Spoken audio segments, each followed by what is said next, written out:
And in the beginning of everything, in a dark place, and completely exhausted, resembling a dungeon, the Minotaur is walking around while our protagonist is also completely exhausted, and he keeps cursing that wreck, and those monsters keep threatening, and he keeps walking all the way, leaving bloodstains on the ground. Then he asks how that old man do this to, realizing that it wasn't like that he should die. And then a huge snake with hair flying towards him appears in front of him, and the protagonist realizes that he's going to die like trash. The protagonist then introduces himself as Sojo Ria, 38 years old, and this is the day he believes he will die. If he were to talk about where everything went wrong, he would likely have to go back 15 years to the year 2025, where tombs appeared all over the world, causing earthquakes as they appeared. Inside these tombs were things called relics. These relics were the cause of the world's transformation, and just like in legends, sagas, myths, folklore, and tale, these relics possessed great power. The relics that appeared in his world were no different. They had the power to grant various abilities. Because of this, stories of how people's lives changed after obtaining these relics spread throughout the world, and people began dedicating their lives to the search for them. He began this journey a little later than most, but in the end, he finally found an incredible relic, the Archaic Relic, which gave him great knowledge about tombs and other important information about relics. He hit the jackpot, because with this relic, he could finally put an end to his miserable life and start a new life as a great relic. But he thought it was too late, as a new law had spread throughout the world, and the scoundrels who had collected various relics began to monopolize them and create a new society with laws that would limit the use of relics. The only option left for him was to work for these power-hungry scoundrels. Because of his good excavation skill, he was hired by a large company called KT. The owner of this company, Wang Taijong, told him that the work would not be easy, and because of this, his work was extremely difficult. He often had to get his hands dirty, and one could say that his job was that of a cheat, thief, and spy, but he was primarily a tomb raider. He improved his skill and managed to enter restricted areas to steal the relics that others had found. The tomb raiding group he led produced impressive results, and years later, CEO Quan began to become the world's strongest relic user, but all thanks to relics they stole for him. The more CEO Quan became known, the more he was despised by others. They called him trash work for a dick. Despite all this, he continued working hard. After all, what else could he do to survive in a world blinded by the power of relic? But to be honest, he never expected it to end like this, because the mission he's on now,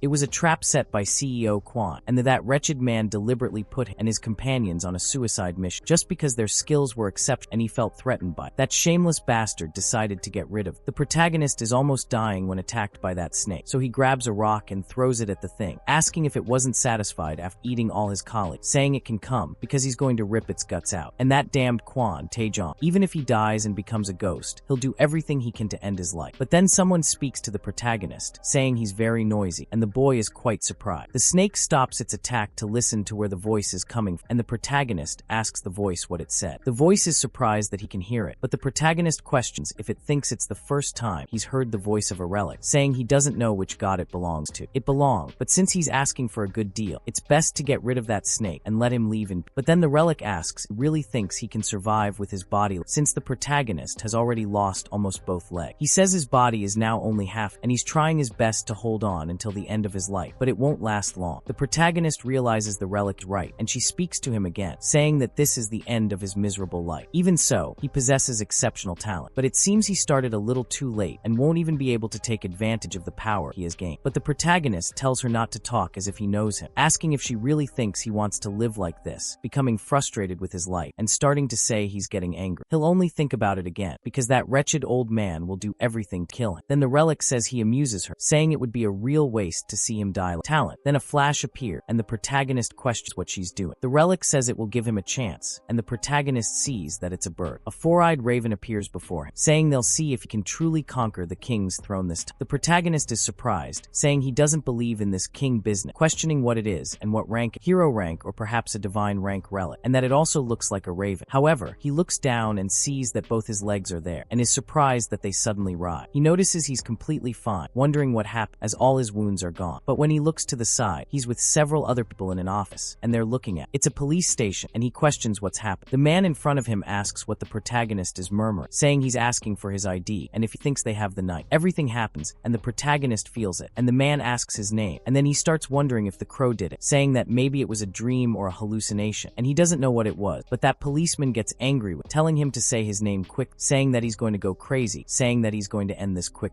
so that he can go home. But the other man says they'd already given up, because it seems this year will be known as the year nobody goes home, the miserable 2025, and the protagonist is even more shocked when he hears it's 2025, because he's sure they're not in 2025. However, he notices it's actually January 1st, 2025, questioning what's happened. But then he notices that the boy next to him looks familiar, because he remembers a boy who got drunk and started fighting, and he ended up in a fight with, ending up at the police station. He thinks he can't believe it, wondering if it's real, and if he's gone back 15 years. Then he hears the Raven's voice again, saying he wants to see if he can really conquer the king's throne this time. And he's shocked, because if they're in January 2025, then the world was still at peace before the relics started appearing, and there's still time until the relics, if divine ranked relics also appear. And if that's the case, then he'll be able to collect them all at once, since his knowledge and memory from before remain intact, and he can start collecting the relics before everyone else. And that makes him more than happy, because now he'll be able to monopolize everything. And after the world went mad with the power of the relic, he believed that nothing else could surprise him. But he thinks it's going to be a day full of surprises, because to begin with, he never believed that there would be a tomb that would make even an experienced excavator like him tremble with fear. And secondly, being sent on this mission was a trap that wretched Quanta and John set. And finally, right after he died, he suddenly went back 15 years, and he says he doesn't know how it was possible, but it seems like it's going to be the biggest chance he'll ever have in his life, and he can get all the relics before everyone else. But the woman next to him questions if he's listening, asking what the thing is. He was completely distracted and didn't even pay attention to the police officers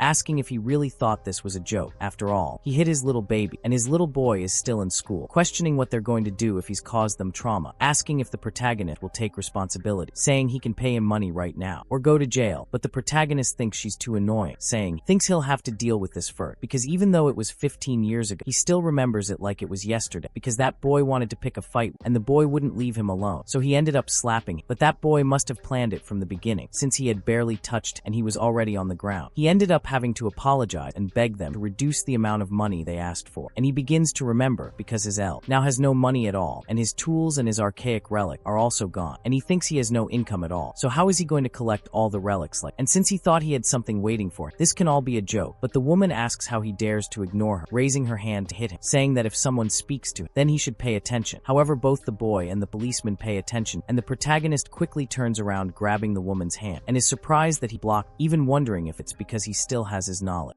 and experience, and with that his fighting skills Methy were fighting, and he thinks this is an extra for him, telling her to calm down, saying that his son started fight. Furthermore, she asks if he doesn't think they're both being ridiculous. However, he thinks for a moment and says he thinks the saying like mother, like son is true. But the boy gets up, asking what he said, and lunges at the protagonist, saying he was thinking of being cool and letting him go. But when he throws a punt, the protagonist dodges, grabs the boy's hand, and throws him to the ground, completely dominating. The boy screams, saying this is it. The protagonist thinks his body is certainly lighter than before, and he thinks it's because he hasn't experienced the side effect using the relic. Then the police officers tell the protagonist to stop, asking what they're thinking, because they're causing a commotion at the police station. However, the protagonist says he doesn't have any money to give, so they can send him to jail right away, and he doesn't care. The woman asks what he's talking about, asking he's crazy after all. How could he prefer to keep his criminal record rather than make a deal with? He says it's all right, telling him to make himself at home. After all, he made a big mistake. However, the protagonist questions this talk about his criminal record, saying that this crap doesn't even matter anymore, because when the relics appear, the world will become a chaotic, lawless land. But even so, for now, he's still in prison, and he thinks it's good that he can fight better. But that still won't be enough, because he has to hurry and find some source of income to pay for his excavation. He wonders what he's doing until he smells something and asks what it is. When he looks ahead, he sees an inscription with his name, and he questions why that text is floating. He keeps asking if he's going crazy, and he even hits his head because he thinks he's already insane. But it really is his name, with the title Tomb Robber. A dirty thief can't even use a gun. The protagonist notices that relics aren't the only things that could cause something like this, questioning if that body is responsible. He starts yelling at the body, asking if it's watching him now, asking what the hell it did to him. Then, other windows appear in front of the protagonist, and he's even more surprised because those basic tomb raiding skills are now at rank F, allowing him to observe his surroundings up to 1 meter. He even wonders if this is a game skill window, cursing the body he just took down, asking if it really thinks his life's just a game. Then another window appeared, and he questions what it is now, and it's a new quest that he's trying to recover cover the 4 basic skills from the Tomb Raid, because to become a complete Tomb Raid, he needs to awaken the 4 dormant skills. He sees that a skill window is now a quest window, and one of the guards questions what's happening, asking him to be quiet, which he simply agrees to. He thinks to himself that only he can see the status window, even though it's so bright. He finds it interesting because, exactly as it says in the skill window, he can see almost anything within a 1-meter radius in detail, and this skill is exactly the same as his archaic relic. He wonders if all the skills he had before have become like this, and if the skills are now at 1 to 4, then he thinks he can get even more of them, and if the skills are like this,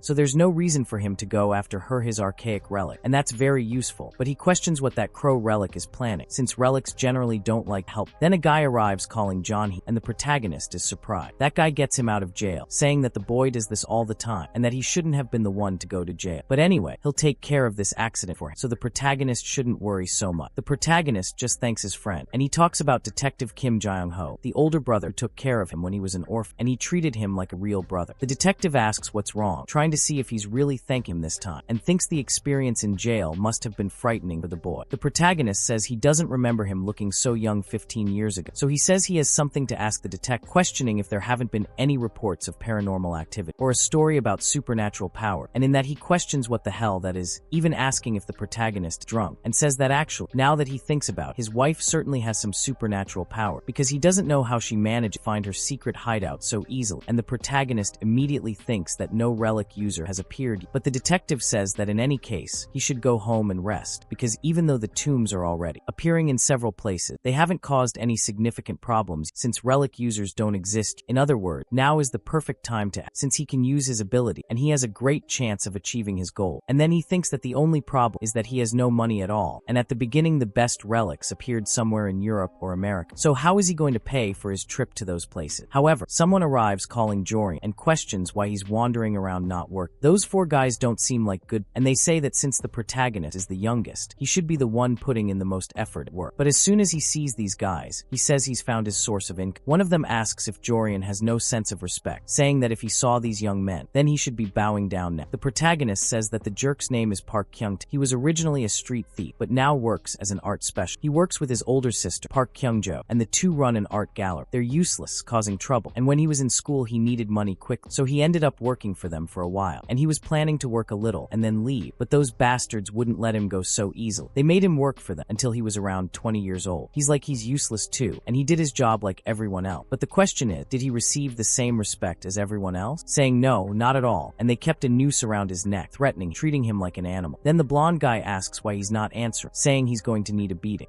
But the protagonist punches him in the face without no left, throwing him to the ground near the other. The protagonist calls them all over, telling them to tell his boss that he's tired of working. Then his brother asks about, saying he didn't bring him, that he's an idiot. The protagonist says that before he leaves, he also wants his back pay and severance pay, saying they can all hand them over. Then the two look at him and start laughing, saying that you think you get everything when you live long enough, asking what he said again, and lunging at the protagonist with a punch. But the protagonist retaliates first, hitting him in the middle of the face, then down to the side of his nose, then grabbing the top of his head and delivering a knee strike. They start screaming, questioning what's happening to that guy and why he reacted so quick. One of them doesn't ask if he wasn't bad at fighting, but the other tells them to shut up and attack together. However, the protagonist first elbows one and kicks the other in the face, knocking everyone down. The blonde man gets up again, questioning how the protagonist ended up like this, and the protagonist just enjoys the situation, telling them to keep panicking because this is the result of him fighting for 15 years, asking if they're finished, saying he feels bad for them because the world will only get harder from now on. And he says he's glad his body can move like it used to, when his current body isn't strong enough to withstand these attacks, and he has to end this soon. Kyung-tae starts complaining because they took him in and raised him as if he were one of their own, and this is how he repays them, asking if he really has to kill to wake him up. But the blonde man talks to Kyung-tae, saying that he has to be careful when using that knife, but then he says he doesn't care. But the blonde man says that this knife will be used in a trade, so what will happen if it gets damaged? And the protagonist is surprised looking at the knife, noticing that it's of the protagonist, questioning why that damned person has a relic, thinks it's not so surprising after all, since most relics create giant tombs to attract, but some relics prefer to hide within human society, and he thinks that in any case, soon it will be. Kyung-tae lunges at, trying to kill him, but the protagonist quickly gets out of the way, grabbing his hand and placing the tip of the knife against Kyung-tae's neck. He says that Kyung-tae is brave for pointing that at, and then he starts asking him to wait. However, both are shocked, and the protagonist says he will take good care of it. Kyung-tae starts to get upset that his knife slipped from his hand, but the protagonist tells them to look and learned that he says that's how you really use that knife. And when he invokes its power, his eyes begin to glow, and he finds it interesting that this relic allows him to see the inner workings. Everyone rushes towards the protagonist, but he disappears from their sight, dodging the attacks, passing right. The two don't even see him pass, only feeling his body being cut. The protagonist says it seems to have a power of possession as well, which is quite convenient. Everyone is even more shocked, as they only bled while he disappeared. The protagonist tells them to stop whining, as the cut wasn't even deep, but if they still refuse to give him money, things will get very ugly from now on, ordering them to hand it over if they don't want to die.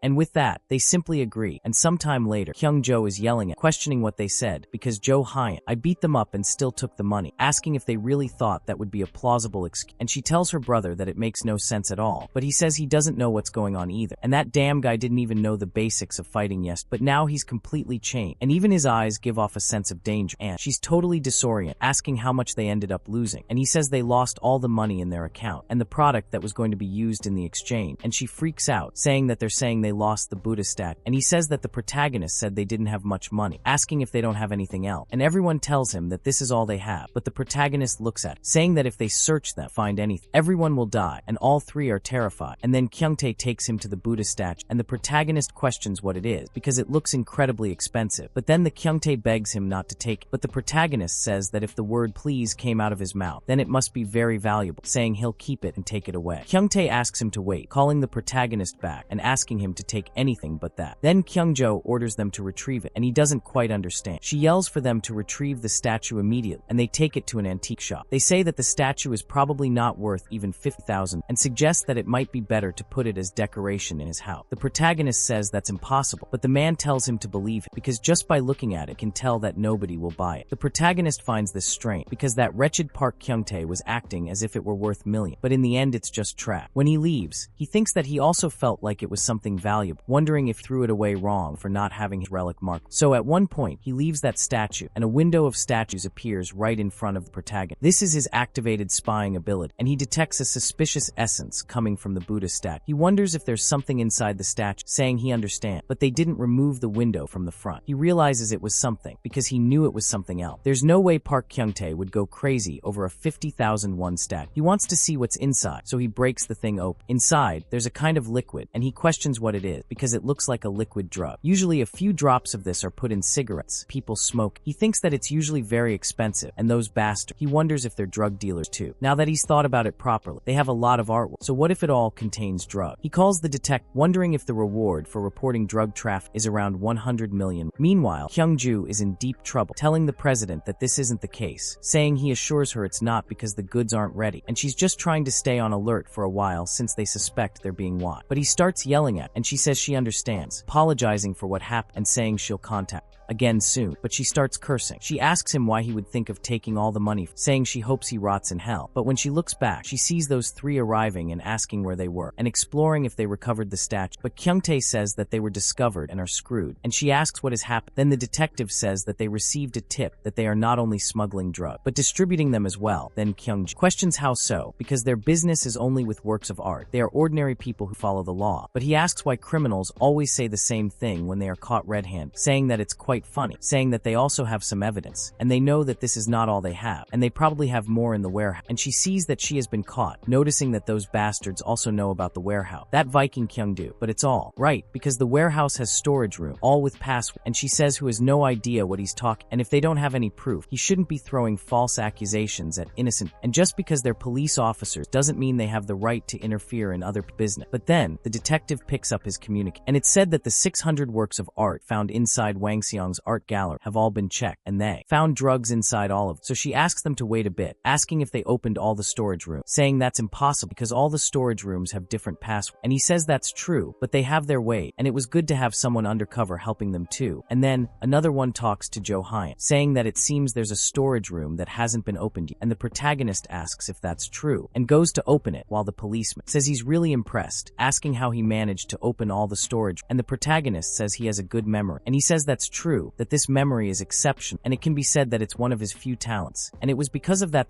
Young-jo wanted to use him later in that part, because when he worked in that warehouse, he had difficulty first time. Since all the storage rooms had different passwords back, and he didn't find it suspicious, but it became annoying. So he memorized them all, and never imagined that it would be useful. But he thinks everything is going as planned, and he will also receive his cash reward, which means he will finally have some money, and he will be able to start collecting the relics soon. And then the policeman tells them to take a look at, noticing that there are more of those drugs there, and so they think that those bastards are very greedy, and they tell the protagonist that he did a good job. He says he's happy to help, but that they can't ask for a favor, and meanwhile, Kyung-jo is yelling that this doesn't make sense, demanding they release him, and as a detective, he answers a call from the protagonist, and tells him what he wants. Then he asks the boss to wait a bit after talking to the boy, saying that his assistant said he wants to talk. Then he talks to Kyung-jo, saying that's why, that she should have treated him better, because if he worked, she should have paid him on time, and she recognizes whose voice it is, saying that it was all his fault, and he tells her that she should have changed the passwords a little while ago, but anyway, she should enjoy her time in jail. And she doesn't even believe it. Talking to Joe, the protagonist, returning home, still finds the experience relaxing until he receives a message from the detective. The message tells him he did well and is proud of him, adding that he'll soon receive around 100 million won as a reward. The detective tells the boy it's best not to waste it all on frivolous things, urging him to learn to spend wisely. The protagonist realizes the detective is always worried about, but he doesn't need to worry anymore. He secured his initial capital and can now begin searching for the tomb. He'll find the relics before that damned Kwon Taejong does. The detective tells him to wait, but when he notices something nearby, he questions where his house is, as there's only a huge mound of earth in front of him. The protagonist explains that his apartment was completely covered by a giant tomb, definitely created by a relic. Everyone is complaining about what's happening, and everyone panicked. Even toddlers were running around in all that chaos, and the protagonist slipped away, thinking it didn't surprise him, as it was quite normal for everyone to be panicked because the relics and tombs had enormous power, causing a lot of fusion. Thinking about it, he remembered receiving a call from his roommate around that time, who said the apartment had disappeared and asked what he was going to do. At that moment, he didn't know what was happening because he was still enslaved by King Joe Park. When he finished his work and returned home, everything was back to normal. If that's the case, it means someone managed to defeat that tomb before, and whoever was responsible must be there someone. He thinks he can't lose to that person because that relic is his. However, he hears someone asking a guard not to shoot him, and the protagonist recognizes the voice. It's his roommate, Don Hyun. The soldier then tells him to shut up, asking. He seems to be joking, telling him to stop asking so many questions and go back to where he was, but the protagonist arrived, kicking the soldier in the face and knocking him out. Don Hyun is surprised that the protagonist did, but Hyun questions how he could point a gun at a civilian, talking to his friend who has been around for a while, but he doesn't understand anything after all they saw each other early. The protagonist says that he hasn't changed at all, but when the soldier starts to help the protagonist, he asks if he's had time to think properly, and then he apologizes, saying he lost his temper. The protagonist then says it doesn't matter, asking if he can explain what's happening and why the army is there, asking if it's usually the police who don't deal with problems. He suspects something is wrong, questioning why so many soldiers were sent. The protagonist then asks if they're trying to enter the tomb, but the soldier says that's confidential information. The protagonist disagrees, saying he needs to know the reason, as he understands the government might be his rival. He wonders if the country already knew about the tomb's existence, but the protagonist tells the soldier to leave.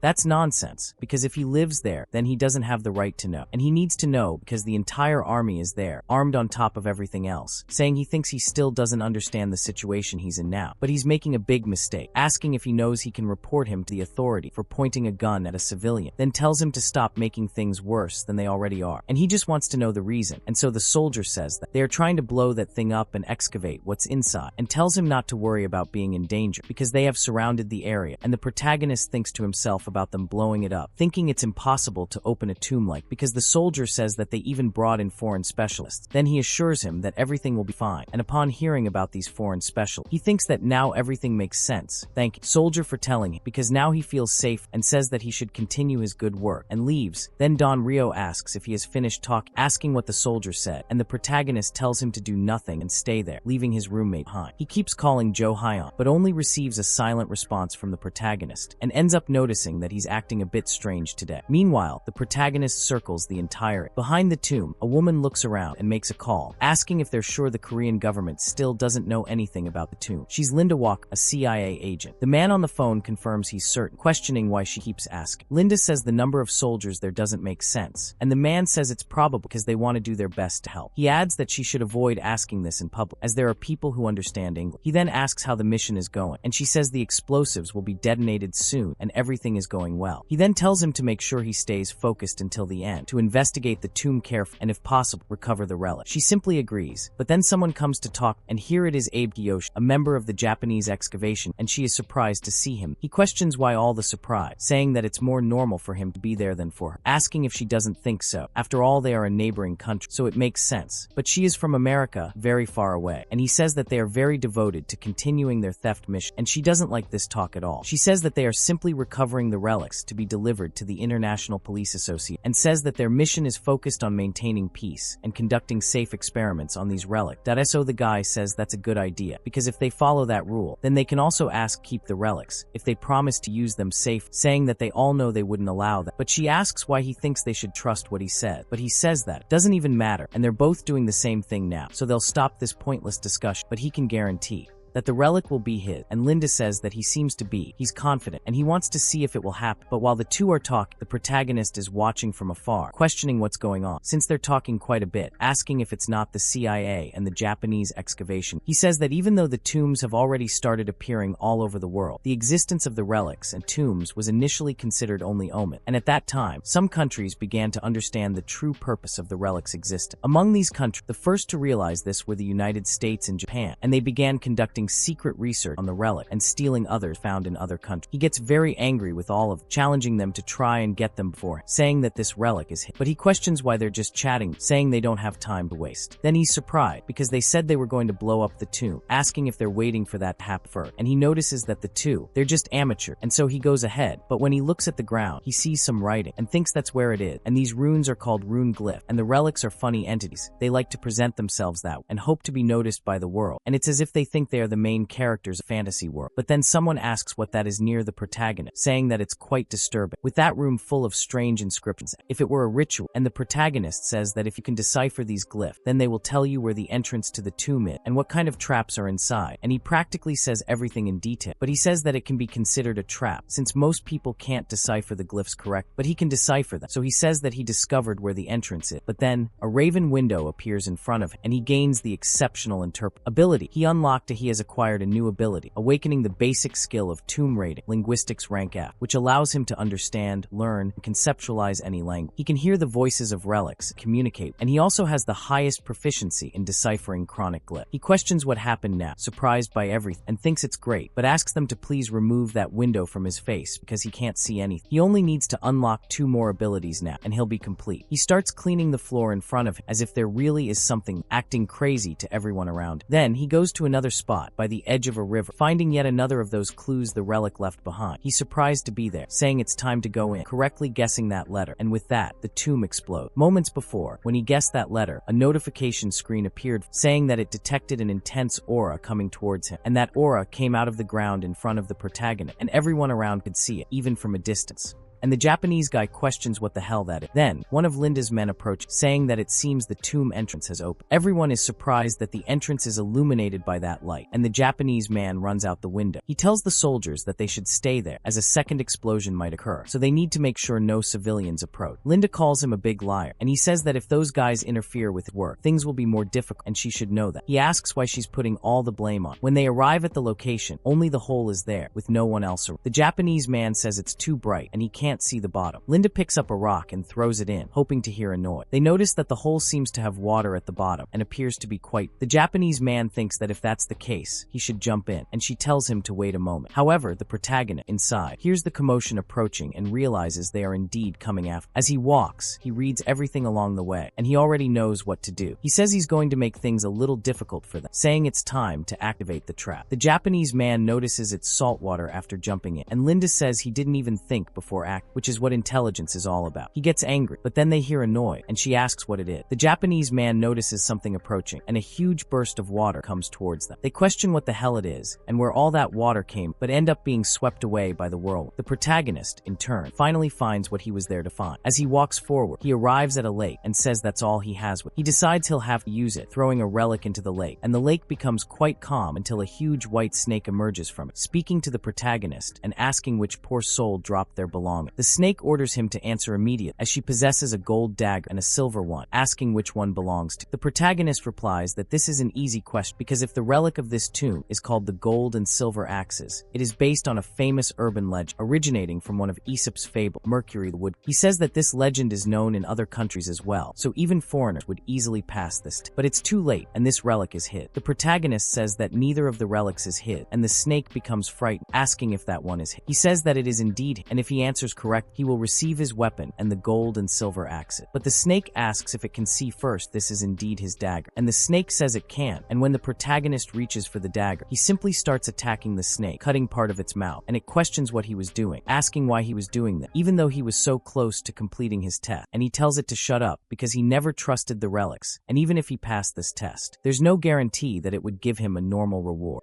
And these relics are all the same, and who guarantees that the reward he's going to give her won't turn her into a psychopath killer, and she questions how that's possible, as a human could know about. The protagonist explains that the original owner of the golden and silver axes gradually transformed to a serial killer, and the number of victims because of this relic was enormous. He claims to already know she was planning to reward him with a fake relic that has a curse inside. It's quite ironic that the objective of this test is about honesty. Then he lunges at the snake, attacking it once more and making the monster scream in pain. The protagonist orders it to pay for its sin, and she questions if he truly believes that by doing this, he'll gain the right to use it. The protagonist explains that after passing through a tomb full of traps, if he can pass the relic's test, he will be rewarded. By passing so many tests and overcoming all the adversity, the relic will grant the user various ability, because the relic and the user will be in a bond of mutual. This is what they considered a normal relation, one that a human and a relic should share. But the relics always harbored a deep hatred for human, and their purpose is to bring suffering. After spending some time with the relics, people will gradually become ill. Because of this, users who possessed healing relics had great power and authority, and this was another reason why Shaun exploited one. He then says that he doesn't need this so-called mutual relationship with his relic, and then the relic starts saying that it hurts while the protagonist continues stabbing. Jorian then says that he will see how much that relic can endure, because he will dominate and force it to submit to. As he continues to impose his dominance over, the relic begins to get nervous, and the protagonist says that you need talent in some weird area if you want to use the relic, and if you don't have any talent, then you will be affected. According to scholars, talents are classified into three main groups. The first group is socialization, which is the ability to form a positive relation with a relic. The second group is domination, which is the power to charismatically make the relic obey. The third group is compatibility, meaning the strong affinity between the relic and the user, as if they were made for each other. For example, if someone uses an instrumental relic, in most cases, most people would greatly increase their socialization. This is the easiest of the three ways and still allows them to gain all the benefits of the relic. However, this is a brutal path, because when relics begin to become friendly with their owner, they will start to release their poisonous aura, which will make their owners sick. So he says that this time, he won't use the socialization, because socialization is only for the losers they find around, ordering them to submit to him immediately. Then the relic continues screaming, and the protagonist says that if she doesn't submit, he will cut her into pieces, asking if she really thinks he won't do that. She complains about how he can be doing this, because she thought humans desired it, but then the relic actually falls apart and a liquid comes out of it until the protagonist finally succeeds.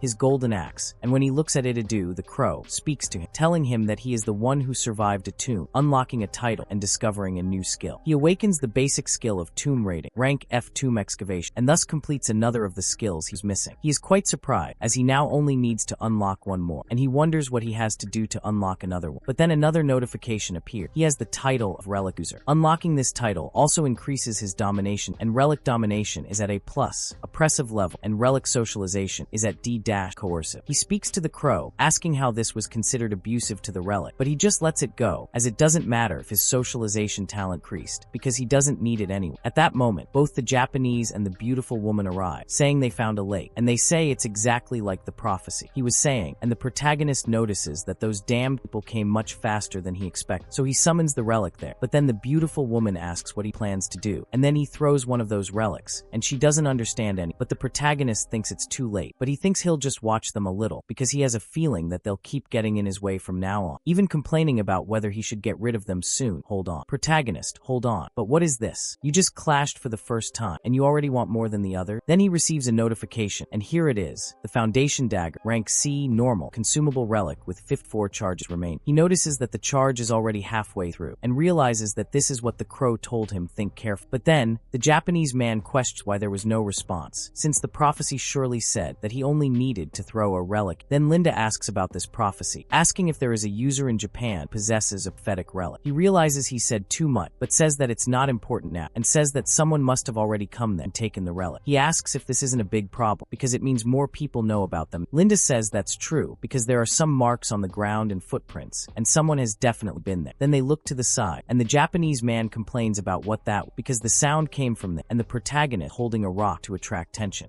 and he notices that the two are too stupid, because he wonders if they can escape a tomb collapsing on top of, and so he orders the relic close the tomb, and the tomb begins to shake, and they all wonder what it is, ordering them to get out quick. They ask where the exit is, and they try to save themselves while the protagonist calmly exits through a sewer. He notices that the tomb's exit was connected to that sewer, and his clothes are a little dirty, but it's barely noticeable. When he returns to his apartment, the tomb has already disappeared, and people are scared at first, but everyone ends up returning to their apartments normal. He goes to his friend Kim Dong, asking why he's standing there, and he tells Jo-hyun that he disappeared, and that giant mound disappeared too. The protagonist simply says that's good, telling them to go inside because he's starving. The boy questions whether he's sure everything is alright. Well, they enter, asking if they won't be buried alive, but he says everything's fine. Then the Japanese man receives a call and questions what the person said, because there was another prophecy, a prophecy that some Korean would get the relic for him. He says they should have told him sooner, asking what he was thinking letting such crucial information slip by. However, the person on the phone says they only found out about it now, and he must also know what kind of user of the future guide relic. So he asks if they couldn't read Kenji, and he says that's exact. However, he starts to get irritated. After all, he had said that he had a student working with, asking why they couldn't read him. The person on the other end of the line says he knows how kids are these days, but says they'll do everything to make sure today's incident doesn't happen again. So he should stay focused, keep working hard. And it's also best to be careful, because the person who stole the relic doesn't seem ordinary, and the prophecy about it's quite disturbing, and the Japanese character gets a little disturbed. The person says he's going to be the one to devour the world, while the protagonist is calmly browsing the news on PC. He mentions that this linguistic ability is incredibly useful, because now he can search for all sorts of information, different language, but nothing seems useful. They're still in a time before the relics are known to the world, and he has to find out what is Okuon is planet. However, he can't find any good information about TKB. Then his friend arrives, asking if he can really understand all. The protagonist says yes, of course, questioning why, asking if he wants him to read it. Dorian says it's fine. However, the protagonist talks to Dorian, asking if he's heard anything about TKBM in the newspapers lately, and Dorian says he doesn't remember anything like. Dorian asks why, and the protagonist says he just wanted some details about the CEO of that company. Dorian finds this strange, questioning why he wants to know, and asks if it's because of work, but says he doesn't know any useful information for him. After all, it's not like the CEO of a large company would go out to meet with an employee of a small company. However, the protagonist says he quit his job, so Dorian doesn't understand anything, questioning why all this, and the protagonist really finds it strange, telling him to wait, because Kyungjo's group had an art gallery, so he's going to use those guys to get some information about his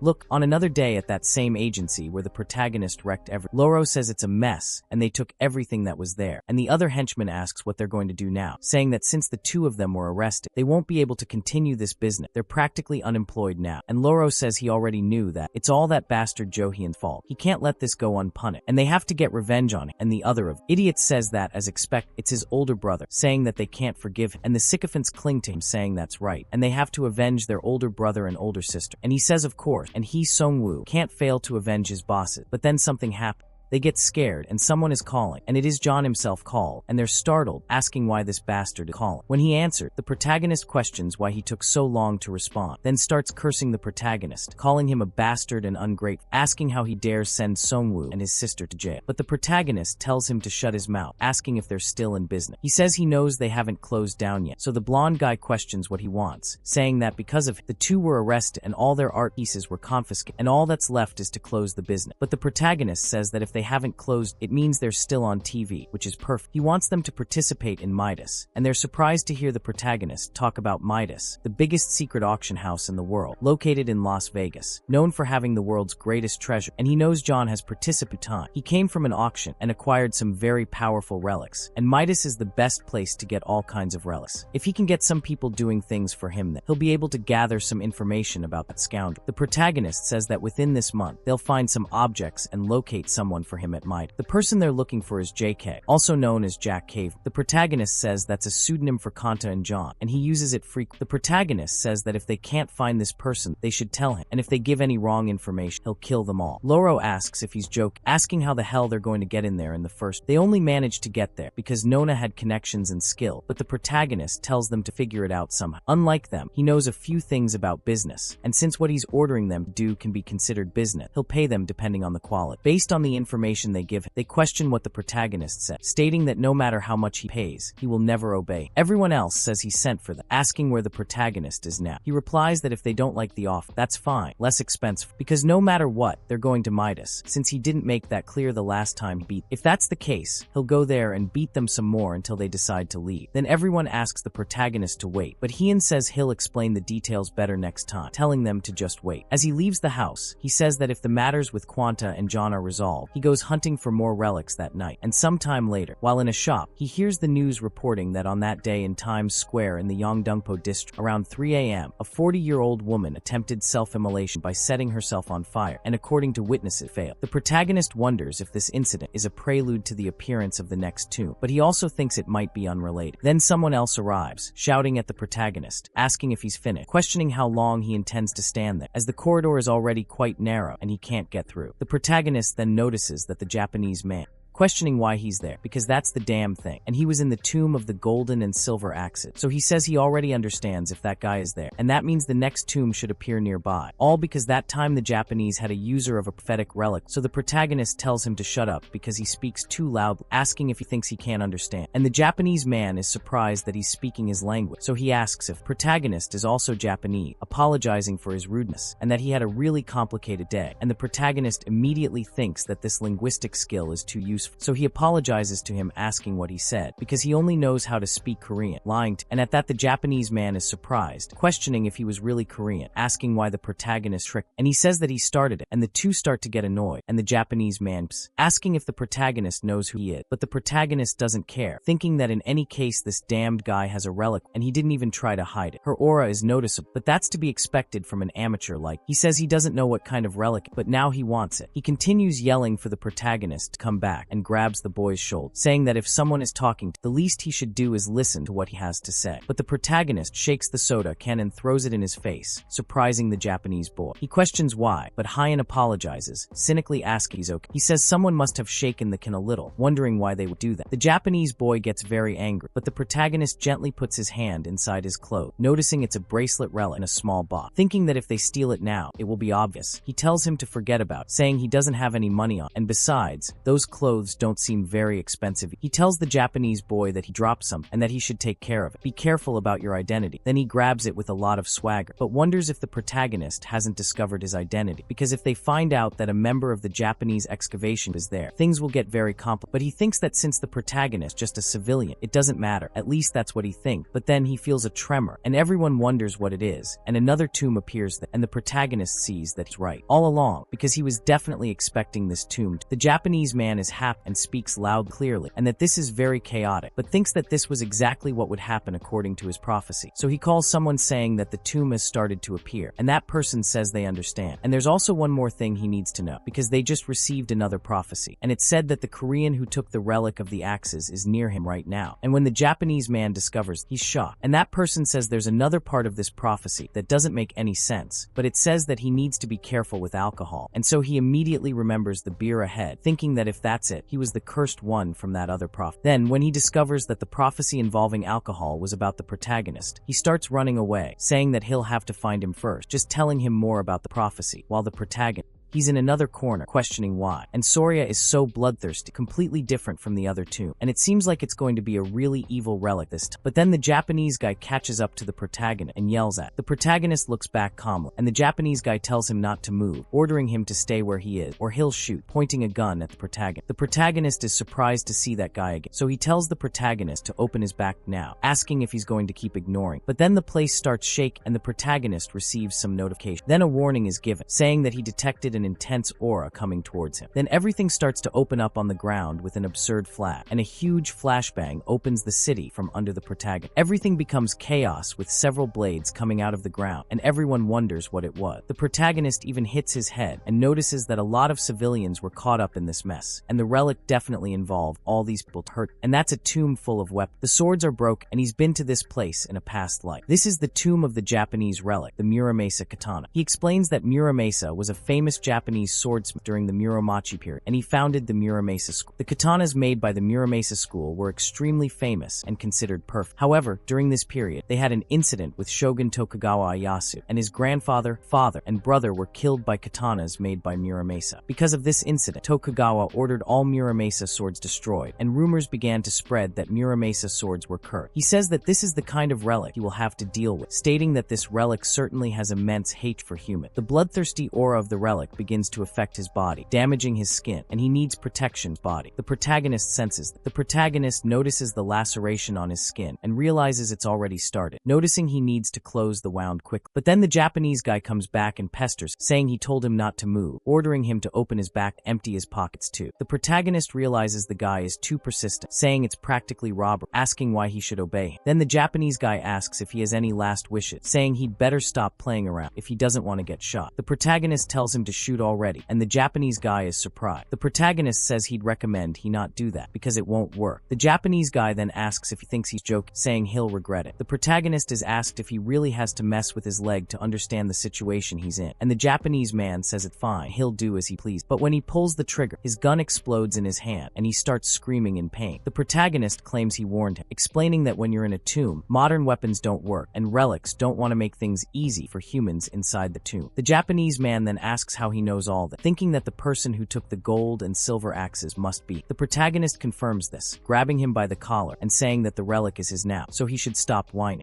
Then the Japanese man asks what he is doing, asking. The protagonist releases him, but the protagonist says he's in his way, telling him to get lost, throwing him far away, throwing him into the middle of those mud zombies, and he starts screaming in fear, asking what the hell is, and the protagonist tells him to just stand there, because just so you know, this trap is going to be kind of annoying. Then the protagonist leaves, leaving him behind all angry, while the monsters cling to him. And he says he's going to kill the boy, but then he talks to the other people, saying that everything is under control, so they don't need to worry about anything, saying that one of them there must be able to speak Japanese. And so one of them says he knows a little. Then the Japanese man asks what he thinks about helping, but another of those people who were there asks them to wait, because that guy has a weapon, asking what if he's dangerous, and the person who wants to help says that doesn't mean they can abandon him, and the Japanese man continues asking for help, telling them to believe him, because he's from the Japanese excavation. He even received training to properly handle the situation. He promises to get them all out of their safe. Meanwhile, the protagonist continues on his way, saying they'll see the relic that guy had. As he throws him to the ground, he also looks in his pockets, surprised that he was trying to start a fight without knowing anything about the tomb. He notices it's a rope bracelet and a small box with a rice ball. He realizes this relic is from a Korean legend, the brothers who became the sun and the moon. He explains that a tiger killed their mother to get more rice ball and then tried to kill the brother, but they were saved by a rope that descended from the heaven. He says the relic isn't the highest rank, but it's still useful. He'll put them there for now, and thus he receives the title of Poor Thief, unlocking a new skill, the basic tomb raiding skill, Agile Feint rank. He's surprised he gained the skill, because that means he now has the 4 basic skill, and those nimble fingers mean that just by touching an item, he's able to figure out how to use it correctly. When used on consumable relic, the consumption rate is lower, and his ability to repair relics increases slightly. He also has a higher chance of stealing relics from other people, so he's surprised to have all this, looking at all those stats. He also notices that he has a reward, because that damned crow, he thinks it's treating him like a game character, but he thinks it doesn't matter, telling it to keep playing with him anyway, because he'll still get that reward, so there's not much to complain about. But then he hears a scream, a cry for help from afar, and he complains about what's happening, noticing it's coming from below. When he looks down, he sees several people there and realizes it's a trap. Down below, everyone is begging someone to stop, asking the girl to calm down, but he begins to realize he isn't listening. The protagonist notices he's been possessed, and anyone who touches that knife will also be possessed. The more people possessed by the knife, the harder it will be for those not possessed to escape, because in the end, everyone died. That's the truth behind the trap, and the more people die down there,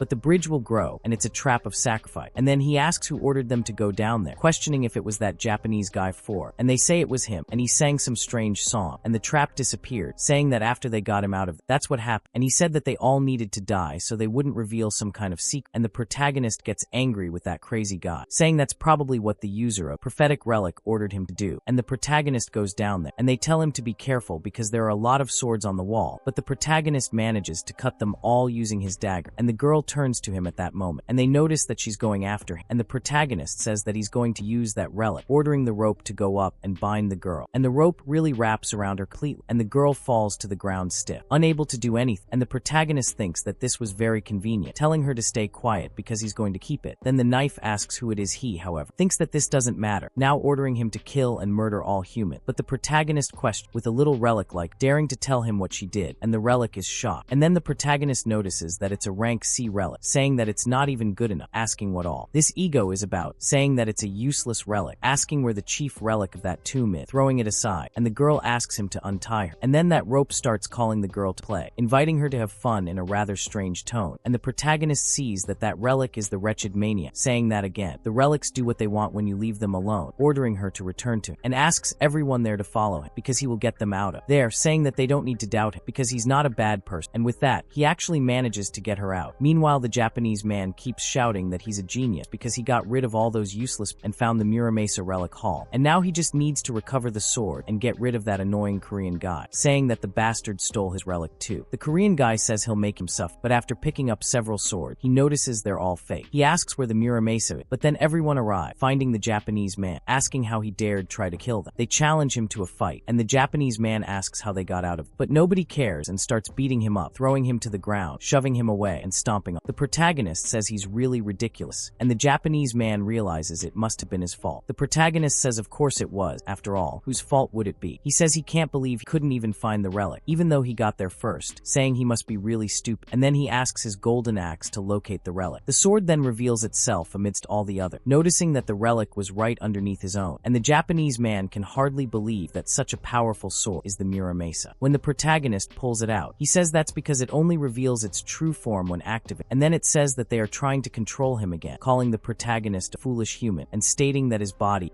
weak and broke, and if he wishes to use his power the relic, being told to offer 10 sacrifices, needs human blood to restore its body. If it cannot provide this, it will be buried there with the rest of. The Japanese man is surprised that someone is speaking to the protagonist, and everyone listening to the relic speak is surprised, meaning that 10 of them have to die there. They ask if the relic is serious, but the protagonist notices that weapon relics are always like this, asking if this is its test. The relic confirms that it is, asking what he is waiting for, ordering the boy to assassinate 10 humans in its name. The protagonist refuses and begins to grab the relic with all his might, making it scream. He questions why he should do this when he can simply dominate, and the relic says that it hurts while the protagonist is doing it. The protagonist says that it is not him who will be tested, but the relic, and if it does not submit to him, then he will. The protagonist breaks her into tiny pieces, and the entire tomb begins to tremble. The protagonist orders Muramasa to obey him immediately, but she continues to refuse, questioning how a mere human dares do this to her. Then, after a huge whirlwind, the protagonist finally manages to control her, and thus, the tomb is finished. He asks everyone to climb the rope, saying that they will get out safely if they do, and that everyone will thank. However, the protagonist tells the Japanese man not to even try to blend into the crowd, noticing that he is planning to get rid of those people.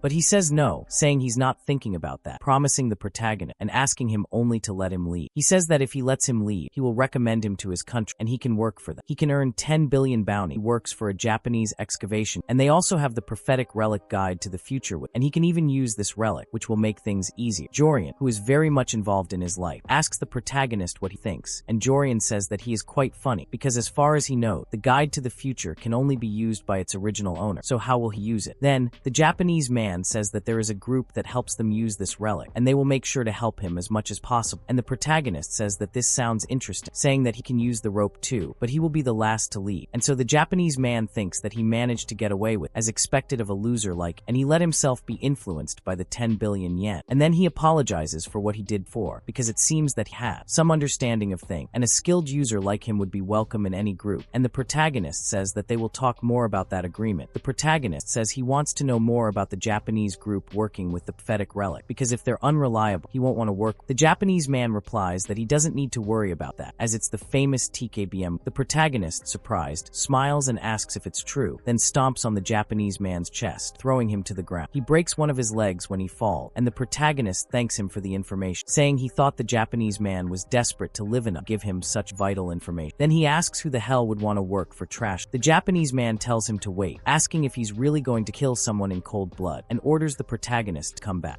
And they find the whole place crumbling down on their heads. Okay, we've already seen that the protagonist will kill when he has to kill. That's a good sign. He won't be one of those spineless guys who does nothing when needed. So after that, the protagonist leaves the tomb and goes to a bathroom. And while he's there, he keeps hearing the voice of that Relic talk and starts to get annoyed, telling them to shut the hell up, asking who started. Then he asks if it was Muramasa who started that fight 3-2. Then Muramasa tells him to let go, and the protagonist tells him to shut up, throwing him into the toilet and telling him to enjoy the toilet water. Then Muramasa starts cursing him, and the protagonist notices that all this is because of that bastard. He has a huge wound on his arm, and these are the consequences of forcing bending. He says that to get any relic, the normal process would be to pass the tests given by them, but by ignoring this process, he suffered some damage from trying to force bending on these relics. And the stronger the relic is, the more it will resist, and if he continues using this method on his body, he won't last much longer. He thinks he really has no other choice, because if he doesn't master these relics, one day they will all betray him. But then, he receives a notification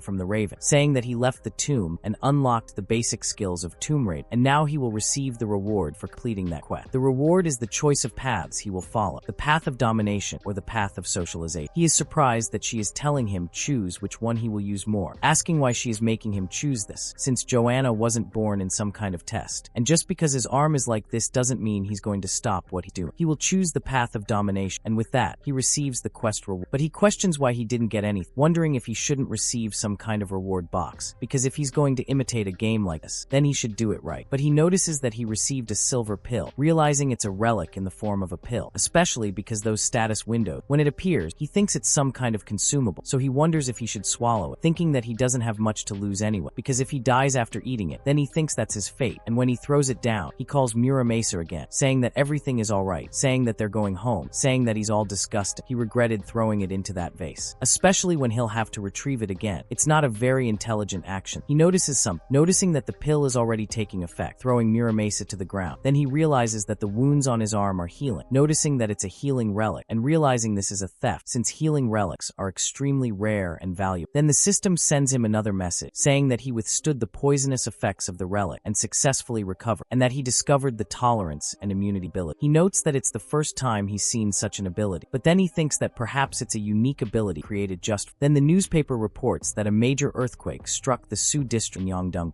It happened, and an unidentified structure appeared at the site of the land that a motorcycle was found, and inside this mysterious structure, about 50 people were trapped. These people said that inside the place there were several dangerous traps, including a wall full of swords. One witness also said that someone was trying to harm them. The Korean government contacted the Japanese government and is awaiting a response. On the other hand, this situation led the Chinese and Russian governments to demand explanations from the Japanese government, as well as that they assume responsibility for their act. But then the people watching the news report turned off the TV and questioned the leader of the Japanese excavation group about what they had done, since the media was now talking about the tombs and relics. Not only that, but they had also caused great shame to their country, saying that their subordinate had caused a gigantic scandal and then died, saying that death is not enough for someone like him. Then the leader of the excavation group apologized, saying that only an unexpected event had occurred, because the Korean of the prophecy appeared, and that was Mori Hiroyuki, leader of the Japanese. During the excavation, one of them asks if he hadn't said he would take care of the Korean man from the prophecies. He explains that they tried, but there were many obstacles along the way. He adds that this time it's different, saying he could use the guide to the future to locate his whereabouts. However, he asks if he hadn't said that the user of the relic of the future must first make physical contact before locating some. He says they can do that now because Abe was marked by the relic of the guide to the future, and since he made contact with that Korean man, even if it's still incomplete, they can now locate. The students who aren't users of the guide to the future are looking for ways to use this relic without being the original owner, and the TKBM group is also investing a lot of time and money to complete this research. They then say they will give him another chance, and the man thanks them profusely, promising they will do their best to eliminate that Korean man. Then the protagonist realizes he received a tolerance, wondering if this tolerance refers to poison. Regarding the relics, this will be incredible, as all relic users suffer from them, and in their past life, they entered an era where healing relics were the highest priority. If this tolerance ability is for the poison of the relics, then it's definitely a unique ability. He notes that this is all because of that Raven relic, asking what he's planning, questioning if he'll benefit from giving him such an advantage, asking him to answer, saying he's good at talk, telling him to use those bright status windows to talk, but he receives no response, and he notices that he's being quiet until he receives a call from Cian Bilbo, who's judging how his subordinate is doing, and he even gets annoyed with Jito for being summoned, but lets it go, saying that he looked at the list of participants in that auction, and the protagonist questions what he included, and he says that there are 3 people with the name Jake, so he says that he'll have to look for himself, find out who they are. Then Cian Bilbo is surprised that he goes there, but the system says that he has been marked by an S-rank relic, and his future is being read now, and the protagonist is quite surprised that it's the guide of the future who is reading his future, and thinks that this is irritating him a little,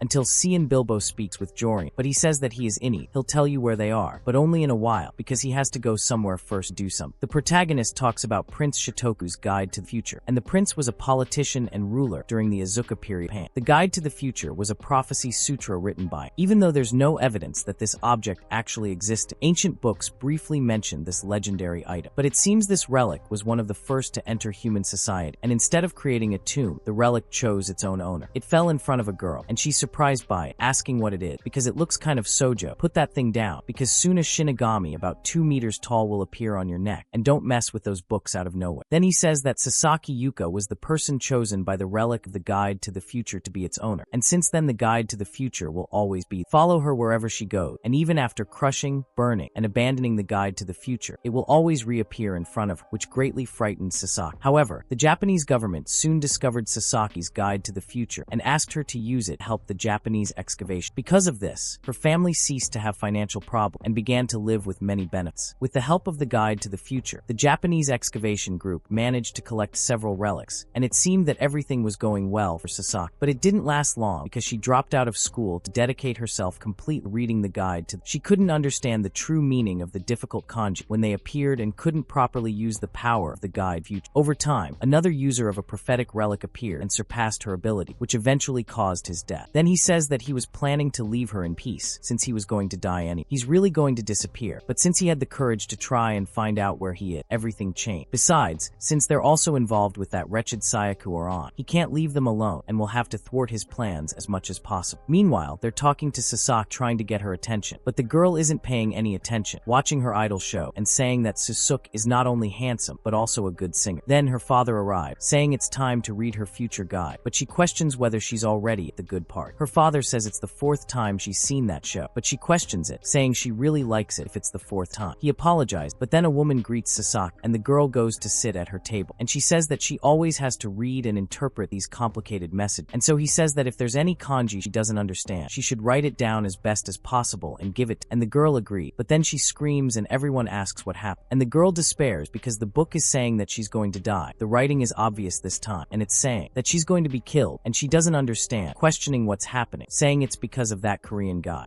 saying that Abyssal died because of him too. Her mother asks her to calm down, asking if she can see if there are any other prophecies besides this one, saying that the girl has the power to see the future, asking her to compose herself and look again, and if her father says that's really it, because if that guy comes to kill her then there will be more prophecies about. Then she becomes convinced that she really can see the future, and says that they are right, saying that she can't lose to him. Meanwhile, at Haneda Airport, the protagonist is disembarking them, but all the Japanese authorities know this, saying that the person they are looking for, the Korean relic user, has arrived, proposing to approach him at the airport, but they refuse, saying that they will continue to observe him through the future guide, because they thought the future guide wouldn't be able to locate him properly. But then they say that everything is fine, because the future guide only needs to continue observing his presence, and one of their soldiers says that with this opportunity, they will solve this problem once and for all. They will make their first Manhwa. The protagonist goes to eat some sushi in peace, and says that, as he had thought, sushi made by an authentic sushi chef is delicious. However, he wonders when those bastards will come to attack since he's been threatening her all the time, and with that, they'll surely appear. He says that the guide from the future must have told Sasaki Yuka about the curse he's writing for, and that must have caught the attention of that relic. Since the guide's mark wasn't complete, he made sure to walk slowly as well, because the Japanese soldiers must already. Then one of them is actually looking out the window, telling the other to quiet. The chef apologizes to and asks Sasaki ready, and she says no, asking him to wait a little, asking if that's really logical. She says that the guy is trying to kill her, so why would she have to go in? But then the chef says that she only needs to make eye contact, because that way her marking will be complete. Then they'll know everything about him too. That damn guy doesn't even know what she looks like, and so everything's fine, and she thinks it's true. And the guy says that if things get difficult, they'll make sure to bring her back, telling the girl to go in there. And she ends up agreeing to, saying that she'll have to go in soon, because these gentlemen told her that the ability to predict anything is the strongest ability that exists, which means she has the advantage. He doesn't know what she looks like either, and so when she entered, the protagonist just gives a little smile, and she's surprised, noticing that he's very handsome, saying that he's even more handsome than So-So, and questioning if those guys are trying to kill someone like, saying that this is a wait. The protagonist simply thanks her, clearly realizing that she is the user of the relic from the future, thinking how impressive that she came to meet him in person, ready to draw his katana. While he is trying to grab the katana, everyone is watching this through the recording, noticing that he is trying to draw a weapon, ordering them to go inside, because Sasaki-chan is in danger, and questioning what she is doing, why she didn't leave as soon as they made eye contact, asking what she is thinking. But before they go inside, the girl leaves, so the protagonist is surprised that she got up out of nowhere, and then she asks the protagonist if she can be his fan. Then Jorian doesn't understand any, and the girl the protagonist realizes he must be a celebrity, and he questions why she closed the door. They notice she's talking, and perhaps she's trying to get information. They question how she's doing that, asking if they're sure about. The protagonist questions what the girl said, and she says she just wants to talk to him for a bit, saying maybe she doesn't understand, asking for a sec. Then she picks up the phone, saying she's fallen in love with him, and sees the future, asking if he has a girlfriend. The protagonist asks what the hell she's talking about, thinking for a moment, starting to think he knows what she's trying to say, but asks what's wrong with the girl, because in a situation like this, how could she be like, but he thinks it doesn't matter, because this is a good opportunity, and shows him the girl, who is all happy. Then the guys outside ask if they can hear anything, but something comes out from inside, breaking everything, and it's the protagonist's rope. They question what the hell that was, because the table was thrown, and they start to notice there's a rope around, and the rope ties them all up, and the protagonist comes out with the girl, and he says he knew they would try something like that, so he prepared his rope beforehand, and tells the girl not to worry about, because he only tied them up so they wouldn't bother. And anyway, they go to their meeting, and the girl actually follows, being good-looking opens door. Being good-looking opens door, and moments before, while the girl was sitting next to him, and now the little protagonist, he texted her on his cell phone, asking if she wants to go on the date with, and the girl is surprised that he knows Japanese, and he says he knows a little, asking if she didn't come there alone, saying that she probably came there with a Japanese army, and she says that's right, and he says that they don't like it, so they probably won't let her go with, saying that they're a pain, and then he says that it wouldn't surprise him if they made him do boring things every day too, and the girl he says that's exactly right. Then he agrees, saying they'll escape together and leave them behind, asking him to keep a close eye on. Then, when he strokes the girl's head, she's even more surprised, and all her life's been in love, thinking he's not a scary person after all. Meanwhile, as the protagonist leaves, he leaves everyone else trapped and drags the girl along. She questions if he's really the one trying to kill her. She'd be easily kidnapped, wouldn't she? And as she goes with him, she thinks that since she made eye contact, she can read his future whenever she wants, so she still has the advantage. He then thinks they must be far away already, but she keeps thinking that she left her future guide at home, saying that she doesn't really care since it's him. But the protagonist puts the katana to the girl's neck, telling her not to make any noise and to give him her cell phone, saying that she is a good girl. Then he completely breaks the cell phone. She asks what he is doing, and he tells her to be quiet, saying that he is just getting rid of the things they will use to track, saying that it would be a lifesaver if the Japanese Defense Force came to bother them, asking if she already knows who really is, saying that she is the user of the future god, and so she questions what he is doing, since he already knows who.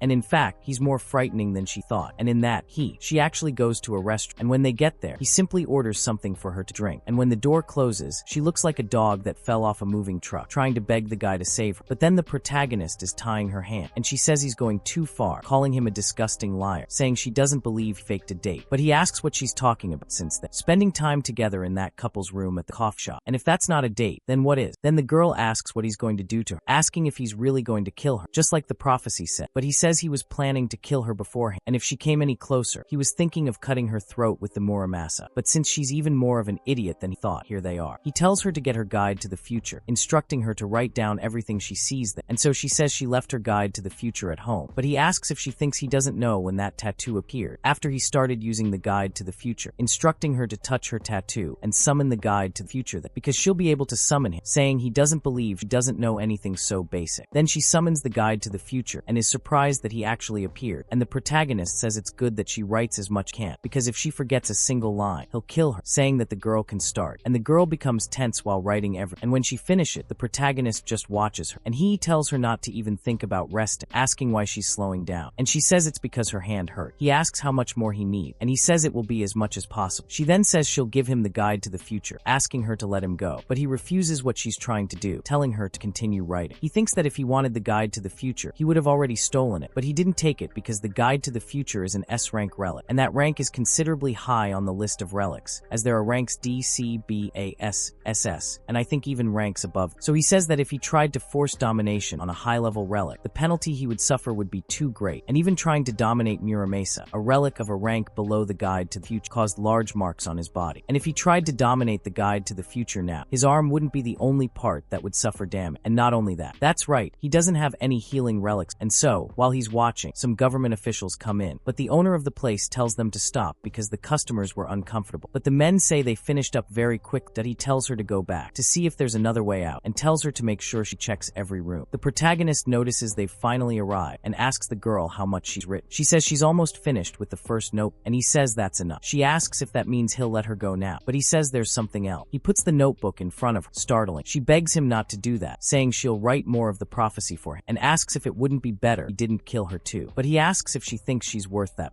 telling her to forget it, saying he thought that she's misunderstanding something, saying she thought she was the one using the relic, but unfortunately, she's the one being used there, and that's probably her only way to survive. So when he raises the sword, the girl starts trembling, and the protagonist strikes the relic with his sword. Then she asks what he's doing, and starts trembling again, and then the girl faints. The protagonist then receives the title of Destroyer of Diabolical Relics, and he unlocked a title, thus having an increase in his domination and a decrease in his socialization, and his ability to detect relics increases, and his ability to spy also increases to rank. Because he destroyed a higher rank relic, he became aware of the giant hunter, and the protagonist questions why so many windows. But while he's engrossed, the army arrives, saying that's where he was asking what happened and what happened to the guide of future, and the protagonist asks why they are so surprised since he was only destroyed, and so they get angry with the leader of those soldiers ordering the protagonist killed. Meanwhile, while those Japanese are ordering him killed, the protagonist is surprised, saying it's a joke, telling them to go ahead, telling them to try if they think they have the skills. Then the Japanese question what he's talking, and the protagonist tells them to keep it, throwing something into the air, surprising everyone. It's a delicious homemade mod. He says it belonged to Abby, and he's going to return it to. Then he says he heard it tastes like murder, disappearing from. Then the Japanese pick it up, noticing that the damned thing is gone, and he questions what he planted. But then when he looks at the mochi, he wonders what that smell is. Then one of them starts trying to grab the mochi, and the other also tries to steal it from his hand. But he tells those damn things to stop, saying that the mochi is his, asking where his manners are, and says that there's a weapon too, so it becomes chaos. And meanwhile, the protagonist is already on the plane, making off, and he says there's no better escape relic than delicious homemade mochi because it confuses enemy and even allows the user to teleport instant. Anyway, he wants to see what the future guide said, and it says that the group supporting the future guide's relic in Japan was TKB. Because of this, there's a possibility that Sasaki made contact with Shuko, so it's possible that the future guide's prophecy might have something to do with Sai. When he sees it, he's surprised because he found what he was looking for, and he says that in a month he must go to the underworld of the place consumed by greed, and in that place, the omen concerning the world's greatest calamity will begin. Then he thinks of this underworld consumed by greed, saying he's certain it refers to the Mito's auction house, the place where Seong Woo and the others gathered information about the Shuko. And since he said there were 3 people with the initials JK, it has to be one of those 3, and the prophecy seems to indicate that as well. But the last part, the omen concerning the world's greatest calamity, must be about the Great Catastrophe, and he speaks of this Great Catastrophe, which is an event showing the immense influence of the relics on the world.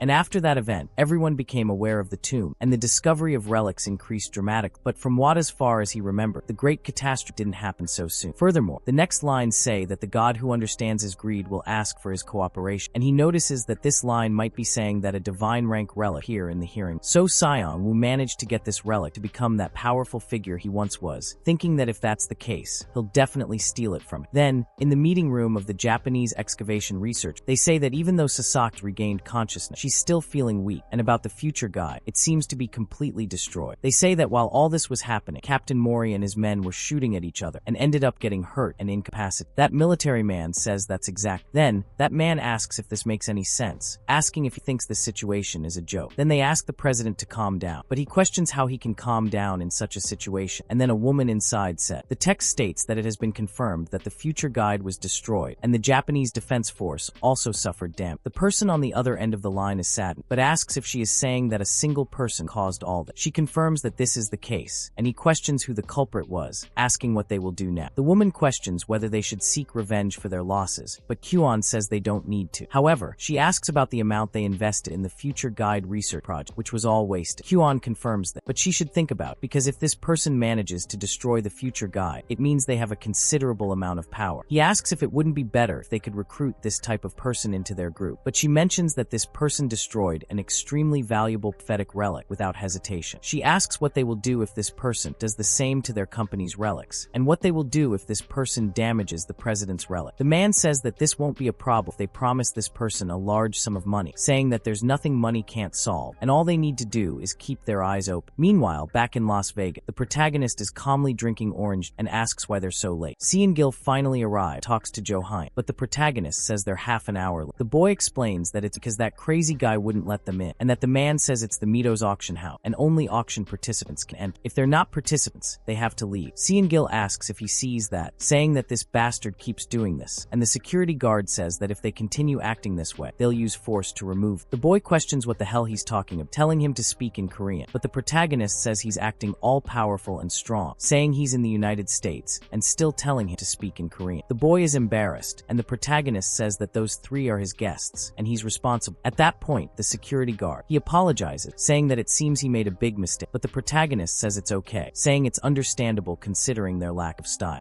And then Woo is surprised that he knows how to speak English, but the protagonist says that it doesn't matter, telling them to sit down, tell him what they've discovered. He then says that these are the documents belonging to the three people with the initials Jake, and the protagonist notes that it seems they really did their research. It appears that in the end, these three are actually other. He asks if he managed to find the person he was looking for, and the protagonist says that he did, because this person is certainly the false identity of Siaka Wong. He says that if that damned person is there, it means there's an extremely valuable relic in that auction, and he'll look into it for him. It's actually possible that a divine rank relic could appear there, but then he asks why he's looking at the auction catalog, since only multi-billionaires come there, and if he tries to make a good offer, he'll end up having to sell his body pay. But then the protagonist notices that he doesn't see any divine rank relic, questioning what the prophecy was saying. Then he notices Hammurabi's code, and also Shakespeare's pen, and there are a few other items he wants. But then the boy doesn't understand anything, becoming surprised and asking if the protagonist is going to participate in the auction, and he says that's exactly, but he questions if he's joking, since they're talking about the Mito's auction, because the initial bids are usually from 10 billion to 20 billion won, and they only came there to make some contact, and they never planned to buy anything. But the protagonist questions if he's saying he doesn't have money to buy. Then he leaves, leaving everyone behind, and the protagonist questions if he forgot that this is the city of gamble, saying that you can do anything with money. Then he doesn't understand anything, asking if he's thinking of making money by gamble, noticing that that damned guy is really crazy, and while watching the protagonist gamble, the people around wonder how long those numbers will continue to rise, since he still has more than 10 rounds, and it could increase even more, and the one can hardly believe it, swearing he's a slot machines. Can they really give that much money? And the other one says that if you don't want to withdraw the money right away, you can accumulate what it seems like. But he says that what makes it even more insane is that he managed to win millions of dollars, and from all the slot machines he went to, asking how he manages to do that, and the protagonist picks up a millionaire Walt, and he says he's going somewhere else, telling them to stop staring, follow him, because he's going to exchange it for money, and then they question how much that is, telling Jorian that he even scored too many points, asking what if they end up being killed. And then someone goes up to the protagonist, telling him to stop right. The man asks if everything is alright, and if they search him, saying they've never had anyone who hit so many jacks. The protagonist replies that everything is fine, saying he won't find anything anyway. The man realizes he's right, but asks what's in the protagonist's. The protagonist says it's just a souvenir he bought, and that it has a beautiful golden. The man then realizes it's just an ordinary souvenir, but the protagonist says that's what it looks like. In reality, the knife is the golden axe relic in disguise, and the axe is furious, asking why he has to stay in that shameful form for how long. The protagonist explains that shaping the relic is one of the most important skills for a user,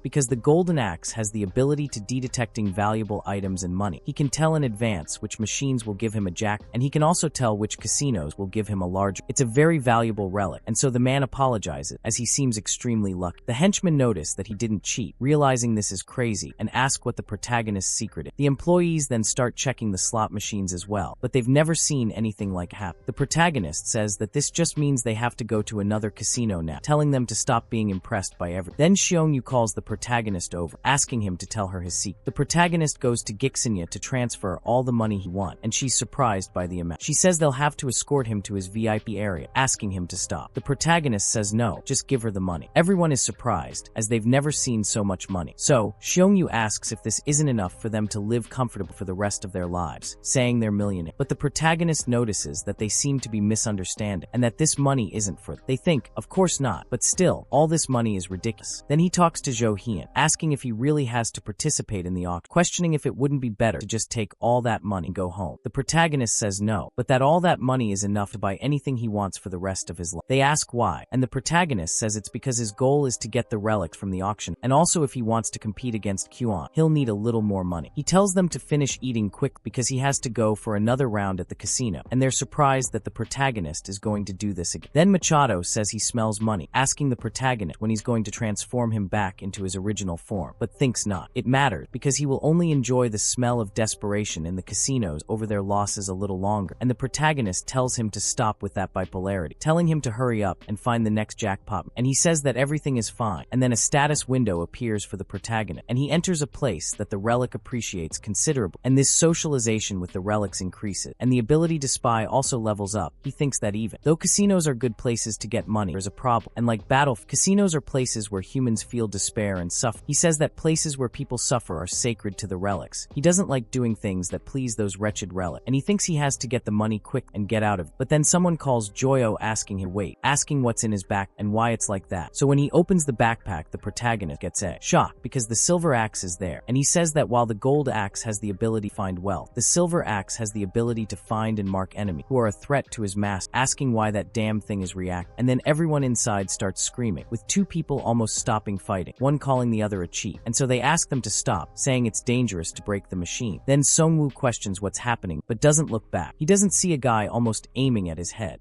and that guy walks right past him towards the protagonist. Manda, I'm going to give him his money. But when the protagonist looks to the side, he manages to throw that guy to the ground, and he thinks that by throwing him by his clothes, he's the croupier of this casino, asking if he's crazy, questioning what he's thinking, attacking a customer like that. And since he knows there shouldn't be any tomb appearing around them, he questions why this is happening. But when he looks back, he sees a woman approaching, a blonde, beautiful woman, attracting attention, and everyone looks at her, and the protagonist is startled to see her, telling her to grab her things quick because they are leaving. Then Songwoo asks why, and the protagonist says that he never thought he would find that woman, thinking that of course everything will be a mess, and they have to avoid that woman because she is Irene Hilton, the youngest daughter of the wealthy Hilton family. But that's not all about her, and the divine rank relics are the strongest of all, and the users who possess these relics can rise above of all the other, and because of this, these users obtain the titles of gods, and there were titles like God of Destiny, God of Conquest, God of Wealth. These users possessed absolute authority in the Age of Relics, and among these people, Irene Hilton was the user of a very frightening relic, and her title was Goddess of Failure. Anything near her received extreme bad. She says that some people lost all their money and went bankrupt, other companies closed their businesses, and she also caused a global financial crisis. That's why it's best to avoid her at all costs. But the protagonist, while trying to escape, ends up having the girl clinging to his neck, and she starts calling him, asking him to wait, running out. But the protagonist pretends not to be a rabbit and leave, and the girl asks him to wait. But as soon as he tries to leave, he touches the door, and the system reacts by throwing several notifications in his his face, and he detects a threatening aura coming from the door, and that the relics in his possession will suffer critical damage, and he receives a warning stating that the permitted amount of use of his relic will be consumed on a larger scale. He realizes things are really going wrong, and when Irene gets even closer, she asks him to listen to what she has to say, touching the protagonist and contaminating with this ingrained bad. Jorian begins to notice that he is cornered by the girl, and she asks him to listen to what she has to say while touching it. He receives the influence of the relic, and the system says that he is being trapped by a harmful aura. Due to the aura, his relics have begun to suffer damage. His stats are deteriorating, the permitted amount of relic uses is being consumed, and his luck is being overwhelmed by a threatening presence. And anything he tries based on luck will result in failure, and his performance began to decline, and Irene asks him to let go, slapping the girl's hand, and she apologized, saying she got too excited to see him, ended up going too far, and then one of the henchmen asks the other why Jorian acting like this, and Loro asks how he'll know, saying that he's acting as if he's seen a ghost or something, and then one of them says he remembered, saying he remembered who this woman is, and she's Irene Hilt, and he's sure of it.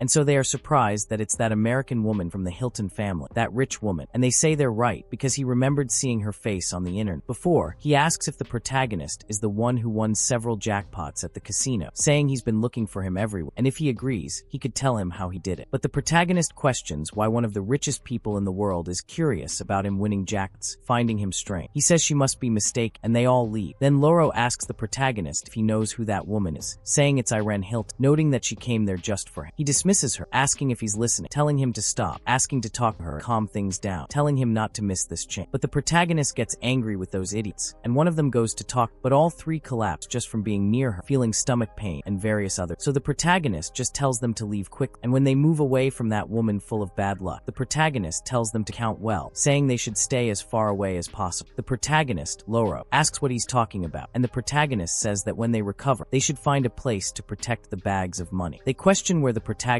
is going, and he says he's going to the auction. After it's over, he'll call them to bring the money, and he thinks that plan will earn him a little more. But he can't do anything. He can't lose any more before the auction. As he gets there, he thinks there shouldn't be any reason for that woman to come after. But then some people start talking near the protagonist, saying that this entrance is for extremely important people, and that commoners like him shouldn't enter. The protagonist notices Yanshu, Shu Kyuan's right-hand man, who looks much younger than before, but his face is still unmistakable, because that damned man is there, meaning he is too Kyuan-ara. While he asks the president if they can enter, the protagonist is shocked to see him there, realizing they've finally. He remembers when he was about to die, challenging that snake as it was about to bite him, and he says he'll rip out its guts, and that of that wretched Kyuan Taejong, stating that even if he becomes a ghost, he'll pursue him to the ends of the earth, kill him. Kyuan Taejong walks past, looking at the protagonist, who ignores. The protagonist notices that he still doesn't recognize, but he'll take all the relics he can get during the auction, and this time he'll be the winner. But then he notices a huge murmur behind him, and everyone is questioning why his stocks are falling and people are losing money, and the cell phone stops working, and so the protagonist is surprised because it's that woman again, noticing that she followed him there, and as he walks away, she asks him to stop, so he questions how she found him among all the people, but she continues asking him, please listen, saying that there's nothing more she can do, saying that she's desperate, but as he tries to escape, he bumps into a door, and she asks if he's okay, because he hit the door hard, and the protagonist gets increasingly angry, and he asks her if he looks okay, asking her to stop following.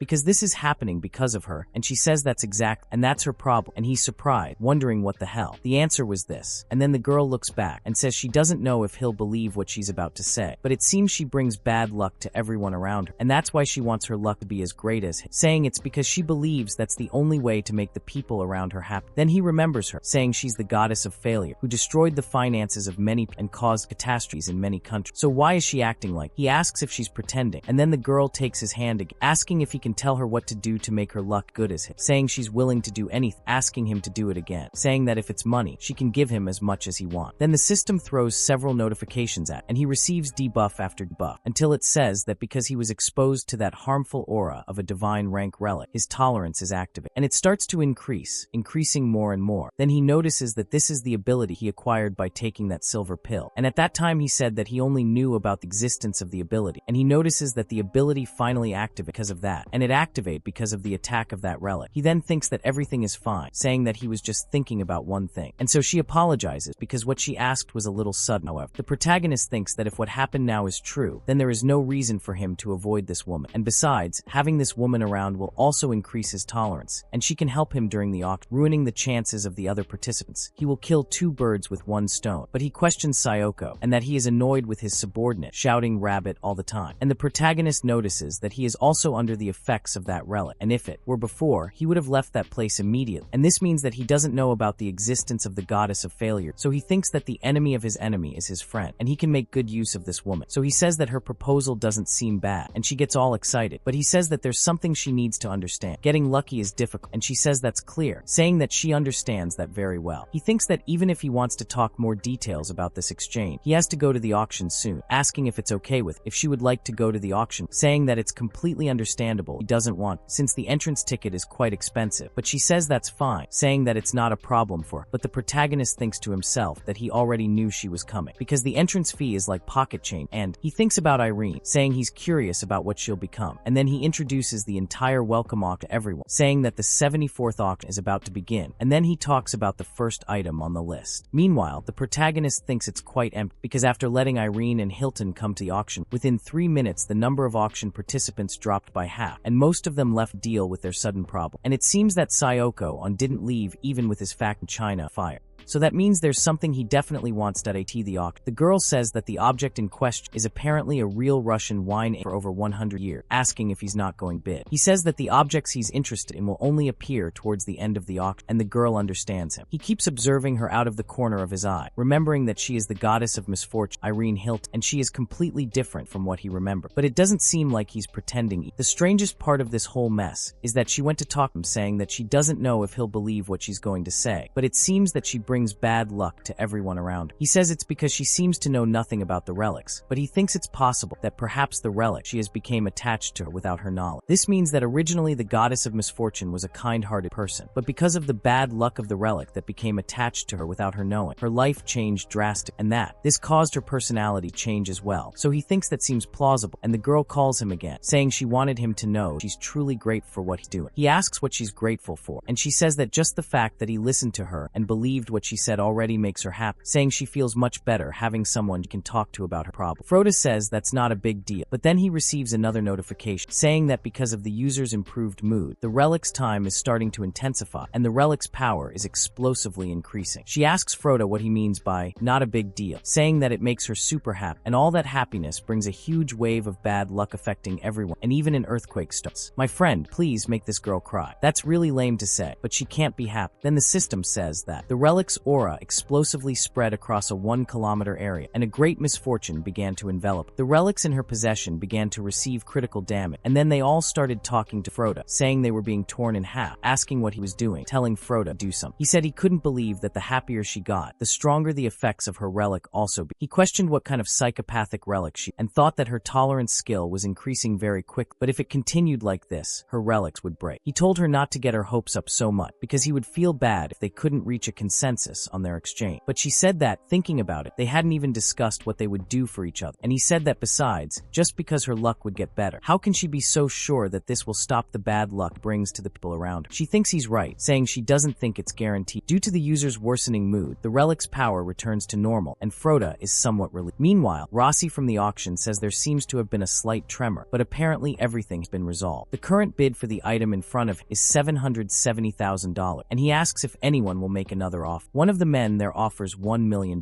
And the other questioned what he was planning, and he said that if she agreed, he can raise his offer, and he will raise his even more. And the other gets angry, asking if he thinks he can screw him over, and Froda notices that they are not in a normal mental state because of the relic's aura. But then he realizes that he can use this relic to eliminate the rest of the participants, and seeing that the girl is all down, he tells her that she doesn't need to be sad, because it's not guaranteed that increasing her luck won't solve her problem of bringing bad luck others, saying that they will then go down to business, remembering that she said she wanted to know how she can increase her luck, saying that he will tell her how she can do it, and the girl becomes cheerful again, and Froda sees that things are going as he wants, and he says that he purposely spoke to Irene Hilton favorable words so that she would be in a good mood. He tricked her into believing that she could solve all her problems immediately, and since she was in a state of great happiness, the aura of her relic became much stronger than before, and as a result, the participants lost all reason and started bidding on everything they saw, and ended up spending all the money on useless and expensive items. He's glad it worked out, and since everyone spent all their money on whatever they saw in the first half of the auction. He managed to get all the relics he wanted in the second half. There were some relics he had to give to see Okuan, and that was because he wasn't deterred by the relic's aura, and probably because his dominance trait is too high, and he's a real scoundrel. But his knowledge of the relics exceeded his capacity, because the relics he gave to see Okuan weren't very different. So he starts writing about the code of Hammurabi, and also Shakespeare's pen, besides Marie Antoinette's necklace, and says that the divine rank relic mentioned in the prophecy hasn't yet been revealed, and the auction is about to end well. This is strange, so the girl asks if he will continue with his exchange or not, saying that it seems like he's just stalling and buying time. And so he apologized, saying that he thinks it's time to get a little more serious, saying that they're going to a quieter place, and they settled the pending details, finalized their agreement, since the auction is almost over anyway. But then Rossi speaks to everyone, saying that they will begin the surprise event of the night and reveal their final item, saying that the mysterious almond sprout has caught his attention late, and so the protagonist is surprised, along with Seokyuan. He says that it is Qin Shi Huang's plan elixir. Then the elixir begins to speak to everyone, telling them to raise it properly, telling them to stop feeding it with this false sunlight and place it under the true sun. Then the protagonist says it's a divine rank relic, and not only that, it's also a regeneration and healing type, and he thinks he has to get it no matter what. But then Seokyuan raises his hand at the same moment, and the protagonist notices that that damned guy also knows it's an extremely valuable relic, and the protagonist explains that Emperor Qin Shi Huang was a powerful monarch during the Qin dynasty, and rumors say that the elixir of life was discovered. So Emperor Qin Shi Huang sent his servants to various different places to find the elixir first.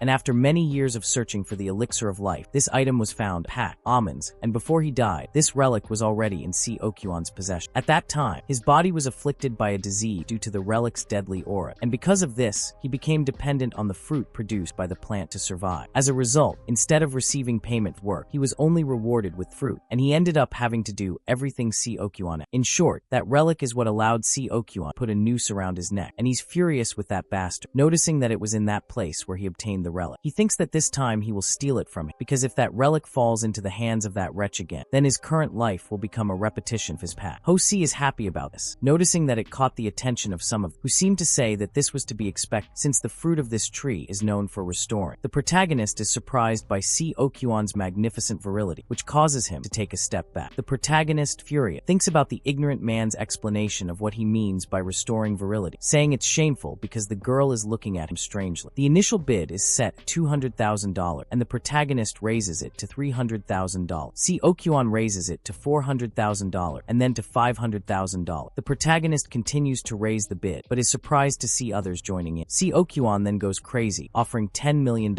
and begins to feel pressure, questioning if the protagonist will give up. The protagonist questions whether Seokyuan knows that the relic is a divine ranking recovery item, saying he doesn't know how much he knows about, but he does know one thing: he won't be able to compete with him when it comes to money. He then speaks to the girl. To begin their exchange now, she promises to find a solution to her problem, but in return, she must get him that tree over there, saying they will meet each other's needs, asking if she's in, and she says it sounds good to her, saying that when it comes to money, she won't lose. Palopa Sugarman, that crazy guy, is a real swindler, blatantly acting like a Google boy, and the bids are rising exorbitant, reaching up to 50 million. And then Rouge says it seems they've already reached that mark, asking if anyone wants to make another bid. Then Seokyuan bids 100 million, and everyone is surprised by it, and the protagonist sees that that old man is a scoundrel, because anything above $100 million is out of his budget, a lost relic for him from the beginning. And then Rossi asks if anyone will bid beyond. Then the small, white papaya stands up, and the girl offers $150 million, and the protagonist thinks this is a perfect time for the substitution, and everyone is surprised. Then Seokyuan doesn't even believe it. He offers $160 million, and then the girl offers $200 million, smile, and he is horrified, because she wasn't making any offer before, asking why she's doing it now, and the subordinate then says that it's better if they give up, and he questions what he's saying, and the boy says that if he's not mistaken, that woman there is Irene Hilton, and she's the youngest daughter from the wealthy Hilton family, and the amount of money what they have is immeasurable. So he gets angry, telling them to burn in hell, offering $220 million, saying he won't back down now that he's come this far. And the girl offers $300 million, and the protagonist sees that this vision is very pleasurable, because they managed to beat Seokyuan for twice the value. And in the end, the elixir ended up going to Irene for around $500 million.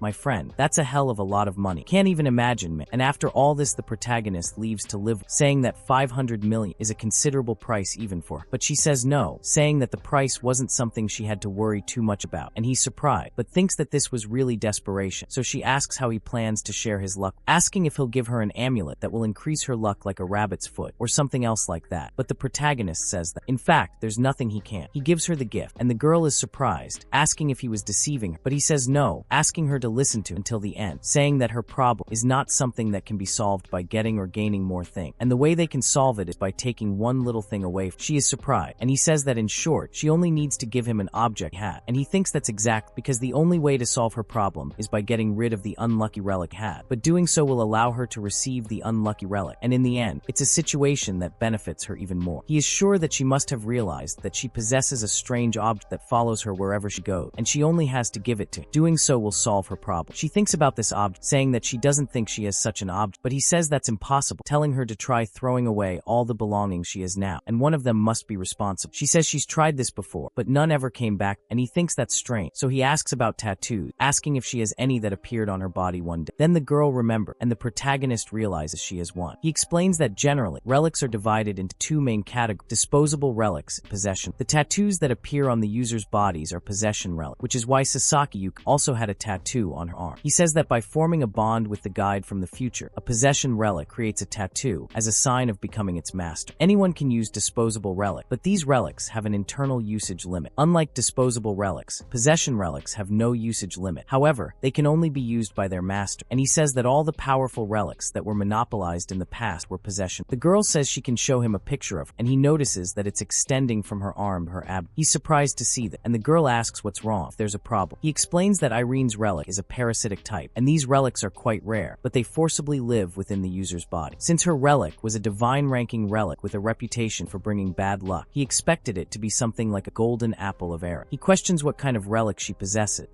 but he says one thing is certain: he won't be able to extract that terrifying ability. Regarding her body, he says he thought it would be simple, but it seems he was wrong. He gives her his number, saying that when they have more time, they'll try to find a solution together. He also says that if he can't force the extraction of this ability, it's better to make her his ally, as forming connections with others isn't a bad idea and could be useful some. The auctioneer then says that since he's paid for the almond tree, it's now officially. He says he can receive the other item after making the payment. The protagonist says he'll tell his subordinates to come with the payment. He questions why those bastards aren't attending to, wondering if something is wrong, even if he left a cat guarding fish. He asks the owner to wait a moment, saying it's nothing serious, except that he'll be very well rewarded. Meanwhile, all three idiots are running off with all the protagonist's money, and he says that since they've come this far, damn it, you won't be able to find him, questioning why those backpacks are so heavy. One of them says they're going to rest a bit because they're out of breath too, asking if they have all the back, and they confirm it. But then, something comes close to Seong Woo's face and almost rips his head off. The protagonist thinks they had the nerve to take his money and run away, and they're shocked that Jorian has already found them. The protagonist thinks with Seong Woo that using the golden axe, it's not difficult to find him, so they say they were just bringing it, but the protagonist tells them to stop making excuses, unless they want their heads blown off, and they say they made a big mistake. The protagonist says he thinks he'll have to use it right, so they ask if that isn't a stone used to clean ones. The protagonist tells them to keep watching because they'll find out soon, and so he starts rubbing that stone, and a pillar appears right behind him, and that stone turns into a. The protagonist holds a square block in his hand, and he explains that the code of laws created by King Hammurabi during the time of ancient Babylon contains one of the most famous phrases in that law: an eye for an eye, a tooth for a tooth. As the phrase says, whatever your enemy has done, he will return the favor to, and this is the perfect relic for a counter. He says it's a new relic he acquired today from the auction house, having obtained it a little earlier than usual because of a favor he did for one of the employees, invoking an eye for an eye, a tooth for a tooth, saying he will respond to their betrayal with another betrayal. Then everyone starts to suffer, their wrists are bound, and the protagonist says he wasn't sure how it would work, but it seems everything worked out, and as stated in the code of Hammurabi, an eye for an eye, a tooth for a tooth, is a phrase used to retaliate against any attack the enemy uses against you. However, since the code of Hammurabi is also a book of law, he was curious if this relic could also restrict the present and future actions of enemy, because that's what this law is really about. They question what the protagonist just did, and he says it was nothing. I think it can be said that he was just testing the relic's power, and as long as they don't betray him from now on, nothing bad will happen. If they try to do something like that, their bodies will be cut to pieces.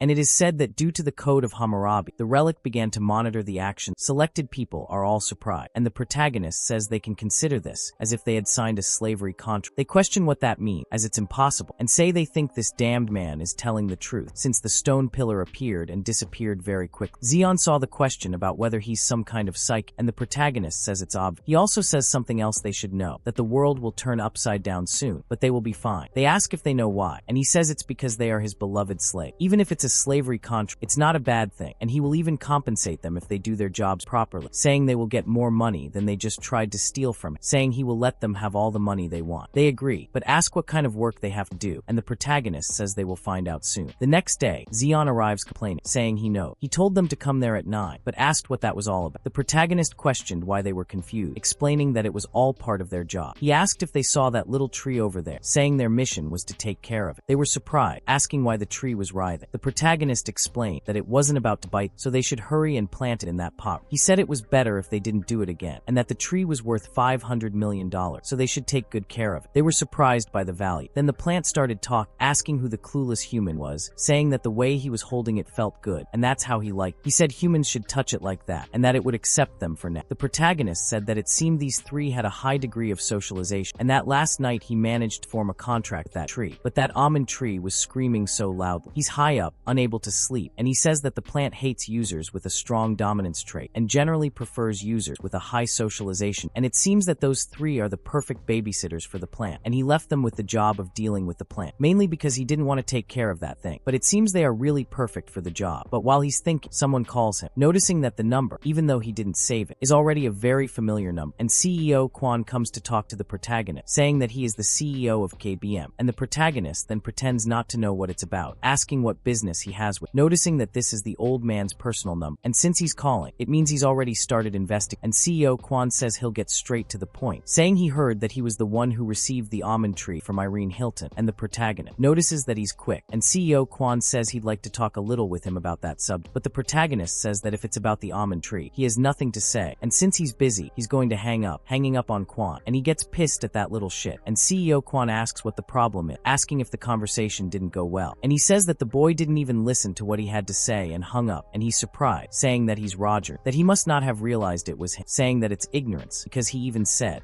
who is CEO of TKBM, and so he wants that. The boy, furious, says that even though he's ignorant, he still has that almond sprout relic, and of all the relics he's seen so far, that one has the strongest aura. He knew he should have done everything he could to get that relic last night, and if it weren't for his interference, he would have fought to the end. The boy begins to apologize, but questions how it's his fault, since he did the best he could in that situation. He thinks he has to solve this problem somehow, as it would actually be the perfect chance for him to gain even more recognition from the president. So he says he'll take full responsibility for everything, and will do everything he can to ensure he keeps the sprout, asking if it would be alright if he get his hands a little dirty to get the relic. He says he's just a commoner, so it wouldn't be difficult to ask permission to use some relic from his warehouse from the company, while Groove is surprised that the protagonist is talking to Quan Taejong from the KBM company, asking how on earth he knows who he is, but only knew that he hung up on the guy, and he says that the protagonist is incredibly rude, asking if he doesn't follow the news, saying that he is the most influential, powerful person in his country, but the protagonist just finds them noisy, and says that they are being very rude to his boss, asking if they want him to chop in half with that axe, and Groove says that he was just trying to explain but the protagonist says that he's going out for a bit, telling them to continue taking care of that tree, and tells them to check and take a picture every day of how the tree is doing, and if they try to make a mess again, they should know what will happen, and Groove gets angry saying that he knows, and outside, the protagonist thinks that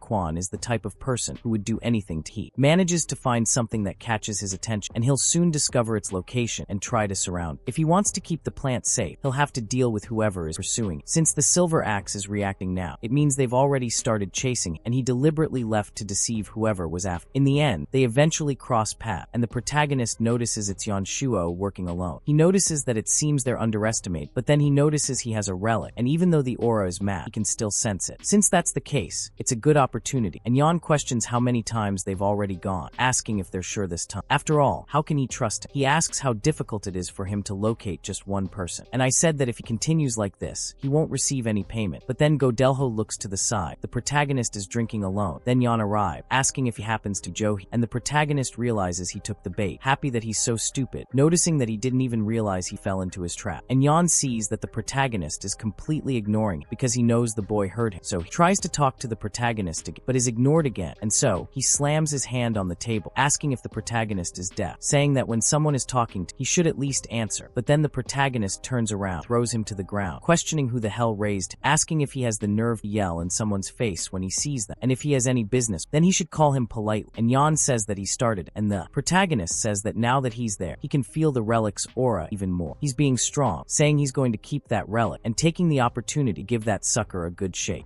It's as if Kyuan discovered the protagonist knew the plant was with him, so he sent someone to locate. However, the person who received the order was Yan Siwoo. He was alone, and even though he is a skilled user with many relics, it won't be enough. Then, he questions how the protagonist dares to hit him, and the protagonist thinks that Kyuan must be underestimated to have only sent Yan, and says that if that's the case, then he'll take all the relics he had, where maybe he should take a lesson etiquette. And so, when he berates the guy, he gets furious. Yan says he'll let it slide for the president's sake, mentioning that they met last night at Mito, and that it was about, but the protagonist questions his seriousness, as he doesn't remember seeing him. Then Yan tells him to stop joking because he knows he saw him, and the protagonist says that now he remembers, saying that he's the loser who was sucking up to that old man. And Yan gets really pissed, asking what the hell the protagonist said, and he receives a notification saying that the opponent is starting to lose his composure, and so control over the relics diminish, and the protagonist says it was worth. That's the weakness of that damned guy, because Yan has always been easily affected by what others say, and even though he acts like he's great on the outside, he has a huge inferiority complex. He was once the heir to a large company, but because of that role, he made some mistakes, joked around too much, and eventually was disinherited fire. And it's thanks to Seokyuan that he achieved some kind of success, and he may be working hard for that old man, but because he's trying to gain more approval and recognition from the president, he's never bowed down to anyone else in his entire life. And when he worked for TKBM, that bastard did everything he could to pick a fight, but if you poke at his wow, he'll always lose his temper and explode. So he asks if the protagonist is finished talking, saying he won't let this go, pointing a stick at the protagonist. So he says that because of this, he became unable to high-ranking relic proper. And he says that this is because control over the relics depends heavily on the user's condition. And he says that he just has to take advantage. And the protagonist says that, now that he's thought about it properly, Sayakuan called him early, but he really needs that virility plant, questioning what he supposes it does. Then, Ion questions what nonsense he's talking, and the protagonist says that all he's saying is that he won't be able to give away that plant so easily. And he says that, in fact, if he asks nicely, maybe he could give it to him, since that plant is something he received as a gift. So, he can give it to him if he really wants to. Ion gets really angry, but ends up bumping his head against the protagonist, thanking him for his cooperation, and asking if he could give him that plant, saying it's very important to him. But he keeps thinking to himself that, after getting that plant, it's worth tearing it pieces. However, the protagonist starts laughing, questioning if he really believed all he wanted was to have someone funny like as his subordinate. And then, Ion questions how he dared, removing the cap from a test tube and lunging at the protagonist, saying he knew he should have done this from the start. He says he's going to turn him into his slave, kill him. But the protagonist asks if he really dares do that, saying it's better he doesn't. And in that, he questions why not. This is work, while the protagonist calmly dodges his attack. Then he grabs his head, slamming his face directly against the wall, asking if he didn't warn him. Then, Ion starts screaming because his nose is broken, and the protagonist says that of course he didn't warn them, not after his control over the relics diminished. Then, the system says that the opponent's temper drastically decreased, and the opponent's control over the relics has dropped to rank D from rank. Then, it questions whether the protagonist knows about the relic, and he says that of course he knows, saying that he's going to take it from his hand. Then, Ion keeps asking wait, and the protagonist notes that it's a possession relic, saying that he is now its new master. Then, the relic questions who the protagonist is, since the power to control it is gone, saying it will be under their care. Then, it throws it at Ion's back, who begs it to stop, begging it to do anything but, and the protagonist says that the name of this relic is Zombie Priest's Voodoo Pouch. She is not only a rank A possession relic, but also possesses incredible skill. And voodoo originated among African people when they were enslaved. One of the beliefs of voodoo was that whoever was guilty of their sins would be transformed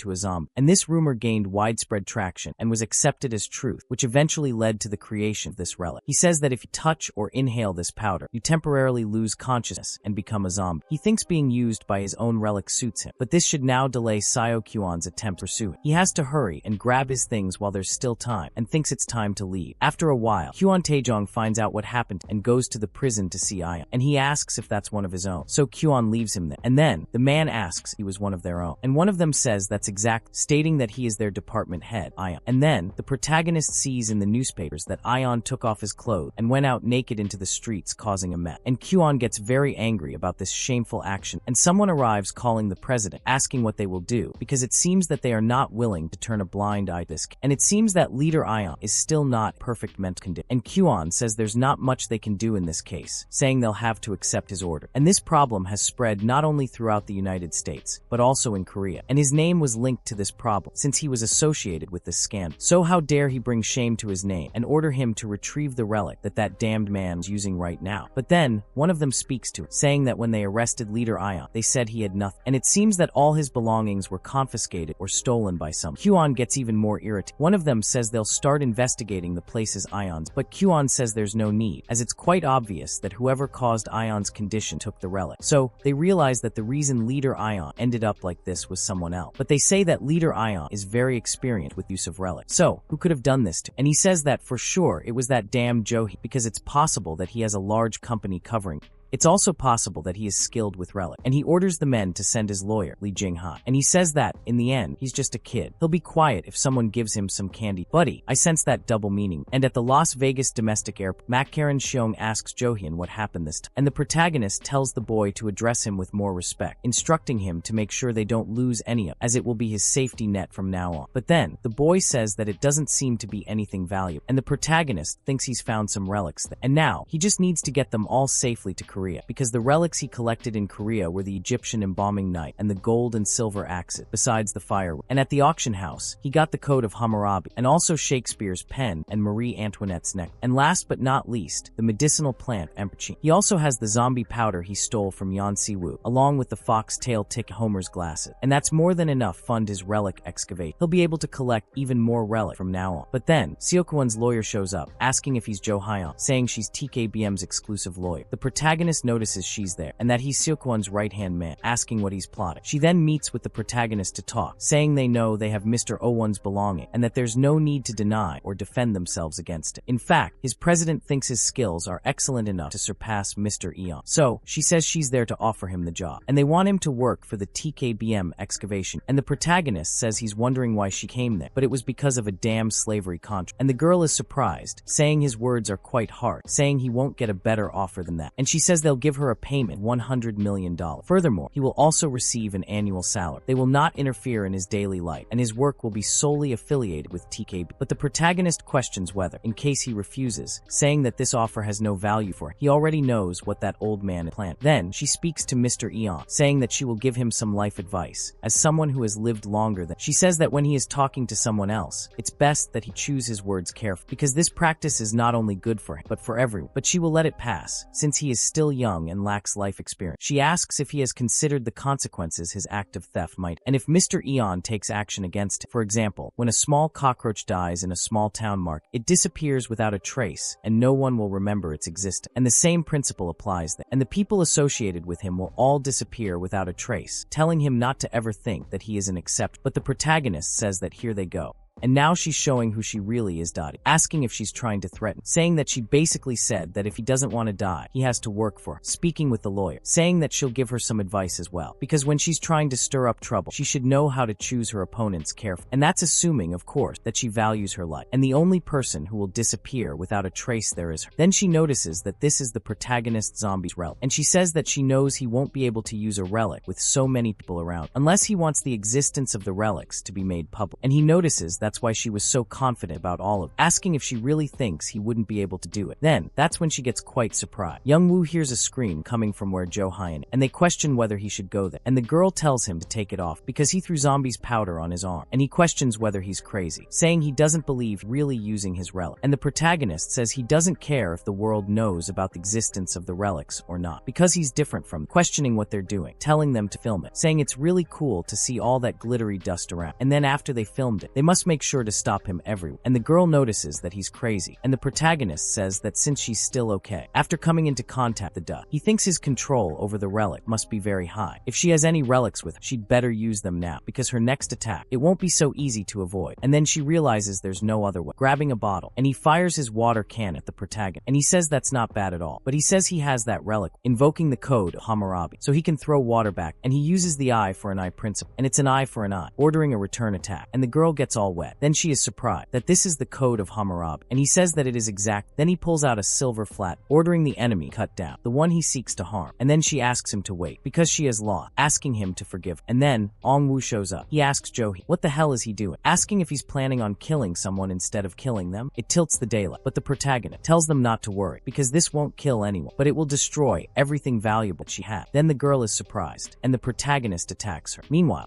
they go up to where he is, saying they heard some kind of explosion at the cafeteria across the street. Then there were the men from Ongwu's group, and him too. They hear all that commotion, and he is surprised, questioning, how dare Johyun do that? And he's the protagonist. He says it's unbelievable, noting that the whole story about some spirits residing inside objects, it was real, and it seems that woman dropped that relic, wondering what kind of skill does she have. And her Ongwu question, what are these relics? And so, while the protagonist, that paint from Manhwa come from Parrot, and she's the disposable type, and he tells them that they'll know soon. And so, the relic speaks to, telling him to follow what his voice command, and the place where he is. Soon, it will fall into deep chaos, and the protagonist is surprised by the voice he is hearing. It's about the crow. So Mr. Ongwu asks him what he's talking about, saying that he is him scaring, asking, questioning, why is he talking to the air? And the protagonist, note that, it seems they can't hear his voice. And the raven, tell him to follow your command. Now, and the protagonist, he tells him to stop giving him orders. Getting angry with the crow, he said he sent it to the path without any warning, and it changed his life in a cheap imitation of a game. And now, finally, he decides to talk, but the crow, he says he'll regret it for not following his order. Then the protagonist, tell him not to even joke around, asking question if he thinks he'll believe it, in the words of a relic. But in that, Kyuan, he arrives over there, saying that the protagonist, he put on a show, asking question if he is Shu or Hien, and the protagonist, he's surprised, from Kyuan, Taiju, get there. And he says yes. Then Seongyu is surprised, questioning, what's happening? What if the boy? Everything will be alright. So Kyuan, say it's the first time, who sees him, and so, they greet each other. But, before he could do anything, Seongyu noticed that his body doesn't move, and the protagonist realizes that that bastard is using one of his relics, and it's emanate a very sinister hour from his body. Then the protagonist, pulling out his dagger, going after him, going behind Kyuan, putting the knife down on his neck, and he says it's a little problematic if he acts like that, saying that he shouldn't, trying to dominate human, especially if they were subordinates of someone else. Probably, it would be better than him. Harass Kyuan, he becomes filled with fear, saying that he understands, saying that's the reason why Yayan, Seiyu, and her lawyer to have been placed in that state, and all of us, they're never free. Then he says that his skills are better than expected, and he does too. He seems to have an exceptional talent controlling his relic, saying that he doesn't think so, that he'll be able to if he holds on, just like before. Then the protagonist is surprised, and Kyuan, he says there was a prophecy that he heard a while ago. Someone said that the day would come where the world would know about the existence of relics, and the protagonist, note that then he managed to get some prophecy using the guide to and Kyuan says he doesn't want to. May this happen even more so, because there are many things. What does he want to do with these relics? Then he speaks, which he came to the conclusion that if he gets rid of all the people who know regarding the existence of the relic, then the day that the prophecy mentioned will take longer to arrive, asking if that isn't the perfect to get rid of, like him, launching that black right at the protagonist, and all of they are affected by it, and the protagonist realizes that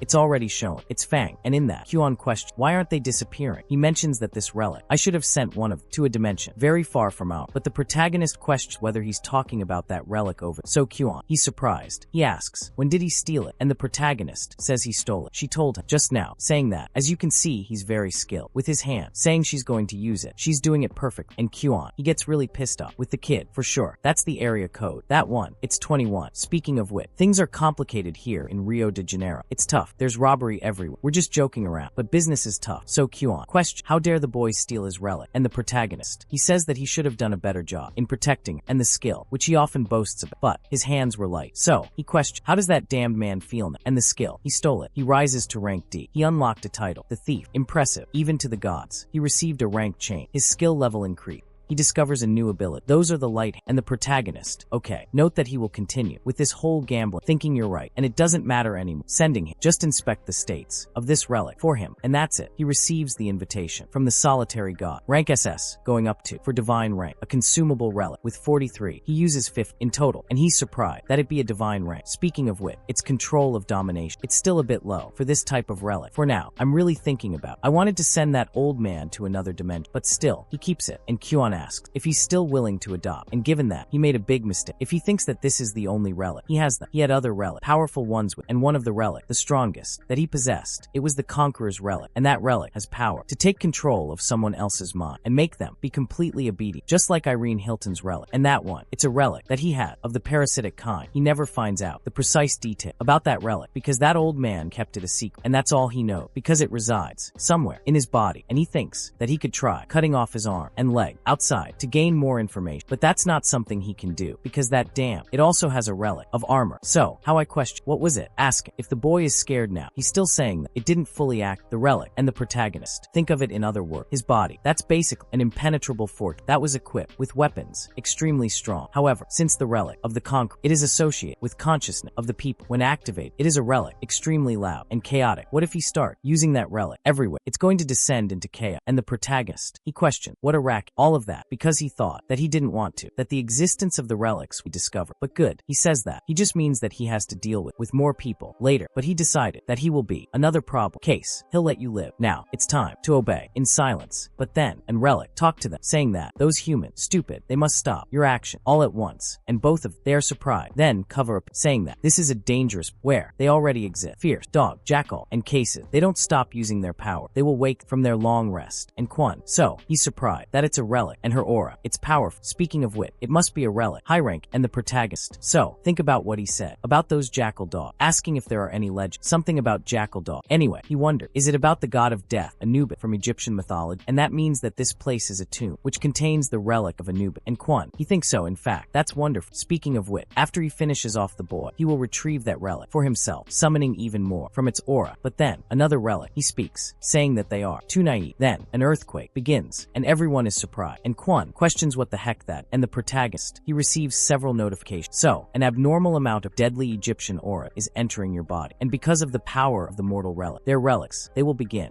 taking damage. An abnormal amount of relics, powerful, they could cause the apocalypse. It has begun emerging, and so the protagonist, you won't believe it, it's a major catastrophe. And that scene which he witnessed, definitely it was the great catastrophe. It was an event, it was a signal, the beginning of a chaotic era full of relics. And the airport, it was split in half by structure from ancient Egypt that emerged from the ground, and definitive, it was the tomb of the relic of Anubis. And the airport, or rather the world, was changing in a giant tomb, and the great catastrophe overall. That's when the giant tombs began to appear, affecting the whole world. Las Vegas, Tokyo, Seoul, and several other places. And the system speaks that the malicious Egyptian tomb, they started appearing all over the world. And the protagonist, so he's surprised, wondering what should he do now. And what if Anga called Jory, asking what the hell, what's happening? And he says it's nothing magic, saying that's all, that they're all in jail inside a dangerous tomb. As they can see, this all happened because that old man over there couldn't stop showing his strength. But he speaks that this never happened when he used his relics. So Anga asks if he means they're trapped, asking how are they going to escape. And the protagonist speaks that if they want to leave, since it's a tomb, they just need to close it. And after closing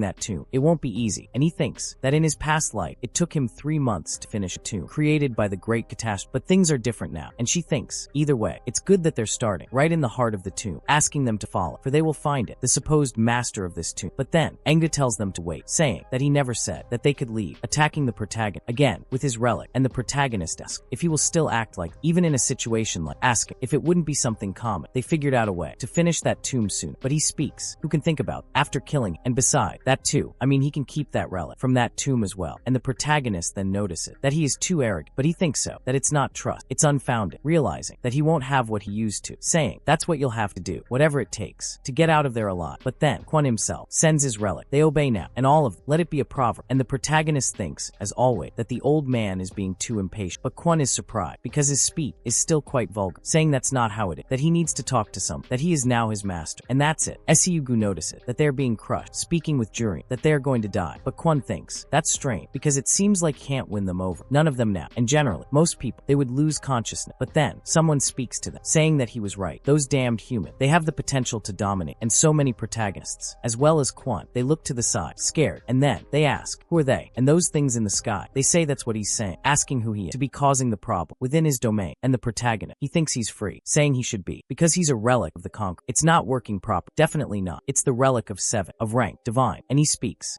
that taking away all the things that could appear in front of him, it had to be that damn thing. The protagonist, he was one of the 9 major gods, and he was the god of the desert, from darkness, from chaos, and from evil. And because of that, the relic of 7, it was extremely violent and malicious. And that relic, it was known for destroying the life of any relic who possessed it. But then, another relic, enough to say that being dominated by a human is unimaginable. They must get rid of them. And 7 speaks, which is clear. They must destroy them without mercy. Those filthy humans, they are surprised. Another one has a, and the protagonist, note that there are 2 of them, noting that black dog, it must be Anubis, and the collar, that extravagant dress, it must be Osiris, and that jewel, it symbolizes Osiris, and it speaks that Osiris, he was one of the 9 major gods, and he was the god of fertility, of the afterlife, and Anubis, he was the god of death, from the tomb, and he was the god who guided the dead to the afterlife. And he thinks that in addition to that, there's also the number 7. The number 7, he doesn't believe it, because all 3 relics from divine Ankh, they appeared there, without a doubt, that in her past life, it was full of an immeasurable quantity from the tumble. Then, 7, question, what trials should they appoint for them to enjoy their time by killing them? So, Anubis speaks that he's still not sure, but then 7 tells him to wait, saying that it doesn't matter because there's no reason to assure them a challenge. But then Anubis commands he should have some dignity, but he's asking about speak that he's already annoyed because I have to share the same space with those filthy humans. And that's it. The protagonist receives several notifications thinking that this is interesting, and the system speaks that due to the aura of a malevolent relic, his immunity, it started to increase. He says he doesn't think so. May those damn dogs planning to leave you alive. He asks himself, what is he talking about? So, 7 speaks that he must go first. Later, the best way to deal with those insignificant beings, it is by oppressing with their strength. And the protagonist is surprised that he's coming full of hate. He wants to kill everyone, and he speaks. So, the relic of 7 began to attack the other 2. They attacked 2 in a matter of seconds. Malicious auras surrounded. Then, they all start bleed, becoming desperate, and some of them, they even fall to the ground. So, Xiangyu, question, what are they doing? Asking if they're okay. And the protagonist speaks. As expected, no immune system function. The body will quickly give out to deteriorate. Enes, even the old man, he falls to the ground, asking, what's happening? Why is his body like? And the protagonist, no, even that old man isn't safe from that aura. So, he says that they have to get out of seeking shelter, and since they are useless for these relics, they should be able to get out of. But Xiangyu speaks. She doesn't know whether she should be happy or sad with that, and he calls everyone to stand up, ordering them to hold on hard. But the other one tells Xiangyu, who is also bleeding. However, still, he needs to take another one, and the old man asks, where the hell they think they're going, and so does he. Ask the protagonist, how is he? Perfectly fine. And the protagonist speaks for him to consider the difference between their ability, and he questions it. What did the boy say? Cursing him. And Nisati question, why? That human, he's in perfect condition. And Anubis, he even questions whether they underestimate. So, 7, they order him to do his job. Correct, but in that respect, he notices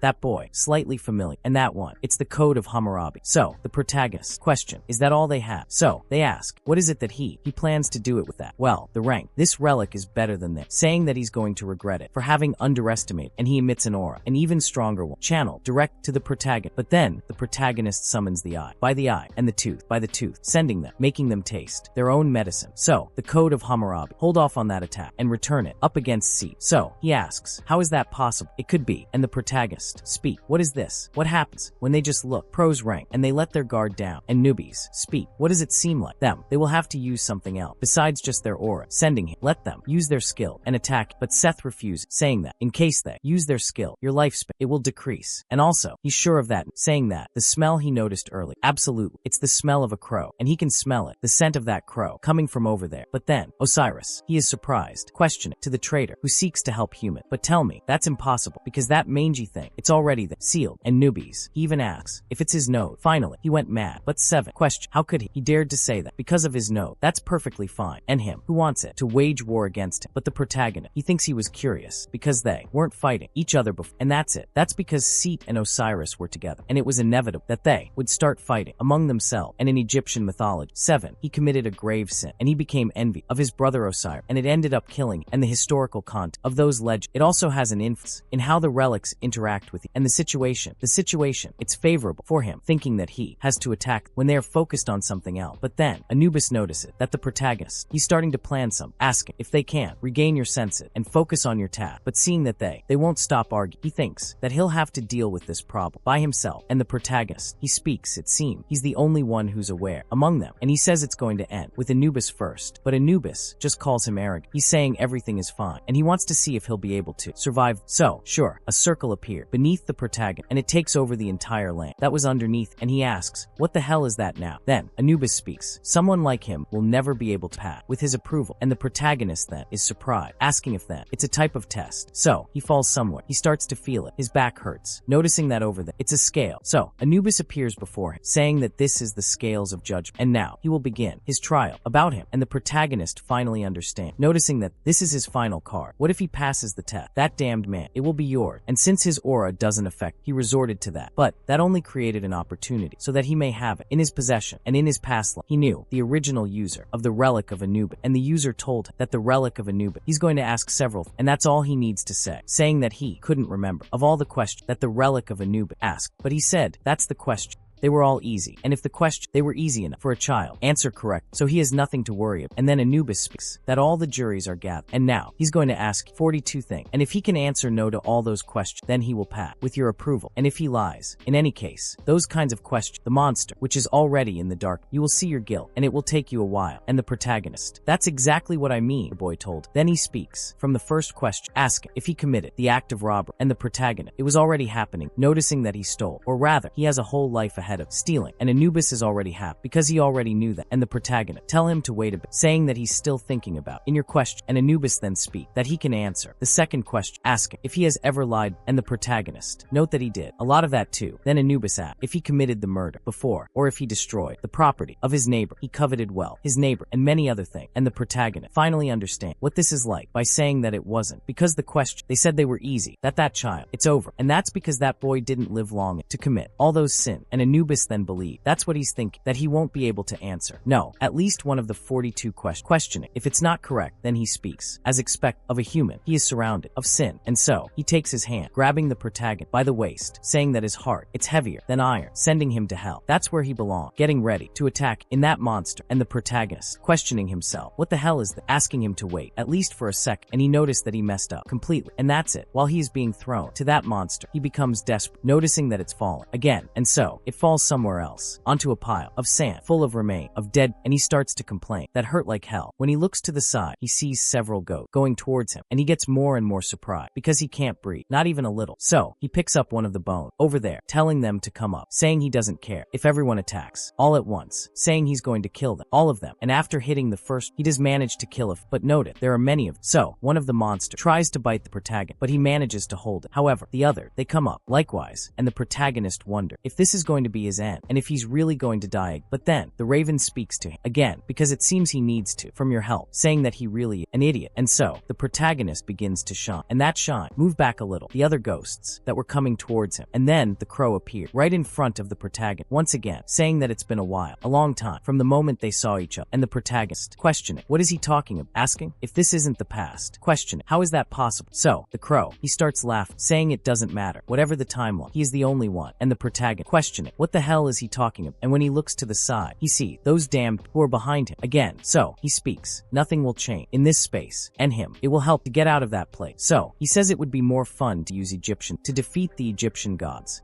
And the protagonist questioning, what the hell is he, and why that's helping you. But then the raven, simply, it unleashes its energy, destroying all those things. Meanwhile, outside, both Seth and Osiris are left thinking it's taking longer than they thought, but they're noticing that dome is breaking, and they question if finally it's done. But Osiris thinks, which is strange, speak that the space of judge created by Anubis, it is being destroyed by force. And Seven, he doesn't believe it, asking if he believes it, that a mere human could do this. And Quan, he's lying on the ground, all sprawled out, just watching. So when space breaks, the two of them, they don't believe it, and they notice that power. Noticing that is the power of the sun god. Ora. Then the raven used the power of Ra and Seth speak. Who knew? Who was that damned thieving crow? So Osiris asked to Anubis, what happened? He was ordered to get up, but Anubis, there's nothing left to say. And 7 speak. That is clear as day that the raven, he did it to him, saying, are you sure that it was sealed? Questioning how he was freed. Speak that he doesn't remember. He was on the side of humanity to destroy it, his brother, and absorb his power, calling him unclean, a sinner, and the protagonist. Question about what? They are talking. What if that's true? And the raven, he doesn't even answer. So Osiris talked to Set. They're going to use it, their power, and they have to deal with given the situation and to warn the other. And 7 speak. No, there is a choice. Speaking that will end with everything. Now that the situation, that's how it is. Releasing everyone, his power up from the raven. So all the space around the raven, it starts to break down, and the protagonist gets scared, and many heads, that one emerging from the ground towards to the protagonist, and the raven speak. No, it will be just that. In this space, this time, and the dead will ride upon everyone, the whole world, saying, no, it can't anymore, to help the protagonist and him speak, the one who knows, saying, no, I didn't expect that it would help, really, but the raven question, the raven question, the raven question, the raven question, the raven question, the raven question, the raven question, the raven question, the raven question, the raven question, the raven question, the raven question. Then he dodges the first attack from that enormous thing. When the monster passes, he attacks her, but his sword gets stuck in the middle of all that band. He says it's tougher than he thought, but still, he has another dagger, and when he pulls out the relic, she thinks about that energy, saying she feels like home.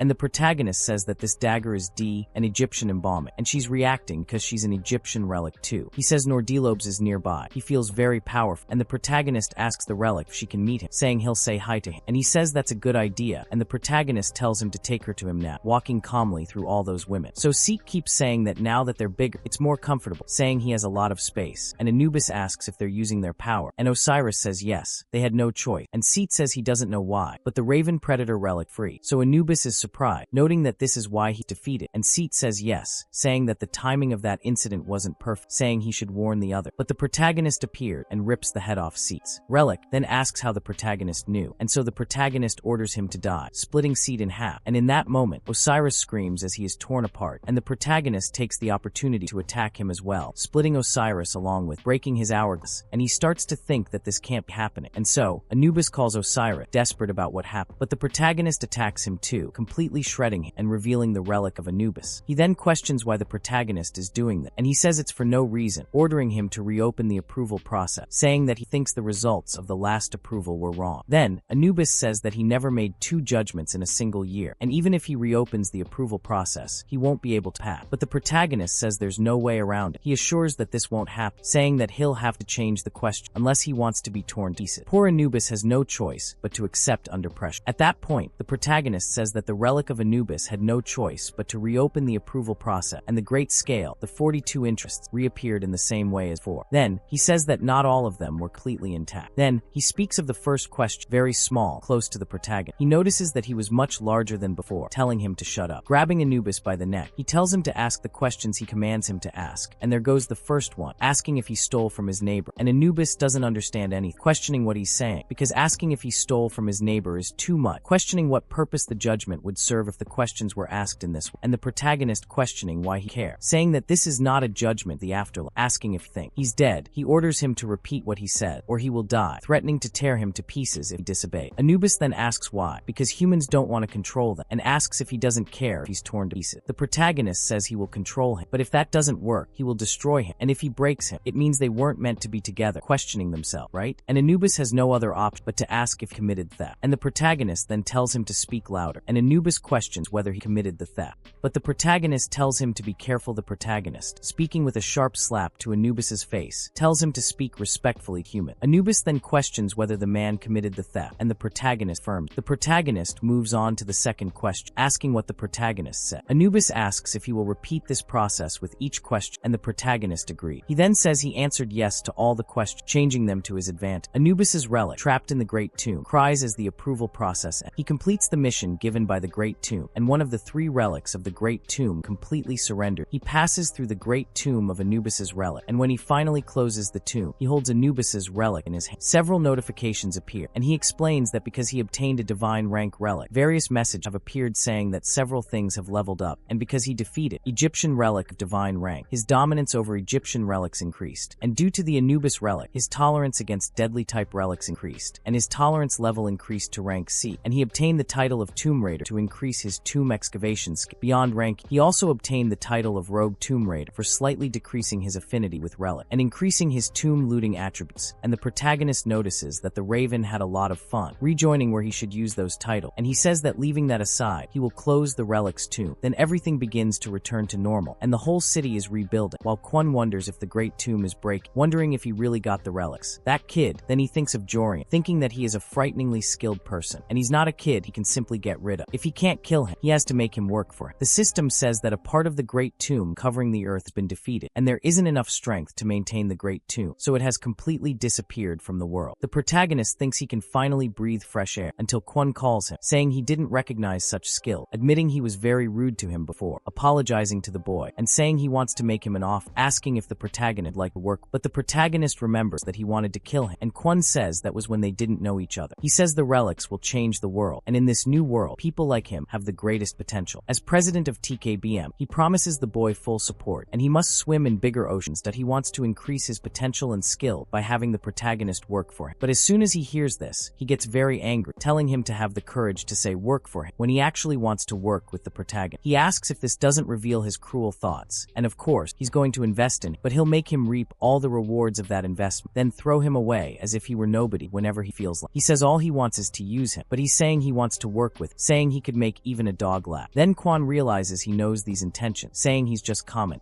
asking why he's so sensitive, D saying that at this moment, he has more than he deserved, and therefore it might seem like he's working for two, because it's bad to expect results from your investment, saying that one hand washes the other, and that's how the world works. And the protagonist notices that he even seems like an old snake, so Kwon tells him to think about it, saying that he would have to go through several dangers, like this one, to be able to collect the relic, and it might be difficult to handle everything alone, and if he ends up getting hurt, he can hire hospital, like his connections and his company, but the protagonist lightly cuts his neck, and then questions him about what he's talking about, if he's going to provide him with health insurance, saying that he can't just stand there listening to this old man's nonsense, saying that he still remembers the day that Buscania russica ended up in his hand, which is basically that tree he bought at the auction, and tells him that he treated him like a slave, using his illness as a bribe, and at that the old man smiles at the protagonist having cut his neck, saying that it surprised him, and it's very good, and it was extremely fat, and so it said that the spilled blood is returning to his body, and the cut was immediately reddened, and the protagonist, seeing that, can only find it disgusting, and he says that this is the power of the defensive relics he had, and the old man agreed, and the protagonist says that that is the body of Achilles submerged in the river Styx, and presumes it to be a relic of at least divine rank, and Achilles is a soldier who belongs to Greek mythology, and his mother was the ocean goddess, the Thes, and his father was a human Peleus, and the Thes wanted her son to be immortal like, so she submerged her son's body in the river Styx, holding Achilles' heel, and Achilles obtained a strong and resistant body. However, his heel continued to be weakness, and he says that Achilles died after taking an arrow in the heel, and being the relic of Achilles, this must be his weakness as well. The problem is that he doesn't know where this weakness is, because his neck returns even after being completely cut. The old man returns to normal. He asks if he now understands why he's below him, saying he understands that he's good, but he can't defeat him. He says he doesn't want to fight, and is trying to be his ally, asking if the answer isn't obvious. The protagonist then simply goes ahead, telling Muramasa to gather all his strength. She asks what he was doing, and he asks if she's ever heard of something called a revolt, saying that's what he's going to do. She says he's right, it's an obvious answer to choose to side with, but he doesn't want to, and he must just think he didn't like. The old man is increasingly surprised, and the protagonist says that Muramasa is also a perfect weapon for a revolt, and she becomes stronger the higher the rank of her opponent. Then he'll test if he'll shut his mouth after attacking him with the full power of the Muramasa, and the old man thinks he's crazy, asking why he's going so far, and cuts the old man in half. Hyun spits blood and is thrown back, but the protagonist realizes that this isn't enough, and while he's at it, the whole place explodes. Then the protagonist says that he attacked him with the full power of the Muramasa, and it's possible to produce several levels of power above what the relic originally had, but the relic will eventually break. And the old man already told you he was exaggerating, and he certainly wasn't wrong, and that was reckless, but leaving his enemy alone would be wrong. And the old man receiving that attack almost died. And he says that he thinks that because he felt threatened, the old man's relic activated on its own, and if he had considered the range of the relics, he would also have been in danger. And if he could have reacted a little to the impact with Hammurabi's code, it bombarded him more, and Hammurabi's relic was also slightly damaged, but the old man received absurd damage, and with him falling all messed up on the ground, the protagonist says that Achilles' relic and the relic of domination must have suffered a lot of damage, and he shouldn't be able to do anything for a while. But his Muramasa is completely broke, and Hammurabi's relic also suffered damage, and he says that he did all that and couldn't kill him, saying that this is irritating, very much so. But then, Sun Hongyu arrives calling Jory, asking what happened, and the protagonist is surprised that they are still there. Alive, questions why there's a dead guy there, but the protagonist says he even wanted him dead, but he isn't. Then Sun Hongyu asks if he's going to kill him, and the protagonist looks at him, telling him to leave him there, since he'll be stuck in the hospital for a while, noticing that there's no way to kill him anyway. He says he's hungry, so he calls them over to get something to eat, saying he doesn't know if there are any restaurants that survive the impact, but the boy asks the protagonist to wait for him. The protagonist also tells them to speak properly, as his patience is running out, so they start calling him Sir again. Meanwhile, a reporter interviews some people, saying that the damage caused by the anomaly is beginning, that they're receiving reports of people seeing monsters, and one of the men there says that dead bodies came out of the ground, and that they were monad, a slang term for female genitalia, and he wishes it was all just a movie. It's said that some people used superpowers with strange objects, so the protagonist observes them all, saying that the world knows about them. The protagonist then asks about the relics, and Sun Hongyu explains that he placed them on the bed. The boy asks if those are the relics, and the relics begin to speak. The protagonist then says he predicted the world would change completely, and that people possessing good relics would assume power from now on. The relics remain behind the protagonist, talking and playing. Sun Hongyu asks if they aren't about to break, and the protagonist says that's the problem, but he has a solution, saying he has some friend. The boy asks what he means by friend, and the protagonist makes a call to Irene, explaining that he knows it's not the perfect time, but he found a way to undo his curse, and she gets all happy, but the protagonist thinks, of course not, but it's not a complete lie, and he has to be more proactive, find a solution to undo this curse, and he says yes, saying that she just needs to find someone, saying that he was hoping that person could help him with that, and she says of course, asking who that person, and the protagonist then talks about Yahello, a specialist in relic restoration, and every relic can be destroyed because of its durability, or because of its reckless use, and there's no way to recover a relic after it's destroyed. However, some relics have the power to restore others.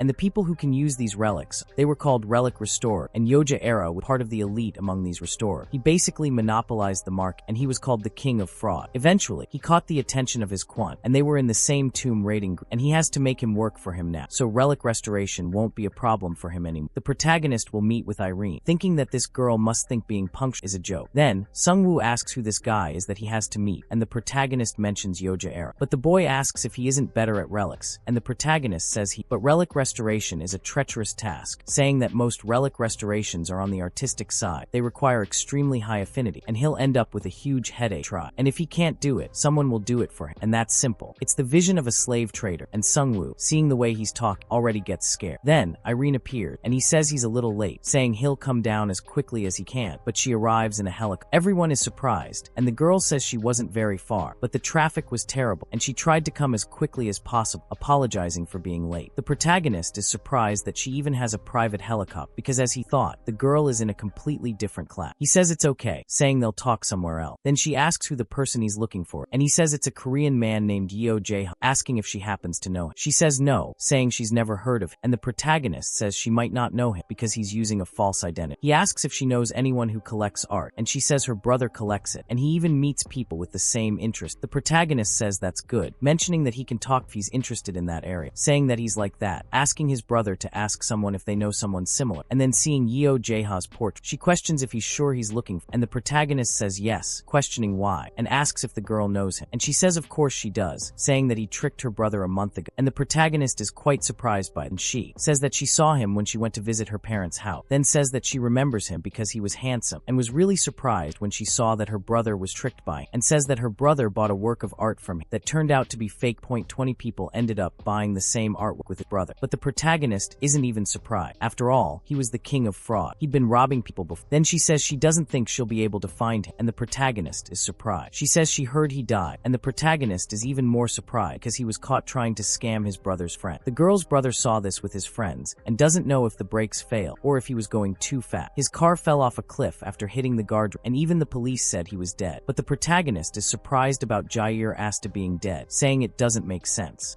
because he must be 26 years old now, and 5 more years would have to pass before he met her. And it doesn't make sense for him to be dead now, wondering if the future has changed. And now that he's stopped to think, not everything happened the way it was before he died. And the relic that caused the appearance of the Great Tomb was Indian, and this time it was Egyptian, and events aren't happening the same way as in the past. But that can't be happening, because he really needs his ability. But she says they'll still try to look for him. But she questions what he's talking about, asking if he's saying the boy might be alive. And the protagonist says he's tough, and they have to have some hope. If they look carefully, there's a list of people who died, and I think he didn't die, but I'm not going to say, because I don't have proof. And while he's in the hospital, Seokyun saw the newspaper saying that the anomaly that occurred worldwide had characteristics similar to tombs that started appearing recently. And the journalist says that in the next segment, the government decided to do research on the relics, and Kwang gets angry with those guys, asking when they'll get tired of talking about this subject, and says that he worked so hard to keep the existence of the relics a secret, and it was all in vain because of Mr. Jo Ryeon, and he says he has to kill that boy, but questions why his body isn't recovering, and one of his men tells him he needs to calm down. But then another man arrives,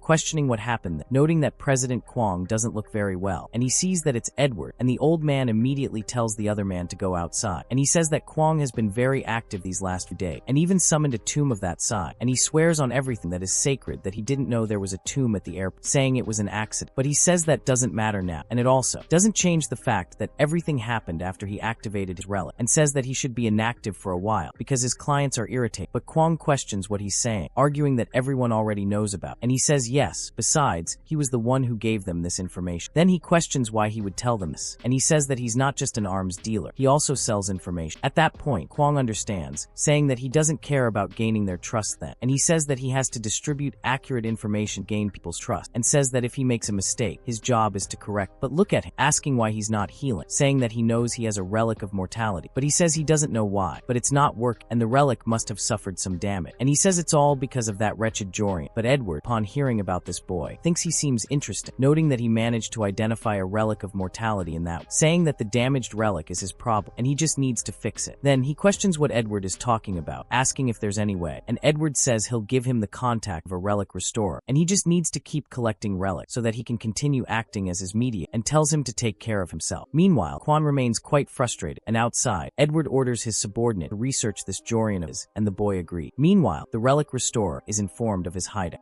asking who is calling him because he lost his concentration link, and he notices it's Edward. When he answers, he speaks to him and says it's been a while. Edward asks what miracle happened for him to answer so quickly, saying that for Jor here to answer the phone immediately means he's broke. The boy immediately says he knows him well, explaining that he was caught forging works of art, so he's faking his death, and his car broke down. He had to pay to keep some people quiet, and he can't go out, and this is driving him crazy. Edward is surprised, as he's already faked so many things, and now he's faking his own death. The boy asks if that's a compliment, saying he'll take it as such, but gets straight to the point, asking if he called about work. Edward says yes, saying a request for relic restoration just came in. The boy says he doesn't like those jobs because restoration is too tiring, but Edward asks if he thinks it's easy to get money, saying that the person who requested it this time is one of the big shots. Kwon Joao, the president of TKBM, is surprised and questions if he's serious. Edward asks what he thinks, since he won't have to worry about not getting paid this time, and the boy is overjoyed, saying he'll definitely accept. Meanwhile, the protagonist goes to the address Irene sent him with SCU Angu, asking if he really believes he's alive. The protagonist says he's not so easy to kill, inviting them inside. Inside, the receptionist welcomes him, and the protagonist asks if Jair Rai is there today. The girl is surprised but apologizes, saying that SCU Angu isn't in the office. The protagonist agrees, saying he can feel him, and also sense the energy of a relic. But SCU Angu interrupts, causing trouble, asking if he's really not there, asking if he's pretending to dead. The protagonist asks what the hell that idiot is doing, but he tells the protagonist they have to make talk. The protagonist says they're there to betray Yojo, ordering them to use his head. He begs the woman's forgiveness, but she says she doesn't know why they're there and shouldn't act this way, saying that the president died in a car accident. But the protagonist places a suitcase on the table, surprised that Yojo has passed away. He asks what he's going to do with all of it, baiting her, and she questions what it is. When she looks inside the suit, she sees that they are relics, realizing there are more than 10 of them, some of which appear to be of high rank. The protagonist can read in her face that this is what she thought, and he says that they will put an end to it. Then he asks if she recognizes what they are, asking her to help, saying that they are all very valuable but broken, and it doesn't have to be President Yojo but someone to restore them. He says that since she works for Yojo, she must be very good, asking what she thinks, questioning if she can restore his relic. She thinks for a moment, asking for just a sec, saying she has to go to the bathroom, saying it will be quick. The protagonist says he will be there waiting. Then he says that he knew she was going to do that because this girl is called Yomi, Yojo's secretary, and she's just as greedy as he is.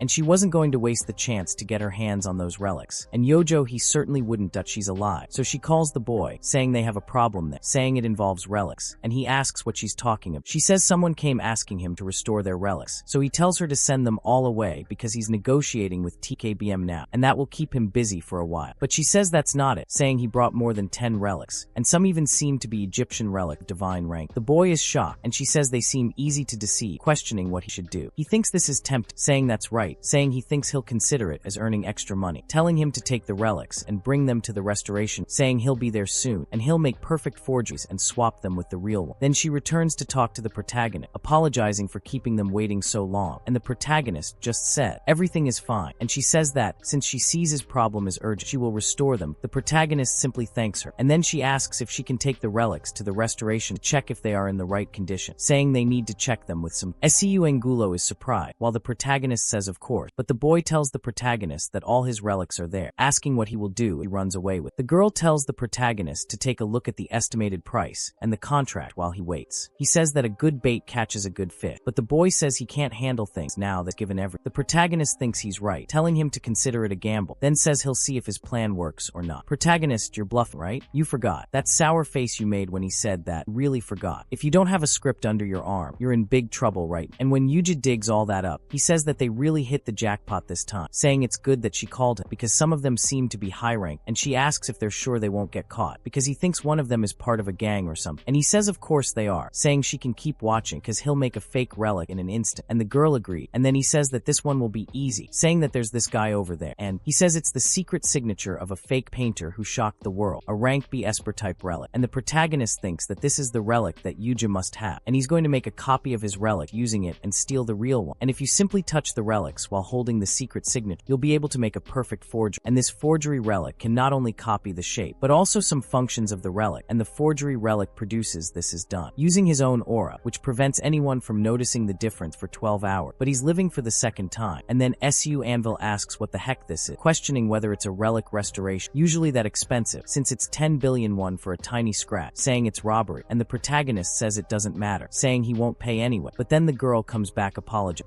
because he made him wait so long, and the protagonist says that everything is fine, asking how the relics are, and she says she begs 1,000 pardons, but the relics are very damaged, and she doesn't think she can fix them, saying that those there are on the verge of being destroyed. But the protagonist asks if that's the case, throwing everything up in the air and scaring the girl, asking what kind of nonsense this is. Mr. Anvil asks why he is so suddenly agitated, and the protagonist said that this woman dared to exchange his relic for fake, and she sees that things have gone wrong, and the protagonist complains about what he's doing to her, and she starts trembling completely, begging the protagonist's forgiveness, and revealing that the real ones are in that room, and she swears that it wasn't her asking to spare her life, and while that's already wrong, she wonders how he found out, thinking that she has to get out of it. But the protagonist bursts through the door with throwing the girl far away, and he feels a terrible headache, and the protagonist enters saying that he got her, sending his rope. The boy is tied up, and he questions what it is, asking if he has more relic. When he grabs the rope, he asks the protagonist to untie him, but the rope keeps asking him to play with, inviting him to have fun. The protagonist asks where his things are, and he says he put them in the safe, telling the protagonist to take the thing off and asking him to untie him. But the protagonist tells him to shut up because he's going to get his things first, and he doesn't believe, asking how he knows his password, asking if he came there to do this on purpose. The protagonist asks if it mattered because he's the one who made the mistake, and the protagonist thinks that this guy is already screwed because he already knew he was a forger. Now, making a mistake used to be different. He lived a normal life, being a skilled artist, and not just normal. He went to a renowned school in the United States to do his painting, but he lost the artistic style he developed after investing so much time, effort in drawing to no one. Unlike his doc, his name was Richard Chong, and he became a world-famous artist using a stolen artistic style. Protesting made no difference, because, since he wasn't known like his doc, he lost his career, and everyone thought he was just being envious. He changed from then on, and started using his talent to deceive. Then the forgery Relic approached, and that helped this damned fraudster a lot. The protagonist says he could have had a real conversation if he weren't so screwed. He won't be able to persuade him if he's really like. The boy questions what he did wrong, saying that he's the idiot for being deceived, saying he hopes he gets castrated, and cursing the protagonist with every name under the sun. And his patience runs out, thinking he'll never persuade him. And the protagonist even asks if he knows what relic that is, and he says it's called Shakespeare's pen, saying that it will make anything he writes happen. Then the boy asks what he's going to do with it, and the protagonist says that today, at about 16 years old, he almost died of pain while tied up with a rope, and the source of the pain came from between his legs, and all three of them share the pain he's feeling. And the boy struggles, and the protagonist asks what he thinks, since this is his novel, and the boy shouts, calling him crazy, apologizing,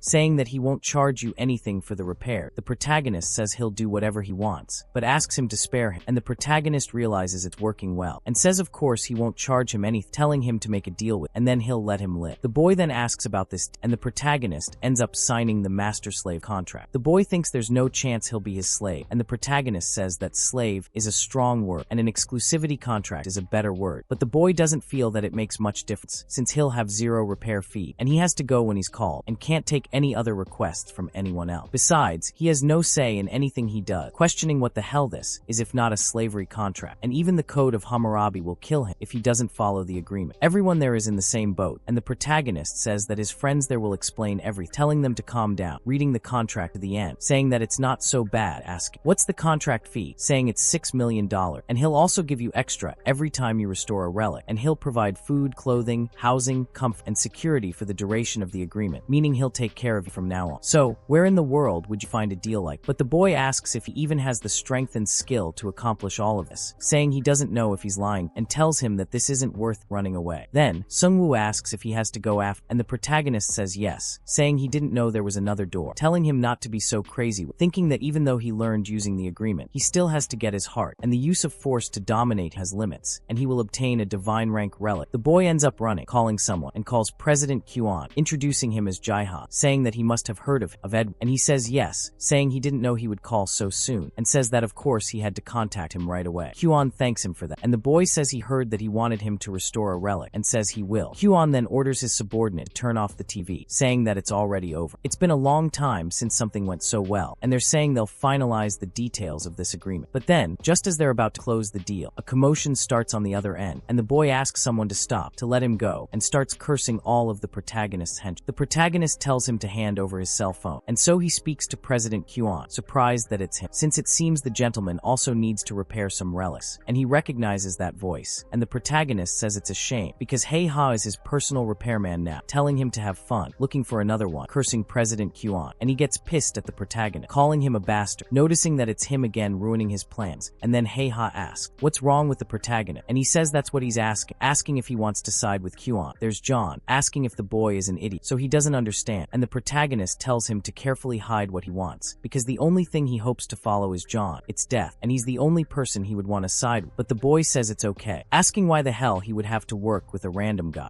A guy who just destroyed his off and made a huge mess. But the protagonist, he realizes the boy is being incredibly annoying, and it seems he'll have to persuade him another way. So he pulls up a chair to talk properly, introducing himself, saying he's from Seoul and what he does. He explains that he's the head of a new excavation and is planning to give the boy a job as a repairman. He talks about the boy, but Yahello asks if he thinks introducing himself will change anything. The protagonist notices he's actually paying attention, that he's a man who wants to improve things. Then he takes out a note, saying that if the boy doesn't want to, he'll do it for him. He says his name is Yahello, and he's an art student who used to study abroad. He used to be a fantastic artist with a great passion for art, but now he's part of the school and is deceiving people with his fake paint. The boy says he doesn't know what he's talking, but the protagonist says he doesn't need to hide it, as the news has already spread everywhere. The protagonist is copying the art study, and that's something else entirely, just like the famous artist Richard. When Richard's name is mentioned, the boy gets angry, standing up and going after the protagonist, telling him to shut up because he doesn't even know what real art is. But the protagonist stops stops him with just one hand. Then, the boy says that it was that damn Richard Cop, and the protagonist asks if he's serious, questioning if it was Richard Cop. The boy says yeah, but the protagonist says that art isn't something you can simply copy-paste. The boy says of course not, saying that's why he didn't last long forging paint. But that guy copied even what he was thinking, and it was as if he had read his mind, and that can't be true. But the protagonist says it can, and the boy doesn't understand any. The protagonist says he should know that, since he used relics for, and if he uses one relic, that's certainly possible, and he is a relic user, and the relic's power will transform him into anyone he wanted, and he can perfectly copy knowledge and skill. But the boy asks how the protagonist is so sure of that, and Giorgio says he has a lot of knowledge about relics, and asks how about this, saying he'll recover the art and reputation that Richard stole, and the boy is surprised. But the protagonist says that in exchange he will work for him, asking if it's not a good deal, thinking to himself that it's because that's what he wants most, and the boy is surprised to get his artistic style back, and the protagonist thinks it's over, because he won't be able to refuse anymore. But the boy asks him to wait, asking him to give him more time, because he wants to think it through, and the protagonist is surprised that he still has something to think about. Then he says that since they've reached this point, he asks if he wants to see CKBM. He'll do the same, but the boy says no, and the protagonist tells him to do whatever he wants, throwing his cell phone in his face, saying that he doesn't like being compared to that old man, but he respects his opinion, and the boy says he's right, saying that he's not that stupid, and even if he acts like he's good, he doesn't believe it. But the protagonist tells him to take that too, throwing a necklace in the boy's face, saying it's a relic that will protect, and if he works for him, the protagonist can't let him get hurt. So the boy thinks that even if he says all that, he won't choose, because if the contracts are under the same condition,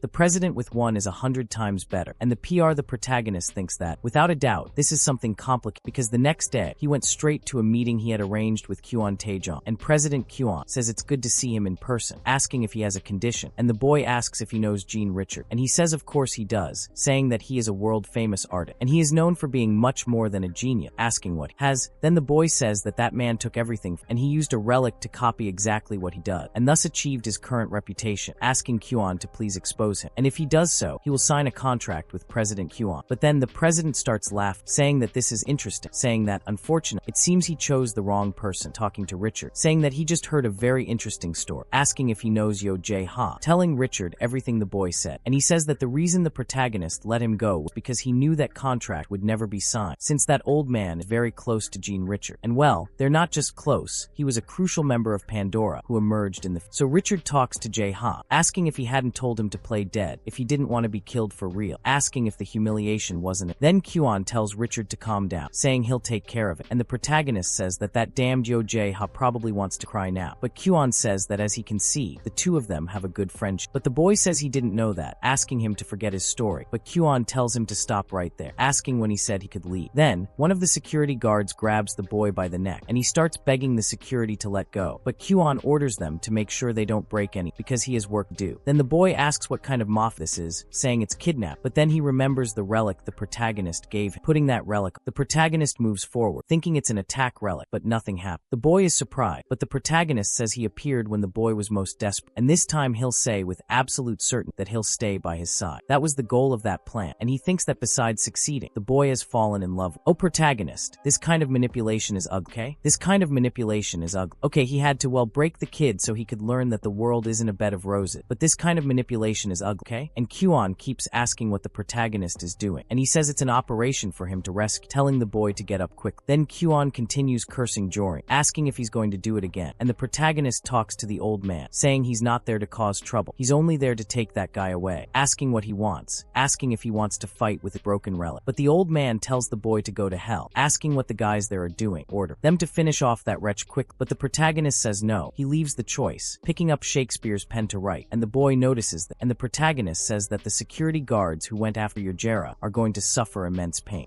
before they die, and the pain came again in the middle of his leg, and so, after the protagonist commits yet another of his evil deeds, he takes the boy to his apartment. Upon arriving, Yojera asks what he wants with, and the protagonist says that of course he wants the relics repaired, and that he's the repairman for his tomb raiding group. But the boy says he said it was an excavation group, but the protagonist says he lied, and he had to convince him, and he chose a more normal word to describe what it was. The boy continues calling him a liar, but the protagonist tells him not to call him, telling him to call him leader with respect. But the boy says he's younger younger than him, insulting the protagonist in every way possible. But the protagonist punches him, telling him to shut up and get to work, and the boy just agreed. The protagonist then orders him to repair all those relics in 3 days. But the boy says that's impossible, asking how he's going to manage fix them all in just 3 days. The protagonist tells the boy he needs at least a month for each relic, but realizes he's too slow. He asks if repairing relics usually takes this long, and the boy replies, of course, saying he doesn't think the protagonist understands the complexity of the work. He adds that all his relics are in terrible condition, and in his case, even a year isn't enough time to repair them all. The protagonist replies that the boy is lying too much, asking if he feels guilty or anything, questioning if he plans to work once a week or something. The boy denies it. The protagonist then asks if he can prove that repairing relics quickly is possible. The boy doesn't understand, and Giorgio asks if he can keep up with that speed. The boy asks how he can prove it, and the protagonist says he'll show him, simply lending him the repair relic. He explains that having the repair relic doesn't mean he'll automatically repair, telling the protagonist to try. The protagonist then sees that it's the paint from the flower garden of the ocean palette. ANCB asks how much durability had, because if he uses it, the charge might be consumed, and the boy says he has enough, telling him to stop admiring the brush and start, saying that if he fails, he will have to give him a month for each relic, and the protagonist questions what he will do if he succeeds. Then the boy says he will put his salary on the line, and the protagonist is then happy, saying that he shouldn't say things so easily. After he succeeds, the boy can't believe it, asking what monstrous speed this is, and why he is so good even at repairing relics, and the protagonist actually manages to do it at time, and says that he won, and the boy thinks it's impossible. The protagonist asks why he needs him, since he's so good at it, saying he can do everything himself. But the protagonist tells him to take a look at the relic, and the relic starts complaining to the boy, talking about that horrible power of domination, telling him to go away. Then the protagonist says that he and the repair relics don't get along, and he can get along with these guys if he has high sociability. He notices that the durability has actually decreased quite a bit, even though he's only used it once. But he tells the protagonist that he still can't work that fast, saying he really doesn't think he's the repairer the protagonist wants, but he tells the boy to stop.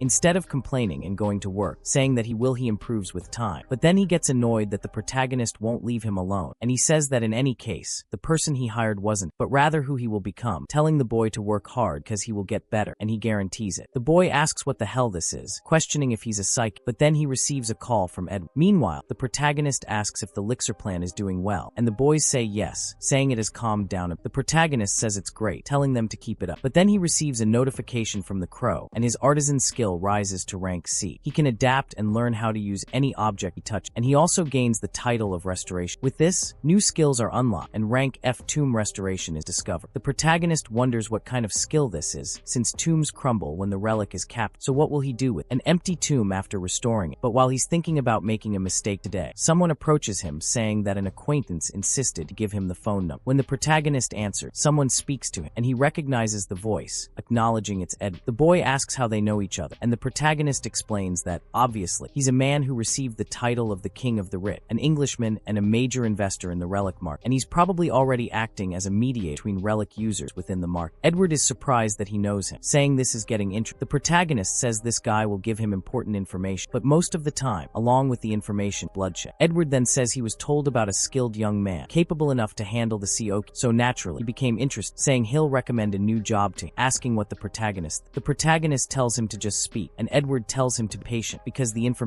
price itself is quite high, but the protagonist says it doesn't matter, questioning how he'll decide if he doesn't even know what it's about. Edward then notices that he's not just anyone, saying it's alright, he'll explain. He says there's a bounty on a tomb in China, and if his excavation group joins, they'll give him a share of the reward, but on the condition that any relics they find will go to the Chinese government. He says he needs that relic theft, and the protagonist asks that's all. Edward says asking what he thinks, and that if everything goes well, he'll consider giving him VIP membership, but the protagonist says he won't consider it, he'll give him the position, then asks who made the request, demanding to know everything. Old Coensis is quite surprised, and the protagonist tells him not to underestimate, as he knows a lot. He wouldn't mess with the Chinese government just because he wants some relics, and says that means someone asked him to do it, asking who this guy is who wants to cause such a mess. Edward finally realizes that he's not an ordinary guy, saying he'll tell him everything he knows, explaining that it's a request from Kira Clark. The protagonist is quite surprised to hear that, and he mentions that she's a general in the American army, and she's responsible for all related missions.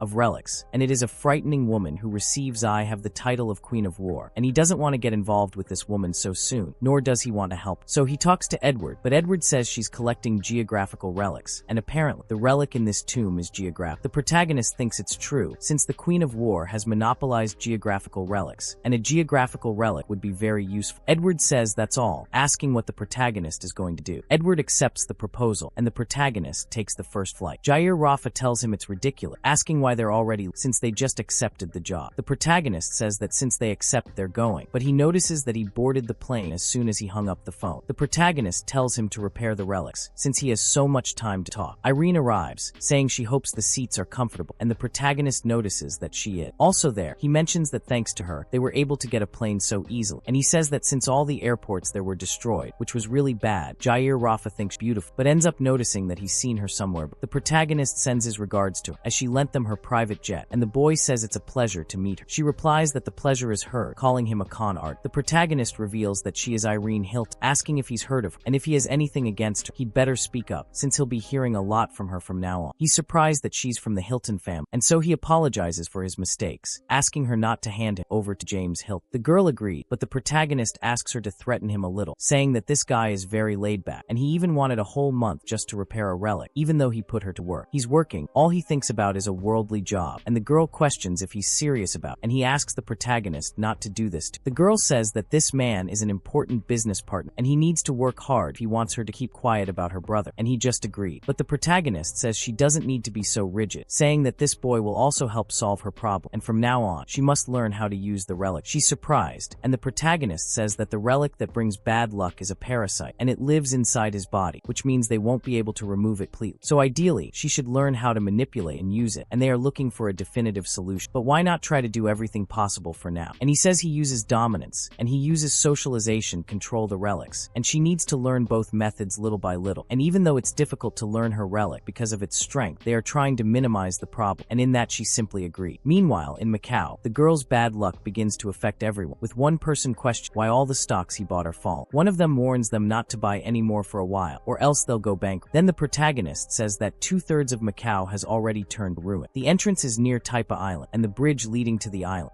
It is compromised, and that is certainly a sign of the relic, because the only remaining way is by boat, and he says the problem is figuring out if this relic has any kind of connection boats. Then the boy starts cursing, and the protagonist asks what's wrong. He says his relic disappeared, and the protagonist questions how he could have done that. But then several people start losing relics around them, and the protagonist receives a notification saying that a thief is after their relic. He even loses one himself, as 3 of them were stolen. He thinks this thief isn't so bad, but he left the most useful one behind, ordering the rope to tie up the scoundrel. Then the rope moves away and the boy asks the protagonist if they stole any of his relics too. He says that unless you can teleport, you won't be able to escape the rope, and he notices that the rope hasn't returned. He goes to see if they've caught the thief. Meanwhile, someone is trapped, but inside the women's bathroom, and the boy tells the protagonist. The protagonist says it's a shame, because he heard the noise coming from there, and the thief is tied up by the rope, and the rope calls to the protagonist, revealing that the thief is indeed her. The protagonist is surprised, and Jair Ray asks if he knows the girl. He explains that this girl is using Medusa's relic and works for the American government. Jair Ray becomes terrified, asking if he'll turn to stone if he looks into her eye, but the protagonist says there's no need to be afraid. The boy asks how he can't be afraid, asking what the heck is wrong with her hair. The protagonist simply snaps his finger, and the rope ties the girl's hair. He tells her it's no use, and she starts to calm down a little. He explains that before being cursed, Medusa was known for being a woman with beautiful hair, so how can he explain Medusa's beauty to that little girl? He says that if she wants to fully use Medusa's relic, she has to be a fully grown adult, and the protagonist says that even though she's a child, he won't. Take it easy, saying that it doesn't matter if she's just a little girl. A relic user is still a user, asking if she understands, and if she tries to play any prank, she'll suffer. Then the protagonist orders the rope to release her, and meanwhile, Garay thinks to himself that for some reason, it even seems like they are the villain. The girl is finally freed, still with a sullen expression, and the protagonist says she wasn't alone. She says yes, saying they have many, and she's going to report it. The protagonist then asks how many there are, and she says there are a bunch more from her school. The protagonist protagonist thinks there must be about 20, and says there seems to be a whole excavation, but asks why. Garay then says the United States left Edward in charge of IT.so he hired, asking if it wasn't already, and the protagonist thinks they're making sure the relic goes to United States, and they know how large the Chinese excavation, and considering how obsessed she was with it, this relic must be very useful, and it will be worth stealing. But then the boy questions the job, because the protagonist is changing the course of things a bit, and he says that of course they're going to lie, that he's going to cheat, but he says no, saying that they'll end up finding out, because they fooled the United States. No way he wants to do that. However, the protagonist just hits the boy, reminding him of the first page of the contract, paragraph 5.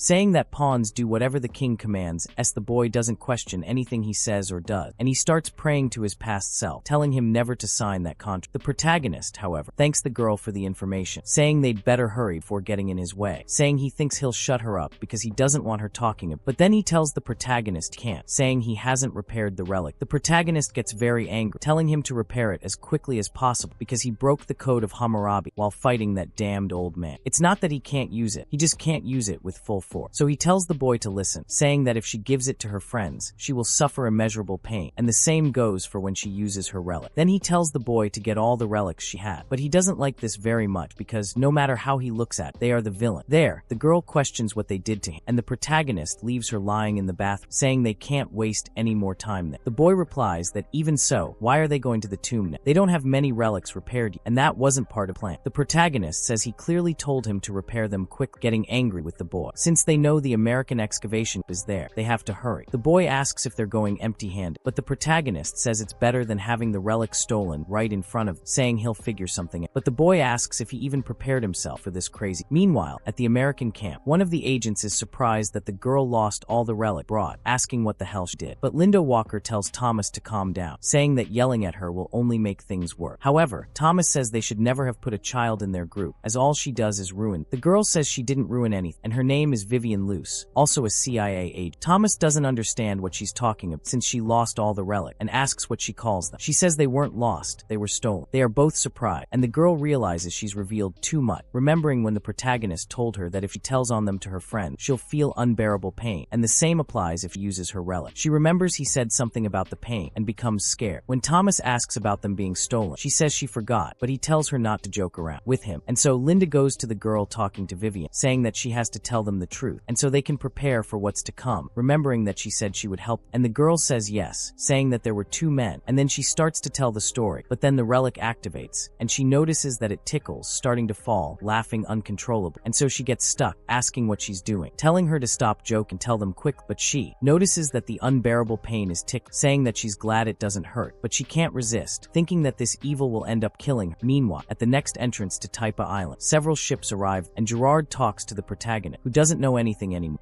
They actually boarded the plane without any useful relics, but the protagonist orders them to retrieve all the relics they stole from the girl, because they might find something useful, but he says there's nothing useful, and Gerard thinks they're screwed. But then someone speaks to them, saying they brought many ships, and that they need that number of fleets to sail, at least, and he will allow them entry. They question what happened to the sky, noticing they've entered the tomb, and one of them asks what they're doing, saying they're in a state of emergency. Gerard asks what he said, wondering if they're in trouble, since he spoke in Chinese. The protagonist says he said the ships are being attacked by monsters, and the boy gets scared. Meanwhile, several other things come in, and humanoid fish jump onto ship's hull. They wonder what it is because they're throwing some, and those arrows hurt a lot. They even notice a snake biting with a tiny sting coming out of the water and going straight for them. The man's arm is pulled away, and then one of them tells them not to shoot because it's going to explode. The protagonist thinks that the one who fell is already gone, and says there are fewer of them than he thought, and they aren't that big. The boy asks if that's true, and he says it seems he won't need any relics since he has that stat. JR feels more relieved, thinking he doesn't need to worry about dying. But then, the 2 boats end up colliding after losing their direction, and the protagonist realizes they are losing stability. The boy tells him to look, noticing that they seem to possess. The protagonist realizes that if bitten, he'll end up being controlled, and the relic says that's exact because sometimes small variables annihilate expeditionary, and that's exactly how long journeys. But then, the boy asks the protagonist what they're going to do, and the protagonist sees that this is going to be annoying, urging the boy to run. But the boy reminds him that they're in the middle of the sea, asking where they're going to run. The protagonist says that while those idiots take care of the monster, he's going to start activating the relics, and says it's good that those guys are human too, and that's all he'll need. Then he uses Shakespeare's pen, writing that those controlled by the relics will all come to the conclusion that they're idiots and will lick the floor. And then they actually start doing what the protagonist said, and JRR questions what happened. The protagonist says that now they just need to take care of the monster. Then the relic says that the protagonist wasn't bad at all, but the protagonist questions why he feels like it's speaking direct, and the relic says that it expected nothing less from the man chosen by the Raven. The protagonist mentions that rumors about him have spread throughout all the relic, and JRR is surprised that the relics communicate each other. He says they are a bunch of attention seekers and probably surpass even humans in that regard. However, the relic says that the cursed human is an inner life form, and he even calls him needy, saying there's no need to worry, as little time remains even for his grotesque tongue, since all the relics will direct their eras against his arrogance. The protagonist says it would be great if they actually did that, as he would be grateful. JR agrees with him because that would mean the protagonist says they're coming straight for his bag and that they talk too much. He suggests they're coming after and that they should have set some kind of trap. The relic doesn't know what to say, and the protagonist starts teasing her again, asking why she won't tell him something else about the raven they talk so much about, questioning what it is, since the Egyptian relics also mentioned the raven, and it seems quite famous among them. She asks why he has to tell her this, telling him to think about it himself. But the protagonist notices she's annoyed and says he understands, since she can't tell him because she forgot. He thought relics were smarter than human, but this is disappointing. The relic ends up falling for his trick, saying she remembers very well how Janano Kamalhosa insulted her intelligence. The protagonist then tells her to prove it, thinking he's really stupid, and the relic ends up falling. His little chatter continues, and the protagonist is simply surprised when she throws a lightning bolt at the wave, shaking everything around. The relic explains that the raven was a highly respected divine relic, capable of devouring its enemy and taking their powers for itself. It was a strong companion, but suddenly it made a contract with some human and betrayed them all. Numerous relics were devoured by the raven, and others became slaves to that human. They couldn't stand by and watch the traitorous raven, so they imprisoned it. The protagonist is surprised by this, as it means the tomb he entered before dying was the raven's prison. He says he knew something strange was happening compared to other normal tombs, because if that's the case, then it makes sense that all the subordinates were annihilated. He says he thought the raven could devour other divine relics, asking how they captured that monster. The relic then laughs, saying that of course fighting it head-on would be a difficult task, but they managed to deceive the human, and humans are simple, and when they showed him something better than the crow, he abandoned it without hesitation. Thanks to this, they sealed the crow and even killed that idiotic human. He orders the protagonist to bow before his supreme strategy, but the protagonist merely observed, saying he doesn't care about the strategy, but he managed to extract good information. He says he was wondering who this meddling crow was, even questioning whether he should ally with, but after hearing this, he thinks he's a good ally. Then the relic questions what he's saying, asking if he paid the same attention to what he said, because siding with that crow means becoming an enemy of all relic. However, the protagonist says he doesn't care, saying he doesn't plan to become friends with idiotic relic. But then the relic screams, saying it can't take it anymore, saying everything is fine, ordering the protagonist to die, throwing even more monsters. JR then notices there are many more of them now, but the protagonist only thinks this is the second horde. The protagonist continues killing those things along with JRR and realizes it never ends. The boy notices they are being surrounded, and he says they don't even care about other people, only attack. The protagonist thinks that even with all this, they can defeat, but the boy notices a noise and realizes it's the protagonist's.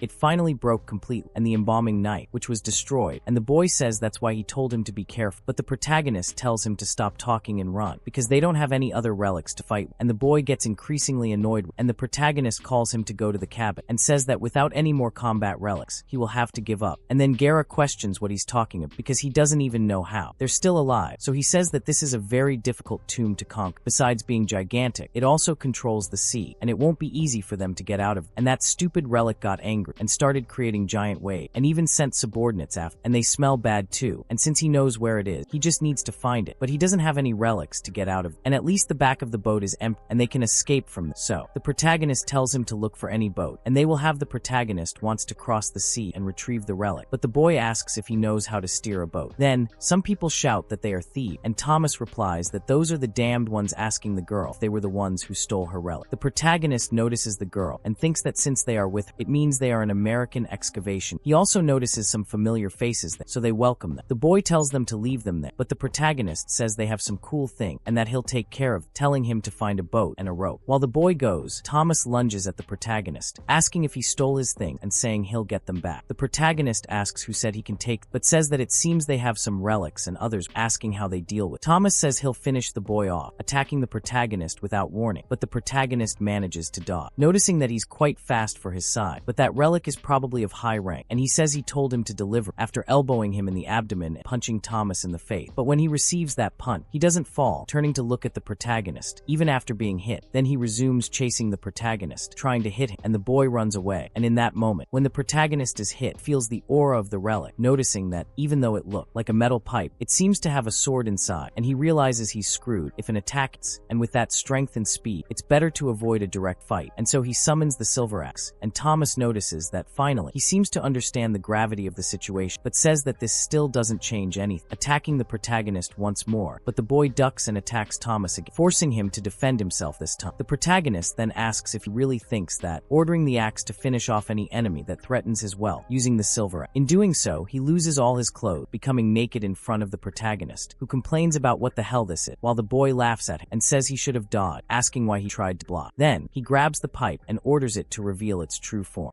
And the relic is the sword of the cave, the flowering plant. Granted, the protagonist receives a relic from the king of the brave Shing, a disposable relic with a durability 2,594 out of 5,000 possible damage. He says it's incredible. That sword seems invigorated, but then Jera shouts at, and the protagonist realizes he arrived just in time, telling the big guy that he'll make good use of the sword. But Marcos orders him back, telling the protagonist to return it. But several monsters appear near him, and he gets completely lost. So the protagonist just has to run away, laughing at himself. Jera asks where they're going now, and the boy tells him to keep going straight, as he'll show the way, saying it's good to have plenty of fuel. Jera doubts they have enough, and asks how far they have. The protagonist tries to estimate the distance they'll have traveled, but then they are hit by a rock, and Marcos orders them to stop right there, already getting dressed in another boat. They are shocked that their friends saved, and the little girl is very angry with the two of them, and then the protagonist says he'll try something else, throwing the rope over there, and the rope gets caught on Linda's arm. He tells her to throw the woman out of the boat, taking her with and throwing her into the water. The protagonist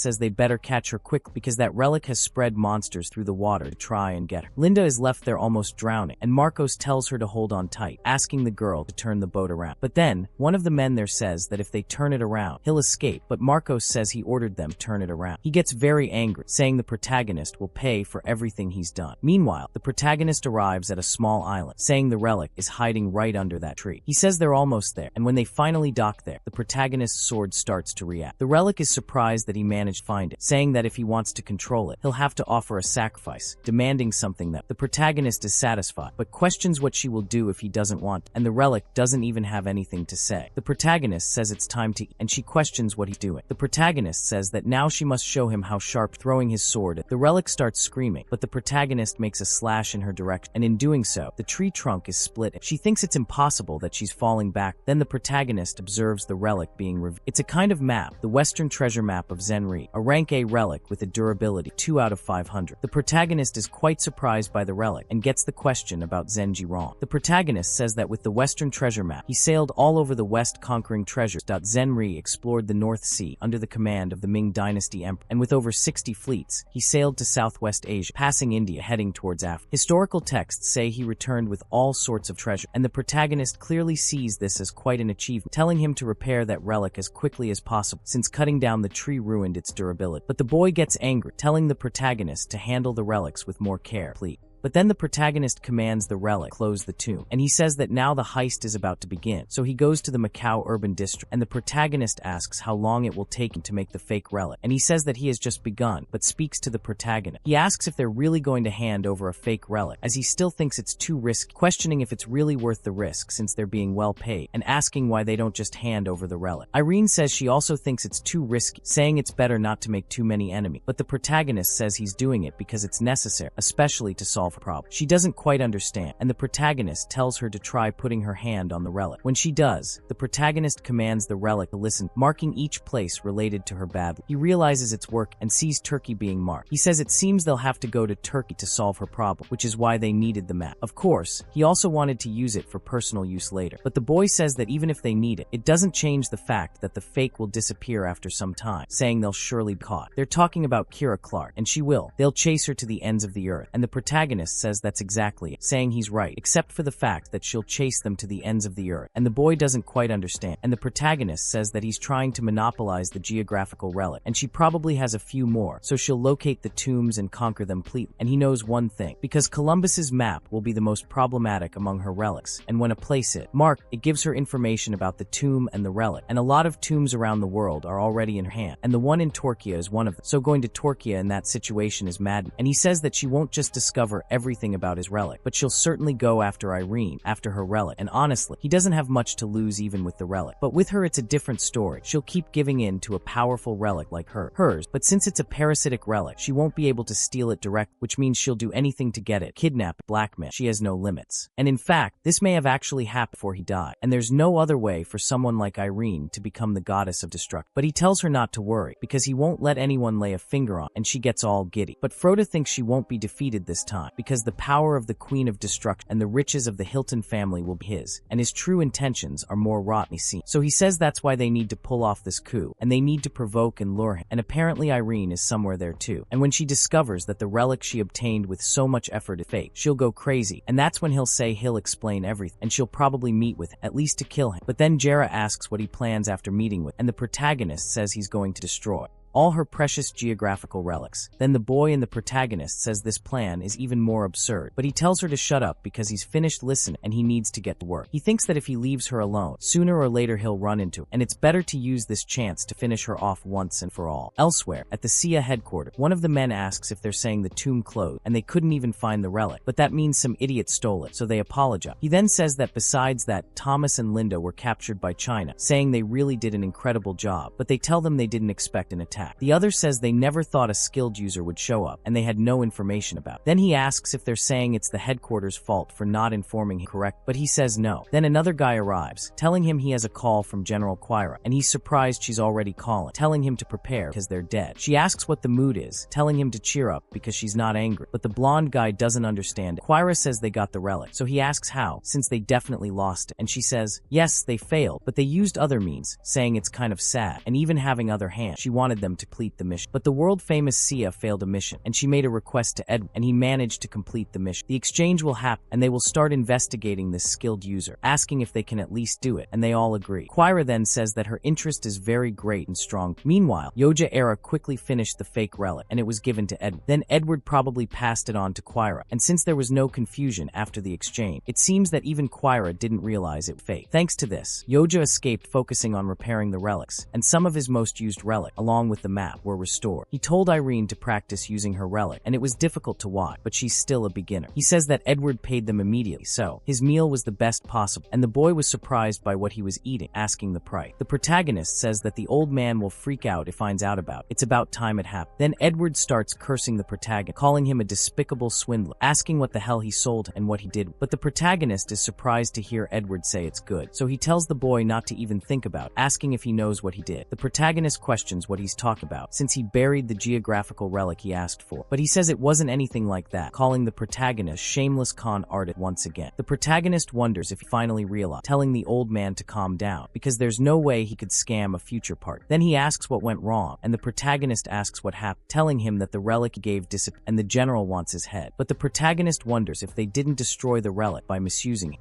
And he says that they said it was working properly, and the protagonist thinks, of course. The story goes that the forgery has the ability to copy skills to a certain extent, but he says it's not just that, there's a bigger problem. When the relic disappeared, apparently, some people vanished along with, and the Prime Minister of England was one of them. Jirai asks how the Prime Minister disappeared out of nowhere, saying that this is getting bigger and bigger. Adage asks if the boy thinks he knows, saying they were supposed to be having a meeting with the general, and that happened, and he says they're all dead. Then Jirai asks what the protagonist will do, and the protagonist just smiles maliciously, knowing Jirai can't believe the protagonist is laughing in this situation. Then Jirai asks why he's laughing, since the Prime Minister of England disappeared, asking if that isn't bad. The protagonist says yes, but that it's a good opportunity, and the boy doesn't understand it. He says that Akira is full of problems too, and times of desperation are the best to apply their ability. The protagonist is beating Ed, telling him to look and learn, and the boy questions what he plotted. The protagonist speaks to Ed, telling him to wake up, and asking how long he'll stay like. The old man doesn't understand anything, and the protagonist asks if he can contact Akira now, saying he needs to talk. Akira is surprised that he wants to talk to the general, saying that calling her in this situation could make things even worse. However, the protagonist thinks he's a coward, doesn't want to contact direct, but thinks it's okay. After all, he's an old man, saying he's not asking him to do that, just to give a stupid explanation, and what he's going to do might end up helping. So Edward believes him, asking the protagonist to wait just a sec. Akira says he knows, telling him to just contact her soon, because it's better than standing still and waiting to kill. So he agrees and calls her. The protagonist says that in the end, Edward ended up calling Akira, and it seems he took A. The protagonist, angry, throws the phone at her, and the protagonist says it's an honor to speak with the general. She replies that it's good, saying she didn't know she'd be talking to him this way, explaining that she heard he messed with one of those men and took the relic. Since the relic he handed over had problem, it could be said that he's responsible. The protagonist says that obviously, yes, that's true, and she's quite surprised. He says it's not very nice to be falsely accused, and that he simply took the relic and gave it to Ed. She immediately gets angry, saying she'll kill him if he's lying, demanding he clearly state what he did with the relic. But the protagonist says he didn't do anything, and she continues to insult him, and the protagonist says he wants to help, and that's why he's calling her, and he hears what happened with the Prime Minister of England, and that's something even he can't ignore, and because it happened after the exchange, neither she nor Edward want to do any more business, and that's terrible news for someone like him, whose only talent is the use of relic, and if he loses all those business contacts like that, how will he put food on the table? And Rappy isn't shocked by how much of a liar the protagonist is, and he says that's why. And as an extra service, he is saying that will help, and with the hope of doing more business with them in the future. So please think a little, asking how he will help, asking if he is saying that he will find the Prime Minister of England, and the protagonist then feels he has caught her, saying that is exact, and what he heard from Edward is that she possesses some geographical relic. So she is surprised that he said that, but he says that he wasn't supposed to say that, saying that he is even more screwed, and the protagonist says that he probably said it unintentionally, asking her not to be so angry, and in any case, he asks her to let him use her geographical relics, but she says that she already tried that, but none of them could locate. However, the protagonist says that he wouldn't offer to do that if it were to use these relics in a normal way. But what he is trying to do is bring to light the hidden powers of these relics to locate Prime Minister, and many think that one can only use the powers that the relic give, but that is not correct. He manages using those hidden powers. The two are surprised by what the protagonist is saying, but he says of course not, noting that he is indeed a crazy con artist. The protagonist questions why they are being deceived, and she questions if he is saying he can use the secret functions of the relic, asking if such a thing exists. The protagonist notices that she is starting to believe him, and he says yes, saying that he managed to outsmart C and get the relic using its secret power. He asks what she thinks, and she thinks for a moment, saying that it's okay, that she will let him use one of her relics, but only under her condition. She says that he will come wherever she commands, and he will not bring any relics with, and that he will do everything under the watchful eye of her men. The protagonist says that as far as he's concerned, everything is fine. At that point, the clueless Edward says that he doesn't believe he actually convinced the general, and he says it was easy, telling Edward to stay there and relax, because he has to. He goes alone, then he starts thanking the protagonist, then Gerard questions him, and the protagonist says he'll come along, saying he won't run away, telling him to finish the repairs too, and the boy already senses that this world is too cruel, and then the crow sends some notifications to the protagonist, and he gains the title of indestructible con artist, receiving the new title, along with more information in his status, and he becomes the Tomb Raider, a Tomb Raider who scams instead of digging tomb, and the protagonist notices that the crow is watching and his socialization has decreased, and the chance of deceiving relics increases even more, and now he can show the relics how evil he is, and he questions why he needs to show this to them, and thinks it's idiotic, telling everyone to get back to work, and tells Edward he can go home, and Edward just wishes the boy good luck, and the protagonist says that sometime later he arrived to tell him where he should go, and it was a hotel near others he had seen before, and she said not to bring any relics, but a soldier doesn't go to war without a weapon, and he shrunk all the useful relics, and disguised them to take with him, and since he's using bending to maintain their appearance like that, they keep draining his strength non-stop, and he has to put an end to it soon.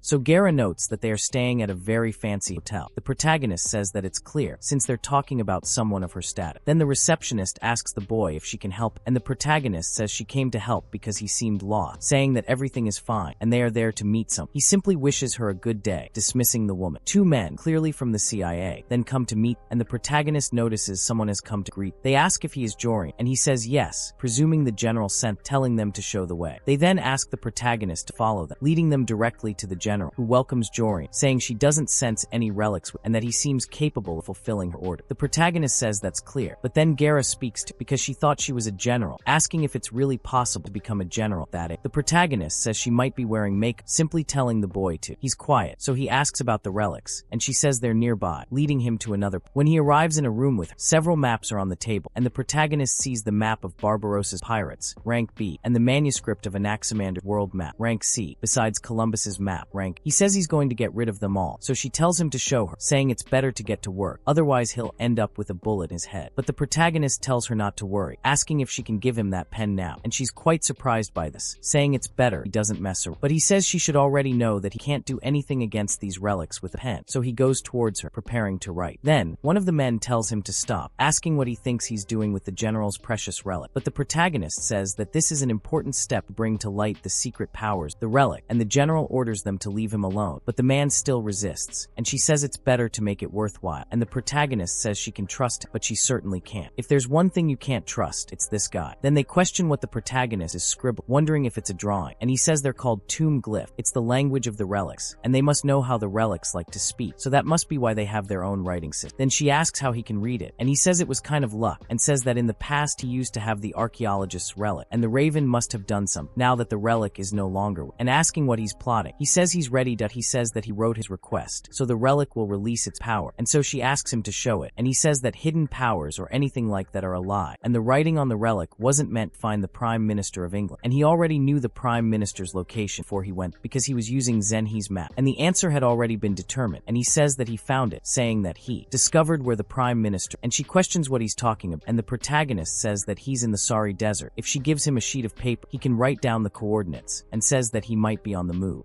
so she should search the entire region, and he says that since it's a desert, she should try. The general orders them to find him as quickly as possible, so she tells them to contact the Special Operations Unit closest to the area, authorizing the use of search relic for short distances. They should find him quick, and so they leave. The two are in a tense situation, and he says that now that he's done his part, she should let him go. But she points PT in the protagonist's face, saying not yet, as he can only say that after the Prime Minister is rescued and safe. She says they'll stay there until they find the Prime Minister. The boy asks if they'll be able to find him, and PT, being a general, tells him not to worry because these men are competent and will find him in a minute. While they wait, she questions why he doesn't tell her more details about the language of the relics, and the protagonist says sorry, but it's a bargaining chip. Then she asks if he wants to negotiate without giving anything in return for it, and he says he understands, saying there's nothing, they can do it, and to make it easier, he'll spell it out for her, saying he can explain the next step later, and she says it has to be that way, and the protagonist signals to make a mistake, and starts writing something on the paper, but then, someone arrives talking to the general, saying that they found the Prime Minister, Albert, and she is surprised, asking if he is safe, and the man says yes, saying that he is weak, but there is no risk to his life, and the protagonist then says that this is a relief, and says that he is also leaving, but she tells him to finish what he is doing. However, the protagonist asks the general if this isn't too ambitious, saying that he thinks she won't let him go, asking if he's not right, and she questions what he would do, telling him to shut up and obey her order, saying that she can't let someone with such skills go away like that, saying that he has to cooperate until they can learn all their methods of using the relics, and the protagonist, then, noticing her intention, asks what she'll do it if he doesn't want, and she's surprised, but something explodes nearby, so she asks what happened, and then the relics start burning, and she orders them to put it out quick, trying to extinguish it as fast as possible. However, that man can't put it out, and besides, he's also controlled by the protagonist, and he starts tearing up that damn map, and she asks what he's doing, and he says they have to get rid of the maps, and they all start tearing them up, and they start ordering everyone who's being controlled to stop, until they shoot the man who was tearing them up in the leg, and the general says that this is clearly the work of a relic, talking to Georgiou, asking where that imbecile is, noticing that he planned all of that. The man next to her tells them that they've disappeared, and the two are gone. She gets very upset, realizing that the protagonist orchestrated everything. Outside, they appear inside a fountain, and surprisingly, they actually escape. The protagonist says that's good, but it's a little unfortunate that they appeared in the middle of a fountain, as he got completely soaked. However, he did well because he managed to draw everything correct in that short time. He says he's confident when it comes to drawing, and the protagonist then says that right after the bomb exploded, he passed the escape relic to Jair Ra. And then, he took advantage of the confusion to draw. The protagonist found the fountain on the ground with the relic, and soon after, the result was a success. Before they went to the meeting point to carry out this mission, he made him memorize the shape of that fountain. The relic he used was the one that President Juan's lawyer carried, ink from a painter from Montemar Rio, Paris. He says that this is an inconvenient method of escape, but now he has hope since he found someone who draws well. Jair R.A. asks what he did this time, and the protagonist says it wasn't anything special. When he borrowed the pen, he made Shakespeare's pen look like the other one and switched them. The moment she handed over the pen, protagonist did this. He says that what he wrote on the map was an order for them to be scared, and he memorized some names so he could amplify the fact. He remembers when he spoke with the reception and also the two men who took them. On the way, the protagonist asked. He could tell them their name, but the man told him to shut up and just follow it. The protagonist, however, asked them not to be like that, saying he wasn't his enemy and the whole situation would be off, but he would fix it for them. In return, they only had to tell the general to go easy on, as they would be friends. They found this strange, but the other man spoke to John, and the protagonist said he wrote the command with both their names, using language they wouldn't understand. He also told the hotel employee, James Hung, that he made her decide to commit terrorist acts due to extreme stress, and the location was the room of 1002. Meanwhile, John Smith and Jim Evans saw the evil spirit on the map, and they thought that if they didn't tear up an artifact, General Kim's life would be in danger. The general was quite surprised, and the protagonist questioned what it was, saying he knew it was incredible, saying the boy could speak in any way, and now that woman couldn't pursue him anymore. All they have to do is go to Turkey. Meanwhile, there with her, they speak with the general, explaining that the connection has been established. Richard shows up, asking General Clark what happened, and she asks if he knows how to restore Relic, saying that his relic was damaged and instructing him to start restoring it as soon as they return to the United States. He agreed, saying it's no problem, mentioning that he's been getting several repair requests recently, and that he also received a request from TKBM not long ago and was in the middle of a repair himself. However, she says she thinks the person who damaged his relics is the same one who damaged KB, and he asks if that person is trying to make a mistake. She says that Yoja will cause a huge headache if they just let it go. So he tells the general not to worry too much, because soon Pandora will create it, so normal people won't even be able to possess or use relic. Who would have thought that a rich little group would try to exclude everyone and keep everything for himself? Oh, how innovative. So the protagonist nicknames her so he can eat a kebab, and the girl gets all giddy asking if everything is alright, questioning if something happened to the vendor, and he questions what she's talking, but then she says nothing, just thanking him, and they are in the center of Turkey, and she says she bought something for him to eat. Then she says she thinks she's been practicing the use of relic. At that time it was worth, provided that it didn't nothing happened while she went out to buy food, and she says it was all thanks to the protagonist. But then, just as she's happy, a billboard outside starts falling, and other people's stomachs hurt. One person starts driving recklessly, almost causing an accident. He asks if she doesn't think it's a bit early to thank, and she says yeah. He says she's still much better than before, and thinks she's mastered the affinity for now, and from now on she should focus on making better use of domination. However, he misunderstands what the protagonist is saying, as she still has a lot to learn. He explains that she only needs the basics of skills and affinity to prevent the relic from damaging her body, since it's a parasitic type, and if it weren't for that, he would never have made her go through all that. He asks if he understands now, saying that affinity is nonsense, but the boy doesn't think so, feeling somewhat offended. The girl simply agrees with the protagonist, and then they send them away. They eat quickly so they can leave, and sometime later they go to the docile cloak, and the protagonist thinks this is strange, because the tomb is still there, and since the relic is inside Irene's body, the tomb should have disappeared, because one side of the tomb is collapsing, and that's also strange, and they think it's full of people there, and they look like soldiers, and on that side of the tomb are the American Special Operations Units, and they are the guys who work for Kira, and on the other side they seem to be Turkish soldiers, and it seems they have formed an alliance, and the way they are guarding it, not even an ant can get in there, and surely it's not possible to simply enter. But the protagonist says that doesn't mean there isn't some other method, and the boy is surprised, and the protagonist says that as he said before, he is not an excavate, but a tomb robber, asking him to watch and learn, because he will show him how tomb robbers do it, and then he actually goes to another corner, taking them all with, and he immediately questions why they always end up in the bath, because it stinks there, and the protagonist says that things just always happen that way, adding that he doesn't like either. He explains that the areas around the tomb are usually protected by the relic's aura, but there's always a blind spot, and in this case, it's exactly there. They're going to dig a hole to get in, but then he gets the question wrong. Is that relic like a C4 in its shape? He says it's not a bomb, it's one of the relics he stole from the American excavation team, and it's the crazy D-rank sweet potato that helps him fart easily. But the boy asks what kind kind of useless relic it is, and the protagonist says that's why this relic is important in these situations, because the basic skill of a tomb raider is tomb digging. If he uses that skill, he'll be able to make a hole. So he says he can get through the walls of a tomb, which not even dynamite can scratch, but they still don't have enough destruct power. So they're going to destroy the relic used as a detonator. Then he asks the two to cover their ear and begins to activate the relic's aura, making it scream. And the protagonist tells it to hurry up and explode because he has to use some of his energy. Then the relic tells him to stop what he's doing.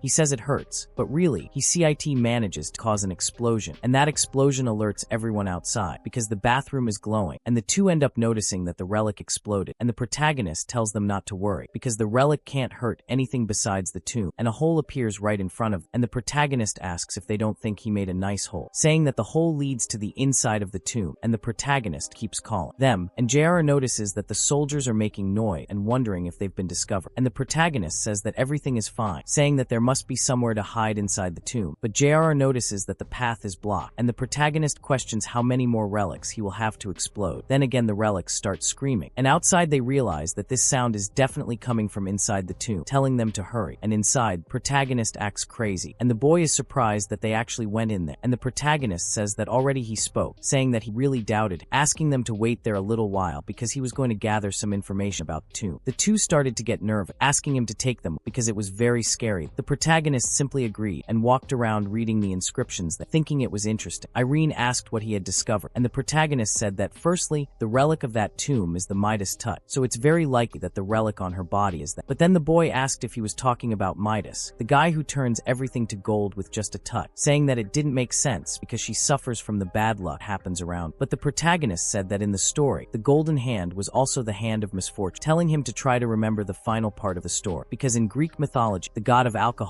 Dionysus, decided to grant King Midas a wish, saying it was a reward for Midas having protected his master. And Midas, he wished that everything he touched would turn to gold. And Dionysus thought it was utter foolish, but granted the wish. However, Midas's blessing didn't last long, for everything he touched, even water and food, turned to gold, and he was starving. Desperate, Midas begged for his life, and Dionysus then showed him how to undo his wish. If he bathed in the Pactolus River, he would be able to cleanse the wish from his hand. He then remembers the Pactolus River, saying that if there is anything that resembles the river, then perhaps there is a way to separate the relic from it. He says that he will then be able to take this relic himself, and he says he knows the method. The girl is surprised, but as the protagonist tells her what she needs to do, he begins to be shot at. Several shots are fired in their direction, and they realize they are soldiers, ordering everyone flee. The soldiers arrive shooting, chasing after them, and in doing so, the question gets wrong because they are able to shoot inside the tomb. The protagonist admits he doesn't know what's happening, and says he thinks it's because the tomb has already been damaged. He asks Irene if she's alright, and she says yes. He notices she's losing her breath, and realizes he can't let this continue, so he stops. The boy asks why he stopped, and the protagonist tells the two to go ahead, saying he'll catch up with, as he's only dealing with those soldiers because running away isn't his style. Meanwhile, the general learns that her men are in Turkey. They're asking for reinforcements. It's getting really messed up, etc. She manages to contact some agent, and in the reports, they appeared terrified. She tells the girl to continue, and she says that according to the reports, a group of people invaded the tomb. 2 men and a woman, apparently unarmed. She thinks there's no way they could be unarmed, saying they must have at least one relic. The girl apologized, and then she thinks more about those 2 men with the relic, noticing that they are those wretched, becoming even more furious. The protagonist calls them closer, using his relic, and Tara speaks to the protagonist, saying that it doesn't matter what relic he had, asking how he will defeat them with a knife. At that moment, they open fire on the protagonist, and the protagonist starts running, and they go after. The protagonist thinks that first, he will distract them using the aura of the relic, and now, he will increase his speed using the sword of the flower knife. If he does this, one by one, they'll take the bait and fall into that trap, and then they tell the protagonist he's trapped, ordering him to surrender because he's surrounded, telling him to put his weapons on the ground and his hands on his head. But as soon as they step into one of the traps, they get a flashbang, and they don't know what's happened. Several of them are paralyzed, turning into gold, and the protagonist goes after the other, easily finishing them off without them even noticing. Then they fall to the hard ground, while the protagonist says that these guys didn't even have a chance. Irene is surprised by what Joreo. He says they're going because he found where the river is, and then the boy asks about the soldier. The protagonist says they're dead, asking what he thought. The boy realizes he's really a terrible guy. Then they go to that river inside the tomb, and he's surprised by the lake. The protagonist says it's exactly what the glyph said, telling Irene to try bathing in the lake, but she's surprised, and he says that it was by bathing in a river that Remedia's got rid of his ability, and maybe she can get rid of her relic too. Then he puts his hand in the water, saying that there are no traps by the way, and they'll be on the other side, so she can feel more at ease. She says she understands, takes off her clothes, and enters the lake. But as he goes in, Jerai asks if the protagonist is going to spy, and he says it's just a precaution because something might happen. He remembers that the protagonist said there were no traps, but the protagonist says that the relic might attack when it comes out of it, saying that you can't let your guard down. The boy just agrees while the girl bathes in that water, and she wonders if it will really work. But then her relic starts to react, and she comes out saying that her other half is there, and the girl gets scared, and the protagonist is shocked. Then when he runs up, it's said that the sleeping relic in the lake has awakened, and the gold relic has released an evil aura, and great luck comes to, and a great amount of luck can bring disaster. So he says he understands, running to Irene, telling her to get out of there now. But she says her body won't move, and her hand starts to turn to gold. Then she shouts this to the protagonist, and he is shocked, jumping up there with the girl, and questions when things got like this, telling him to think quickly,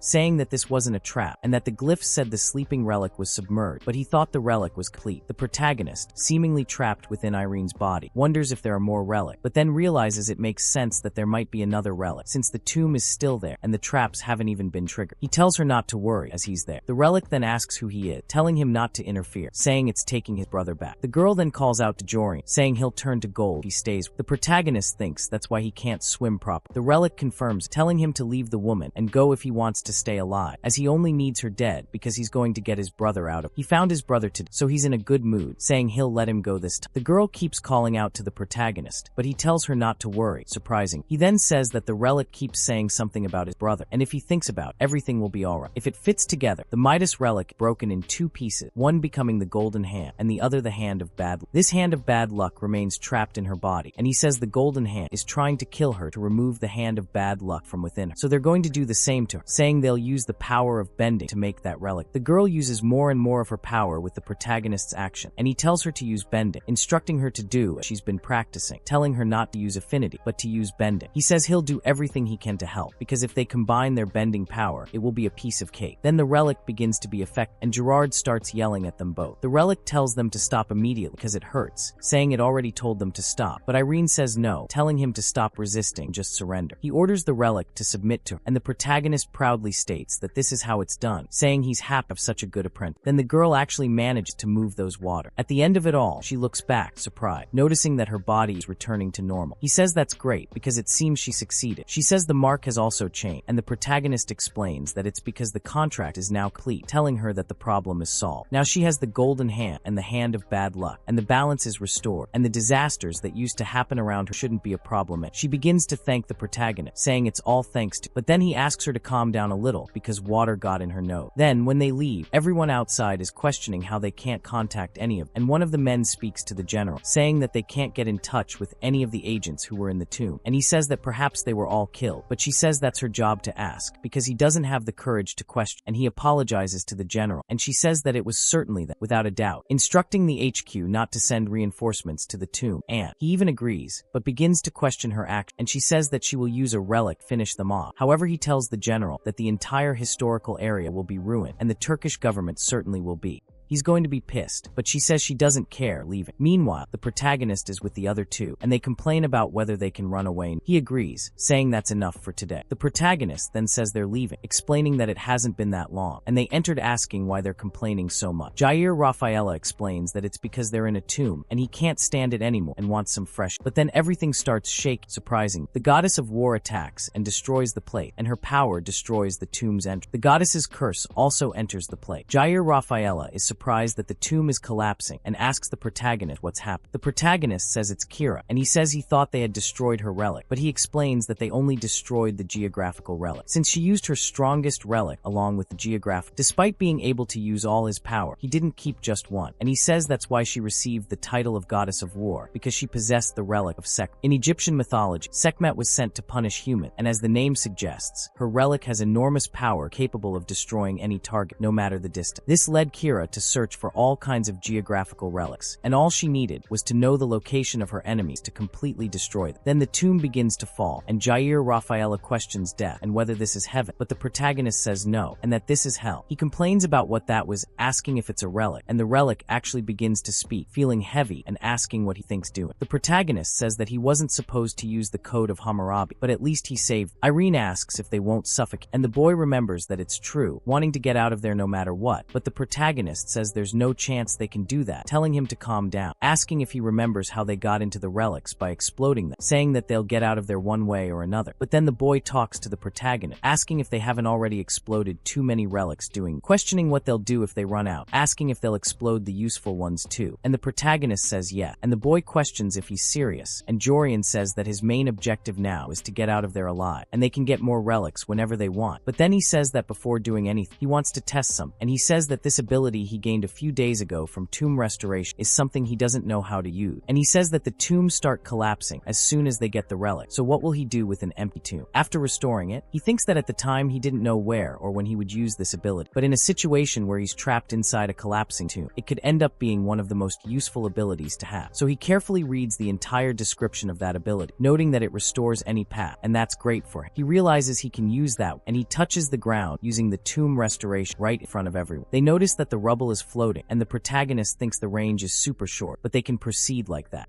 And then Irene notices that they can finally leave, and they are saved, but the protagonist asks if it wasn't in the contract that he would provide for their daily needs and ensure their safety. However, the boy says that there are times when he can't guarantee that, and Irene wonders what contract they are talking. The protagonist tells her to trust him a little, telling her to believe that he won't let any of his subordinates die this time. The two question what he meant by this time, asking what he meant by outside. The soldiers ask if there's any news, but one of them says there's nothing. They then ask for news, saying that it's been 3 hours since the tomb collapsed, asking if they are using search relics, saying that it shouldn't be so difficult to find them, with all their relics releasing aura. They say they are using them, but without any results, and they question how they will tell the general. One of them says that a tunnel appeared in the middle of the tomb, and the tunnel seems to lead to a nearby city. They go there, and a superior officer speaks to the officer who ran off, asking what happened. He says he has something to report to the general, but the superior officer says she's busy with an urgent matter right. He says it's urgent too, but the girl says she'll pass it on to, and the guy thanks her. Then he's talking about a call with the baby, so he asks who called him, but the girl is inside the room, saying it's General Kira. He's surprised, and she says that this is one of the effects of using the Sekhmet relic, and this information is strictly confidential. He says he understands and asks if the effect is the transformation, saying it justifies the name, since many say that Sekhmet was actually Hathor, the goddess of fertility transformed, which means she used that terrifying relic, and that's what ended up with those gods. But he says he's there to report on it, because it seems they escaped. Then the general starts crying, and Richard says that's bad. He asks her to calm down, saying he doesn't understand any, and the girl says she's asking how things are going at Pandora, but he questions how she knows that, and simply says he has good news, and that they finally had the opening ceremony international administrative system of the tomb, and from now on all the relics and tombs will be under Pandora's possession. And he told the world that relics are a Pandora's box that will only bring chaos to the world, and a new law will establish the prohibition of carrying, interacting, or selling any relic, and violation of this law will be considered a terrorist act, and the criminal will be severely punished, and Pandora will protect all of humanity from the relic. Of course, I'll protect you by taking something of yours for myself, but I'll protect— you can't have it, I can't, but I'll protect for her. And then, the protagonist says that they returned to New York, and the years had taken their toll on the Hilton family. Although they planned to return to Los Angeles, where the almond tree is, Irene asked them to go to her house, since her parents wanted them come. Apparently, she told her family that she was now free from her bad luck, and the Hilton family was very happy and wanted to invite the person who freed them to dinner. Of course, he took advantage of this chance, as he was thinking about how to get the Hilton family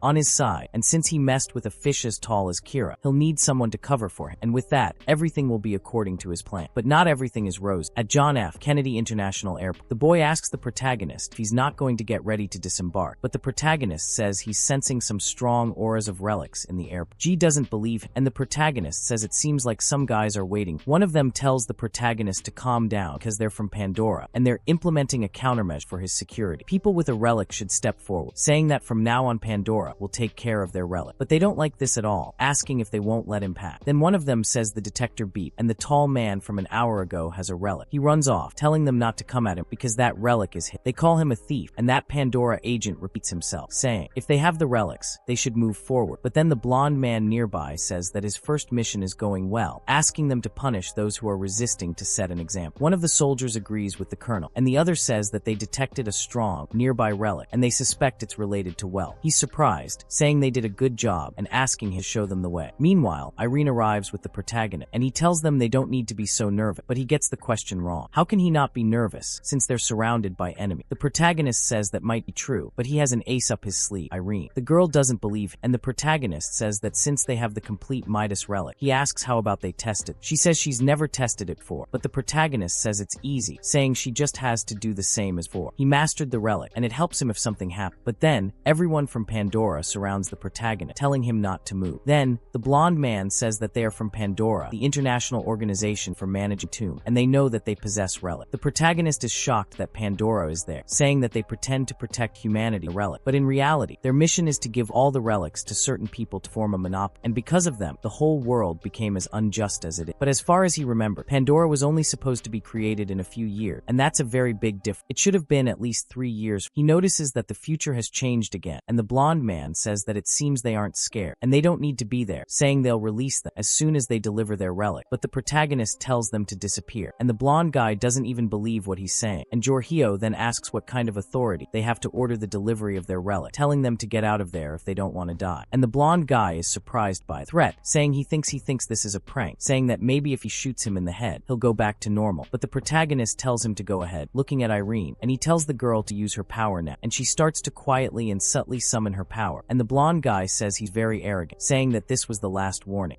ordering them to shoot. But when they shoot, everyone the weapons jump back and hit them in the face. Surprising. The guy questions what the hell is going on, and the protagonist asks if the girl saw it, since she managed to do it. She questions if she did it right, and the protagonist says yes, saying she did well for a first time, grabbing her hand and telling her to try harder this time, saying he'll help her if the relic gets out of control. She just agrees, and the blonde guy says the protagonist seems smart, but he'll see if he can escape this time, because all the agents must get their secondary weapon, ordering them to retrieve the relic provided by Pandora, and they will attack using. Then, the protagonist and Irene invoke her power, and the protagonist questions how they dare try to fight him using the girl's power to attack from afar. Then the system says that the entire airport has been overtaken by extraordinary bad luck, and the whole region has become the domain of the Hand of Fault, and a great evil aura is torturing the relic. The protagonist, an enemy, says that what seems to have worked well this time, and the girl is already glowing, using her power to full with total control, and their relics begin to break, surprising, and even their bodies are affected, and they begin to spit blood on the ground. The blonde man asks where they are going, as they are simply running, but the protagonist goes to, grabbing him by the collar, saying that he can tell all of Pandora, and instead of creating these shitty laws, it's better to use what they have to do something productive. But that's if he manages to return, as the entire airport begins to explode. Meanwhile, the protagonist says that a large explosion occurred at John F. Kennedy International Airport on March 1st, 2 a.m., and the number of citizens killed and injured has not yet been confirmed. But due to the damage, it will be difficult to operate in the region, and experts say that Pandora will not emerge unscathed from this incident. The protagonist says that it serves them right, as they are syncing with their own plan. And since what else? What caught everyone's attention at the airport was Pandora. They will be suspects, and because of this, they will attract criticism people, thanking Irene because, thanks to her, they will be able to defeat them easily. But the girl says that he doesn't even need to thank. However, the protagonist asks if she is feeling unwell, or if she feels anything is wrong with her body, but she says she doesn't feel anything. The protagonist thinks this is strange because she used a lot of power, and he thinks that there's no way side effects wouldn't appear, since side effects arise after use of a relic. In exchange for lending their power, they torture their masters every time they use their power, and Irene used a lot of power to blow up the airport a little while ago, and her relic will surely ask for something in return. And then he thinks the problem is that he doesn't know what she'll want, but the girl starts coughing, and he notices her chest feels a little strange. But I think that golden color coming through is the weirdest thing. But who am I to say? And the protagonist is surprised by Irene, and she says she can't breathe, and the protagonist notices that it's finally started, and the girl starts feeling unwell, and the driver asks if she's okay, and then asks what happened, and she says she can't breathe, and the protagonist realizes the side effect has started, and that was expected since she used a lot of power to blow up the airport. But he questions what kind of effect this is, since it's the kind that tortures the body, that this will be problematic. Then he asks Irene to calm down, saying he'll try to lessen it with his domination. But then all that golden hour goes away. The protagonist notices the girl's face and questions what happened, asking her to wake up. He becomes increasingly nervous and, making a mistake, questions why she suddenly became like. The girl then gets up, and the protagonist thinks he's acting strange. Irene looks at him with wide eye. Her gaze widens, and her eyes become even bluer. The protagonist is afraid of how she's acting and apologizes for saying that, but she seems a bit lunatic. He questions if she's really okay, so he calls Irene again. At that moment, Jair himself goes crazy because the girl clings to him without warning, and the protagonist can't believe. He questions why she's sniffing. Jair asks if the protagonist is alright, and he says yes, and it seems the side effects worn off. He says she fell asleep, and he asks if it was quick. Yes, and then the system says that after using the Relic of Meta, the user will show their greed. Inside, the user will feel a strong desire for the things they want, and will do anything to obtain those things. The protagonist says that if the system was going to say that, it should have said so sooner. The body then says that this time it desires the scent of his body, and the protagonist can't believe. Suddenly, the girl turns around, blushing furiously and screaming, ashamed of what she did. The protagonist almost goes deaf, and she apologizes to Jorian, saying she doesn't know why she did it. The protagonist says it's alright, explaining that it was the relic, saying it made her pay the price for using her power. Then the girl asks if she shouldn't use her power unnecessarily, and the protagonist says yes, but asks if she likes the smell of male sweat. The girl blushes again, but then he says it's nothing, saying he asked her something inappropriate, saying he's not sweating now, questioning what kind of smell. Meanwhile, at the Hilton mansion, Jairava speaks to the protagonist, saying that as she suspects there is something. The boy is wrong, asking if he can't stay in the car, and the protagonist asks what he means. He says he can't meet Jorge Hilton, and if he sees him, he'll kill him. But the girl tells him not to worry because his brother isn't home, and he says he knows that, and that's why he came with, and he just feels he's in danger. However, the protagonist says he's kind of psychotic, telling him to stop talking nonsense and get out of the car, because they're going to start visiting the Hilton family frequently now, so he should stop hiding, and if they find out, he should beg for forgiveness, because he'll have to pay for his mistakes. But the boy says he'll kill him before he does that, pointing his finger at the protagonist, and saying that he also scams, and so everyone gets out of the car, and Irene says she'll show them the way. She says it's been a long time since she's been home, and she was afraid bad luck would affect her family, so she stayed in a hotel. Since she doesn't have to do that anymore, it seems like a dream, and she starts thanking Jorge, but the protagonist says she doesn't need to thank, after all, she helped him a lot with the ActionToon. Then she's surprised, and the protagonist complains about what happened. She says the blue Ferrari is her brother's car, and with that, Gerard immediately loses his temper, and Jorge realizes he's the con artist who sold him a fake adventure. And so he starts screaming, and Irene talks to her brother. Aquila asks if he's home, and he says he is, because he received an urgent call from home, saying it's been a while since Irene arrived. Gerard asks him to forgive him, saying he was wrong, but Jorge tells him to shut up, because if he was going to ask for forgiveness, he should have done it sooner, and this time he's going to kill him, so he can't pretend to be dead anymore. However, the boy asks the protagonist to say something, saying he'll die if it continues like this, but the protagonist says he has to pay for his mistakes. Then the boy realizes he's really bad, but he says his life is too valuable for him to kill him just for a little trick, saying they helped his sister cure her curse, and he participates. Then he asks if they can't let this one go, questioning how they could use this as compensation for him deceiving. Then Jorge says that now that he thinks about it, Irene told him that, and they helped undo her curse, and the protagonist says that's exactly why he wanted to let it go, but Jorge questions. So, since they didn't remove the relic from her body, and on the contrary, made her whole, asking how that can be called freeing her from the curse, saying that he must also be a con artist, saying that it's obvious since he's on his side. But then, he points the gun at the protagonist, and Irene steps in front, and the protagonist says that he knows nothing about the relic, and starts shouting as if he does, saying that the relics were already in her body from the beginning, and they help her control that relic, and the relic from her body can never be removed. But then, Jorge asks how he is so sure of that, questioning how the boy can guarantee what he is saying, asking the protagonist if Irene will have to live like this for the rest of her life, telling him not to make him laugh, telling him to just wait, because he will find a relic special who will remove it from Irene's body. Then the protagonist starts to get angry with that damned man, because he didn't even listen to him, noticing that his rejection of the relic is too big, and he remembers that the Hilton family is devoutly Catholic, and he heard that they don't like relic, but he questions whether he has to start a fight like, and if Irene tells her brother not to say that, because he's making her sad, saying that even though the relic is merged, she's still the same, saying that nothing has changed, and asks him not to speak to Jorian like that, because he saved him, and at that point, Jorge calms down, saying that he crossed the line, but he tells Irene that the relic is dangerous, saying that she will die because of it, and the protagonist protagonist then notices that he knows a little, and he questions what happened, asking if something happened, and Jorge says that it's none of his business, and the protagonist thinks he's 100% sure, noticing that something did happen. Meanwhile, Irene is watching, and Jorge gets annoyed, saying he already told her it's none of the protagonist's business, and now he's telling him to leave before he shoots him in the head. But the protagonist realizes this guy is really annoying and tells him to forget about it, saying he's going to talk to his parents right away, since they were the ones who invited. But Jorge tells him not to even think about it, saying he won't see his parents, and he says they don't want to see him either. Then the protagonist gets angry, telling him to stop being annoying, punching him in the face, and telling her to keep an eye on him and not let him go anywhere. Then Irene is surprised by what Joao is doing, saying she has to talk to her parent right now because something is wrong, and the girl becomes increasingly worried. So the protagonist enters the house, calling out to Mr. and Mrs. Hilt, demanding an explanation. Jorge tells him to stop right, questioning where he thinks he's going. The protagonist, noticing the awful atmosphere and the smell of rotting flesh, says there's no doubt it's the smell of that terrible disease. Inside, he sees Mrs. Hilton in a terrible state, and Irene asks what happened to her mother. Jorge then explains that he finally managed to say what he said, that they couldn't see him. The protagonist asks about Mr. Hilton, who says he's in the same condition in the next room. The protagonist asks how long they've been like this, and Mr. Hilton says he doesn't know, as he rushed there after they called. They'd been sick for a while, which is why they stayed away from the relic, but things got worse. Guerra asks what this disease is, and Jorge says he doesn't know the detail, and the doctors are investigating it. The protagonist says it's not necessary, and that this is relic syndrome. He then asks if the boy knows about this disease, and the protagonist says of course he does, and he knows it all too well, and he's had it too. He explains that it's a disease contracted after spending too much time with relics, especially in people who are underestimated by the relic because they overuse their affinity. All sorts of symptoms manifest, such as hallucinations and other mental illnesses, along with physical symptoms like hemorrhaging, infections, organ failure, and many other things. In short, it destroys your body inside and out. Jorge asks if there's a cure, and the protagonist says there's no cure for this disease. This disease consumed a third of Seoul's population, and people who lived around relics also suffered the same fate. Among these people dying without hope were others who took advantage of the medicinal relics, and he also worked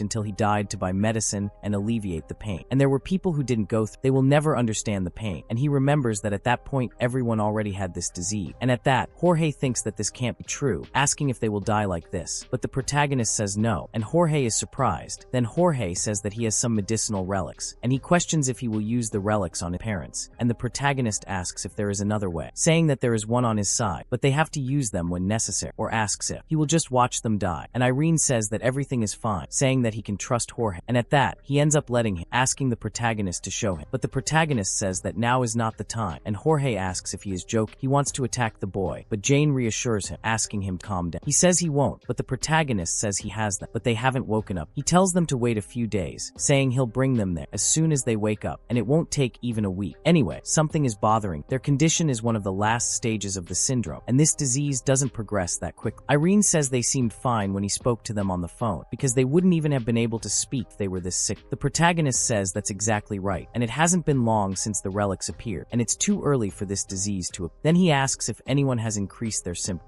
This illness is intentional, as it is a possibility, or rather, it is even the only explanation, since a long time ago they became ill by accident, and since then, they've stayed away from the relics to the point where it's become a family tradition. Not long ago, Irene was possessed by a relic, and he helped. As a thank you, he was invited, and the illness progressed rapidly between then and now, making him think it's impossible. But what if someone already knew about the illness and deliberately aggravated using relic? If that's the case, it explains everything. So he asks Jorge if his parents have had any guests recently, and Jorge says he doesn't know, as he just arrived, and his parents always receive many visitors. The protagonist suggests that perhaps one of them is a relic, and Jorge says it's not impossible, as they didn't prevent who liked relic from entering. The protagonist says he means someone could bring relics in there if they wanted to, so he's surprised that relic users could do that. The protagonist says there's someone behind it, and Jorge almost freaks out, telling him that since before, he was in the early stages of relic syndrome. Someone accelerated its progression, probably using a relic. Jorge asks who it was, but the protagonist says it's his job to find out, saying he has to go back and awaken the medicinal relic. Jorge agrees, but Irene says she'll go with. The protagonist is surprised and asks if she doesn't think she should take care of her parents, but she says it won't do any good to stay by their side, and she prefers to help him retrieve the medicinal relic. Jorge asks what she's thinking, saying it's very dangerous, but she asks if he's saying to just stand there watching, saying she can't do that, and it's like at the airport, he can help. The protagonist agrees, telling Jorge not to worry, as he'll make sure she's not in danger. When they leave, he gets in the car and goes with everyone, saying that just when he thought he could relax and be well taken taken care of, things went wrong. JRA says he thought he was going to wet himself, and then the girl asks, "Excuse me," but the protagonist says it's a joke, telling her not to worry because her parents will be fine. JRA asks what they're going to do now, and the protagonist says they're going to find a friend for the almond. The boy asks what he's talking, and the protagonist says it's called the Relic of Shufu. He explains a little about this relic, which is a key to awakening the almond tree like a true medicinal relic. Shufu was a Chinese sage, and also one of the men hired by the first emperor of Qin to obtain the elixir of youth and mortality. After convincing the emperor that he'd get the recipe for the elixir from Xian, the emperor sent thousands of children and soldiers with Shufu. Besides precious things, however, after going to sea, he never returned, and there are legends that he found a distant land and became a king, and there is no information whatsoever about him having obtained the elixir. But the elixir of youth and mortality is a key that needs to be assembled. So, the boy asks what they're going to do on the subway, and the protagonist says he has to talk to someone, but he questions why they have to meet him on the subway, saying that it's strange as always.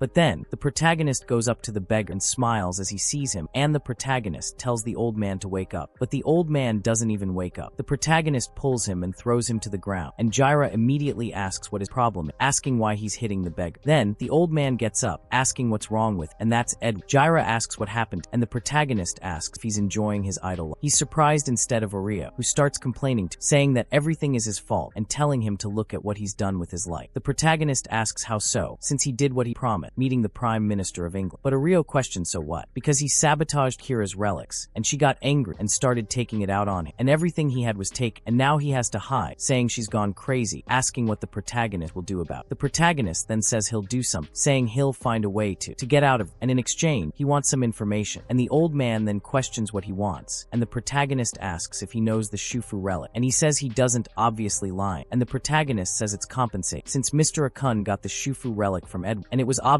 that he would be involved in this light. So he tells him to look at what he found, because it seems he has to report a wanted man. And at that, Edward asks him to stop, saying that he sold it to the crazy Kira, and the protagonist is surprised, and he questions why she needs a relic that attracts children, and questions if he thinks he cared, saying that he wanted money. But the protagonist thinks that there's no way he could know anything, because he's trying to disguise himself because of the problems he went through, because of thinking that it's time to try to be kindred. So he speaks to Edward, asking if he hadn't said that he was his future business partner, saying that it wasn't a lie, and if he gives with a little help, he'll help you make a fortune without having to kneel before those Americans. But he doesn't believe the boy will make a fortune. The protagonist says that, as he knows, he's quite powerful, so he agreed. The protagonist immediately thinks he's got him, because his love for money never changed. Then he says that the Chufo relic alone seems quite useless, but it's one of the materials used to complete a very strong medicinal relic, and he already has the rest of the material. All he needs is the Chufo relic. Edward, hearing all this, thinks he didn't expect all that. Then the protagonist says that using this relic, you can produce countless medicines, and you can get rich just by selling some, asking if he got Edward's attention. Edward says it's not a lie, since he's actually going to open a pharmaceutical company, and it will sell medicine for relic syndrome at a low price, and some other medicines to prevent people from being controlled by some users of medicinal relics, and he'll even make money from it. And then, when he boards another plane, two agents approach the protagonist, saying it's a pleasure, and Irene says they are his guards, saying that her brother wouldn't let her see him on any of them. But then she misses the question if it's okay for them to see him, and the protagonist says that they will consider it as extra help, and says that it's no problem as long as they don't interfere with the raid, and they all understand. Then they say that the lady talked a lot about it, and heard that he was very good with relics, and the girl blushes, and they say they will do their best to help, and the protagonist, this guy, says it's great, and they're speaking the same language, calling everyone to go. Then, he says that Edward said the relic was in Ghana, and it seems he was planning to do business, but Edward says that when he searched for it, something was wrong, because none of the special forces were used. Despite this, it's related to a tomb, and it seems they're acting as secretly possible. The protagonist then asks if they want to hide this, and Edward says that it seems so. He finds this interesting, as he already senses that something bad is going to happen. So, he deceives them in Accra, and they arrive. The protagonist observes that muscular woman with the other agents, and he says he thinks they are definitely subordinates of that man, and that woman is a relic user. Then, the boy asks what they are doing, and the protagonist says that it seems they are loitering in the casino, questioning what they think, asking how they won some money and a relic. As a bonus, he says that the two of them should stay nearby, but outside, and Irene asks if he'll be okay alone. He says they just need to help him from outside, asking her to use her bad luck power when he speaks, saying it will be his training for the day. The girl agrees, and the two go inside. Inside, everyone continues what they're doing, playing and drinking. The protagonist looks around while some chat. He approaches a blonde man, grabbing his shoulder and telling him to leave if he's finished, saying he wants to try playing against them. The woman says she's never seen him there before, questioning who he is, since they've already won a lot, and asks if he thinks he can beat. The protagonist says yes, saying it's more fun that. The woman tells him to sit down, and the two start playing. The protagonist notices that the cups in the ashtray nearby have been very well hidden, and they are manipulating the cards, using the relic, thinking it's a wicked trick, but now he wants her to feel what bad luck is like. The protagonist starts turning the table, making 4 of a kind in a straight flush, and the girl gets increasingly nervous until he makes a royal flush. She thinks it's impossible, saying it must be a joke. The protagonist is pleased with her desperation, saying she must be wondering how he's getting the good and not her, even though she used a relic that increases her luck. The girl is even more surprised, asks how he knows. The protagonist talks about the coin blessed by the goddess of fortune, one of the coins thrown as offerings in prayers that became a relic. But there are many of these, and relics are weak. The more common they are, and if they want to know her rank, it's a rank C, but she's surrounded by SS rank bad luck, and the money is using all her power on everyone present in the world, except for him, Jai-Hai, and says that she got much better using the power in terms of precision and troll. So naturally he ended up with the most luck among all the players who were affected by the bad luck. Then the girl asks if he knew about the relic from the beginning, and the protagonist questions whether she really thought she was the only person who could detect the relic, and then she gets shocked and pulls a suitcase full of money from underneath. But the protagonist says that's not enough, and she questions what he means. He says she has to pay for trying to cheat, and he's feeling generous today, so he'll only accept $1 million, saying she can pass. But she starts saying that doesn't make sense, but the protagonist thought she was going to leave on a pony, calling her pathetic and slamming his sword into the table, saying that since he's so generous, he'll accept a substitution since he's broke, asking her to hand over that relic with the power to attract children. He says it would also be nice if she could tell him Kira's plan. She's surprised that this was his plan from the beginning, saying it doesn't matter because she won't tell him. However, she starts to be controlled and her stomach starts to hurt. The protagonist is surprised because he didn't even do anything. Then they question who left the broken glass and notice that one of her teeth fell out. The protagonist realizes it's Irene and she's outside. One of the guards asks if she's alright and she says no, explaining that she's losing control of her relic, saying he warned her not to let it get out of control. He questions what to do now, and then the girl inside says she'll tell him what he wants to know, saying she'll tell him everything she knows, only asking him to make this agonizing pain go away. The protagonist tells her she should have spoken sooner, thinking there's nothing he can do. She says that if he goes north, he'll come to a forest with a tomb there, and the general plans to take. The protagonist is surprised and misunderstands what she means. She says she's not sure either, and apparently only children can enter the tomb, which is why Kira is using the relic. The protagonist is confused, wondering why she needed Chufos relic. She then says that's all she knows.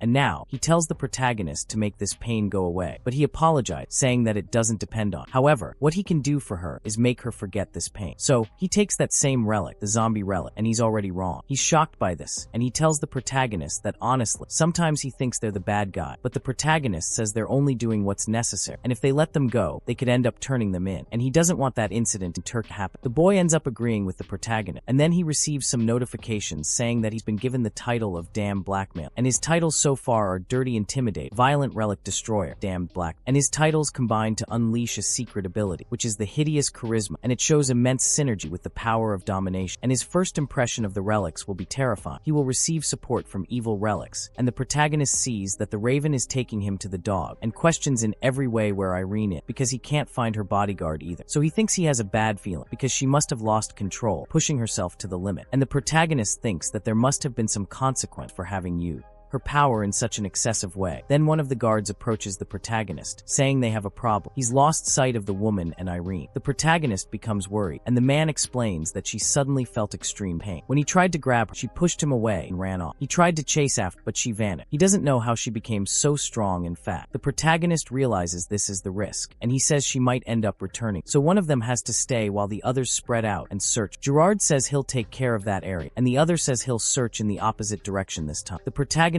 questions how he'll find her, thinking that using Zhang's map must be the only option, but he has Irene's thing and will have to return to the hotel. Then he thinks about the relic, saying he only has to sense the aura coming from Irene's relic, and the aura must be stronger than the relic itself. So he focuses, and finally, he manages to find the second girl there, and he goes to a motel, and he questions why she would come to that motel when he already has a damn hotel room, and he thinks something is wrong, and so he asks if the person at reception can help, asking if he saw a young blonde woman around. Then the lieutenant asks if he's saying that she came running scene asking for a room, then started making a scene asking for alcohol, and he gave her a room for now. But she was worried things would get out of control, asking if there's anything he can do, and the protagonist takes the key and goes there. And when he enters, she's calling for Jorgen, and the protagonist is surprised because the effect this time is that she's become an alcoholic, questioning how many bottles drunk. And even if the effect doesn't kill her, that amount of alcohol is enough to knock someone out for a few hours. And the best thing to do is let her sleep, telling Irene that she can relax, telling her to sleep a little because he was wondering where he ended up. Her purse, but it seems she was carrying. So seeing him, the girl becomes all love-struck, noticing that he really came. And then he comes out of that sleeping beauty state, asking how much she drank. But the girl pulls him onto the bed, and he's surprised, and she says she only drank a little while waiting for him. And the protagonist gets nervous because he thought the effect had worn off. And he also questions why she's so strong. And the girl gets more and more cheerful, turns around, climbing on top of the protagonist until she simply plants a big kiss on. And even after that kiss, she's all cheerful. And the protagonist doesn't understand anything until he receives another notification saying that this time she's going after his lips. And he can't even believe it. Speaking to the Raven, she tells him that next time he should warn her sooner. And the general remains irritated, saying that fortunately her subordinate managed to return the United States safe. She asks how the investigation into the people on the blacklist is going. And the subordinate says that Joreo's group went from Turkey to New York and then directly to Ghana, and they are using the Hilton's private jet travel. She then thinks about this, mentioning that there was a woman among the invaders in Turkey, a Hilton woman, wondering if Irene joined them. She then asks if anything happened in Ghana, and he says the news isn't good, as some of the men from that region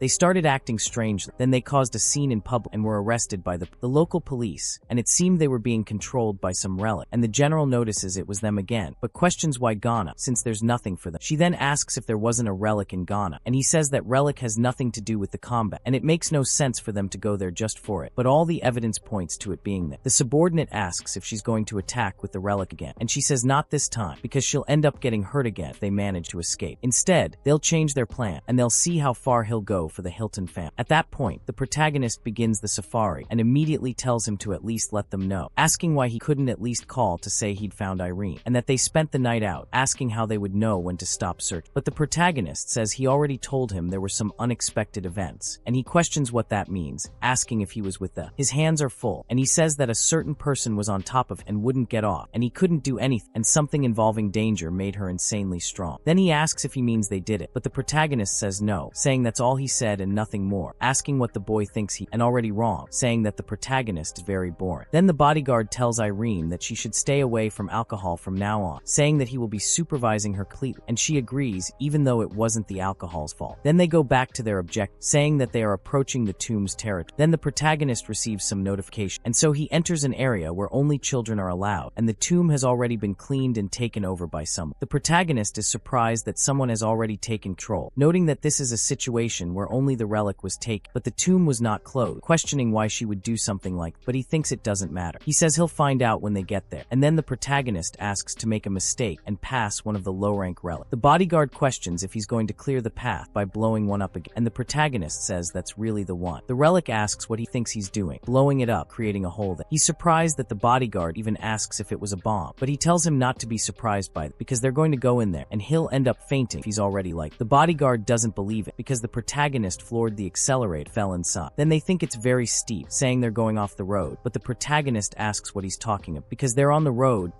and the bodyguard doesn't understand anything. And the protagonist says that the relic is down there at the bottom of the tomb, and it would take hours if they went the regular way, and this is the best way. Then a stone wall appears in front of him, and everyone thinks he's going to crash, but the protagonist says they don't need to worry because he'll go all out with a car, exploding a large part of the mountain. And the bodyguard is surprised that the car stopped and they're alive, and Jer says he thought he was going to die, and the protagonist receives another notification saying that this tomb has been taken over and he can use human objects there. Then he realizes he can use his phone, and at that moment Jer calls the protagonist, drawing his attention, and says that it is a plant. The protagonist, a tea plantation figure, questions how something so large could be underneath, stating it's the size of 3 football. He also mentions children working in the field, wondering if they're hypnotized, as none of them seem to notice the explosion or anything of the sort. The protagonist finds this very strange, and the figure explains that humans are under the control of Shufo's relic, harvesting tea leaves. The protagonist finds this odd, noticing that this tea plantation was created by Shin Nong's relic, a concept he doesn't fully understand. The protagonist then mentions mentions the Chinese minotaur, a human with a bull's head, associated with tea, and Shun Nong from Chinese mythology. Shun Nong initially created harvesting tools, taught cultivation, and ate all types of grass, separating medicinal and poisonous variety. Those poisoned by poisonous grasses treated themselves by chewing tea leaves, raising the question of its connection to the relic. Shufo, and the protagonist says it has to be there somewhere, and now he can imagine what happened. He explains that this tomb was created by the Shun Nong relic, and when Kira came to explore, she found this immense tea plantation. She wanted to make use of the plantation, but she knew that if she took the relic, the tomb would close, destroying the plantation. Instead, she decided to keep the tomb and harvest the tea leaf. For some reason, there was a condition that only children could enter, so she used the Shufo relic to bring all the children there and make them work without playing. For hours, they will spread out searching for the Shufo relic. The protagonist says he wants to get the Shun Nong relic too, if possible, because that tea smells good. But then he hears a scream, and Jirah is being attacked by one of those children. He starts to feel his arm hurt because they are out of control, biting the boy. The protagonist looks at the other children who are also ready to attack. He asks if they're really going to face him, and the two children almost cry at the protagonist. Then he asks the rope to bind all the children, and it grabs the boy who's on top of Jirah and lifts him up with the other. The boy is finally safe, and the protagonist asks if he's alright. He says yes, mentioning that his arm is just a little tingling. The protagonist asks if Irene is alright, and she says yes, explaining that all the children fainted when they got close to her. But then Jirah says there are more coming, and they gather around. The protagonist feels like this is going to be a real pain. This situation is similar to fighting that tiny zombie child from Minecraft. It's almost a shame to hit, but it's necessary, and the children are becoming increasingly aggressive, wanting to attack, and Jirah says that they are all coming for it, and the protagonist becomes a little apprehensive. But after thinking better, he thinks that this might actually be good for them, because Irene, whom he kicked, might end up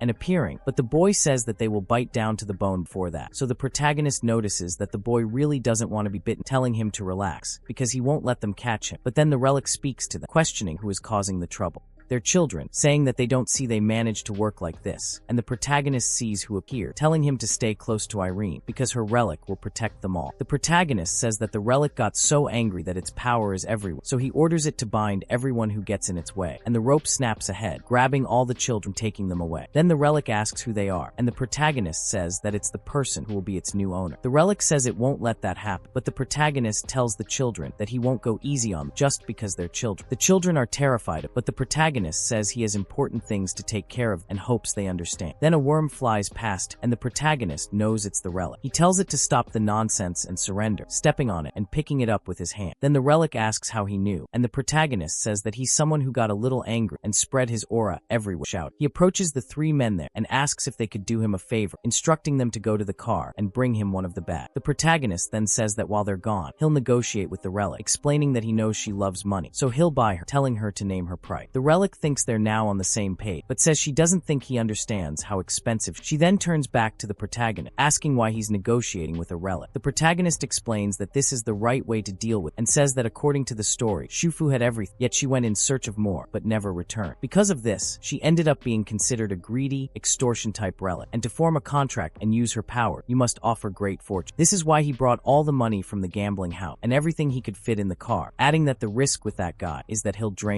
your money, and already getting the question wrong. What kind of monstrous relic is this? Saying that it's a monster, and the protagonist says that it's better than all the other confusing and vague risks, and this one at least is clear. Then seeing that much money, the relic opens up completely, saying that now he's speaking his language, and the protagonist says that there's 1.5 million, and it says that's real money, saying that it's very good, but still, it's not a big deal, and it asks if the protagonist thinks it's worth so little, but the protagonist says that he thought he was going to say that, telling him to get it wrong, open another withdrawal, and the protagonist says that he brought more of those, and at that, the worm is happy, saying that it's raining money. The protagonist thinks this is more than President Kyum paid in past life, and that it should be enough. He asks if she wants to work for him now, but she tells him to wait, asking if he doesn't see she's counting them now. She says it's still not enough, stating that he'll have to do better because his current owner paid much more, telling him trying even harder. The protagonist then wonders how much Ira paid for him, but remembers to tell him that the money from the second bag isn't, asking if that's alright, saying that this risk is more dangerous than he thought. The protagonist ends up giving her even more money, and says that in the end, all the money he took wasn't enough, and he used all the expensive jewelry brought along for safekeeping, and on top of that, he even had to use the deed to one of the Hilton family's property. Because of this, the relic finally yielded to him, saying his wish is their command. They are finally happy to have achieved, and the relic says he seems a bit penniless, but he does have money, asking what he can do. The protagonist puts it in a jar, saying he finally got it, and that he'll put it to good use. Then the relic asks what he's doing, and the protagonist says the first order is to have the children gather all the tea leaves. They're completely scattered after hypnosis ends, saying saying they're leaving. But then the worm Relic says Shinong's Relic will be angry if they do that, but the protagonist says he'll take care of everything. The Relic says that's fine, telling him to hand over 58,000, and the protagonist asks if she wants more money. She says that what he gave him was to formalize the contract, and if he wants his services he'll have to pay, and the protagonist says that's fine, saying he'll pay him when they leave, but he asks if he thinks that. Trust him, tell him to go over there now. The protagonist loses his patience, shaking her and asking what she's insinuating. The Relic starts screaming, and he says he'll pay her later, promising it will be on credit, telling her to get to work now. She says she has to stop shaking, having no choice but to listen to the protagonist. She speaks to the children, telling them to get back to work quick, calling them all to go. Then Gara notes that they are too fast, and the Relic says they were well trained, but the protagonist says they'll go ahead, telling them to get ready to leave. Meanwhile, the children harvested everything, and also picked some seed and packed everything up incredibly fast. But even though they finished quick, they had a problem. They couldn't simply abandon them. So the boy asks what they're going to do, and the protagonist says they'll make them leave after putting everything in the car, telling the worm to show them how to get out of it. The worm says that first he must pay. The protagonist, who was working a little while ago, says that this is slavery, but the protagonist says that everything is fine, saying that he will add another 58,000 to the note, and that he will guide them on the fastest route, changing his tune completely. The protagonist tells the boy to get it, that he will show the way. Then Gara asks what the protagonist is going to do, and he says that there is one more relic he take, and he tells the boy to hand him his bag, because he will take some relics that may be other. After they say goodbye, the relic there begins to speak, asking if they plan to abandon the plantation, flee, saying that harvesting is the most important and beneficial work that exists. The protagonist notices that it has finally decided to, telling them to go quick and take the children, because Shufu's relic will show the way. Then Irene asks about it, and the protagonist says that he will catch up with them shortly. Gara then asks how many relics he had, and he tells the boy to throw them, but then, before that, as the bag approaches the protagonist, a kind of barrier appears, stopping it before it reaches them. Gara asks what's happening, and the protagonist notices it's an aura device. When he tries to leave, he realizes the relic is trapping him. And then Gara starts shouting to the protagonist. As soon as they leave, is told that they don't need to worry about, and that once the relic is under control, the barrier will disappear. However, the relic continues to curse him, questioning who is controlling, calling him an invader, and punishing him for removing its belongings. The protagonist is then grabbed by some roots nearby, but manages to cut. He becomes increasingly angry and charges at the relic, cutting all the roots in his path. The relic says he's full of tricks, but the protagonist continues advancing. He notices that it's hiding among the tea leaves, disguising itself as one of the foliage. He thinks he can close the distance and do something, but then he realizes that what it's releasing is poison. It says that being fast means nothing if he can't breathe, and that it will see how much he can withstand inside the poison mist. The protagonist asks if it thought its tricks were effective. They had just finished, saying that the rank D relic, Homo erectus, the first ember of humanity, is one of the relics he stole from Sia, and he's going to burn her field, setting everything on fire. The relic starts screaming, saying it's burning, questioning how he dares use fire against it. The protagonist says this was unexpected, wondering why, since he heard that Shinlong's relic could control flame, so he didn't expect it to work so well. But it seems he was wrong, and he says that now it's him. Then she says he has very ambitious dream, breaking the ground there and attacking the boy again, saying she can't control flame. But the ground is another story. She opens a ravine there, asking him to let her show her the depths of the earth. The protagonist starts falling and writhing, calling out to her, but the protagonist says that there was enough there, telling her to feel free to go herself. But she says that he won't escape this time, ordering him to rot and wither at the bottom of the abyss until he becomes nutrients to fertilize the soil. The protagonist is increasingly shocked, but he is buried under some rock. Genya starts screaming, and the bodyguard tells Irene that the tremors are stronger than before, saying they have to get out of there immediately. Genya says the boss could die if they leave him there, explaining that he doesn't have all the relic. The bodyguard wonders how they can help if there's a barrier blocking their path, and the collapse continues. The boy has nothing to do, telling Irene they'll leave, saying there's no way to help. When they leave, the protagonist is down there, still trapped by the root, along with some burning leaves. Then the relic tells him it's checked, saying he's nothing more than a cornered rat now, and the poison will kill him, and if that doesn't happen, his chimas will do the job, saying he won't leave there alive. But then the protagonist cuts that root, and says the relic is using a cheap trick, but it laughs at the protagonist, because he's saying that even though he's a man who looted his camp. The protagonist says Shenlong is a god, so it should be an S-rank relic, which means winning by force is difficult, if not impossible, and if that's the case, it pulls out that sword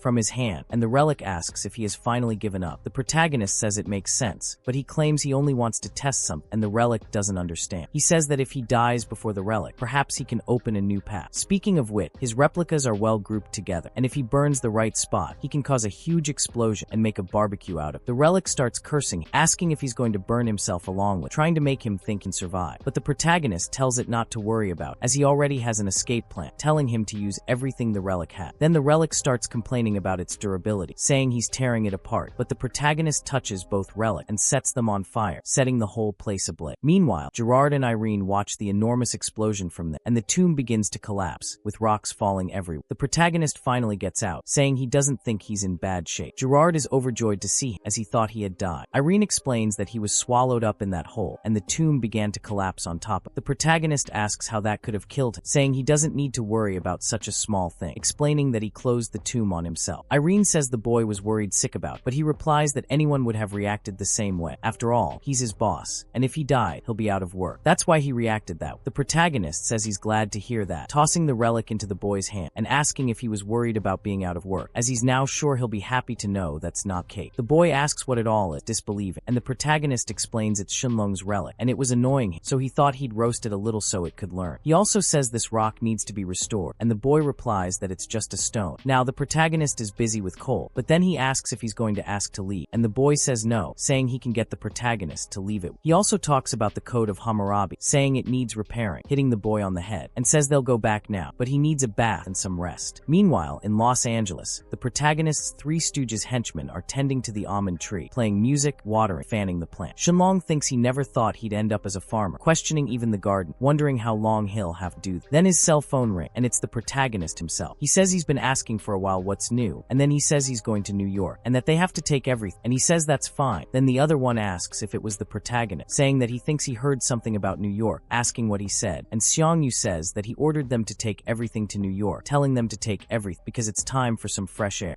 My friend, I'm sure it's better to stay there because the protagonist is going to use you and you're going to get screwed over somehow. So guys, I hope you really enjoyed this special. I put a lot of effort into bringing you this video. It's impossible to bring the complete work because it has 400 chapters, which is a lot, but don't worry, if you like it, I intend to bring it to the end. So, it just depends on you. I'll definitely see you all up to 100,000 subscribers and way beyond. And thank you to each and every one of you who is sharing and showing your support. You guys are amazing. And now, I'm off because I need to sleep.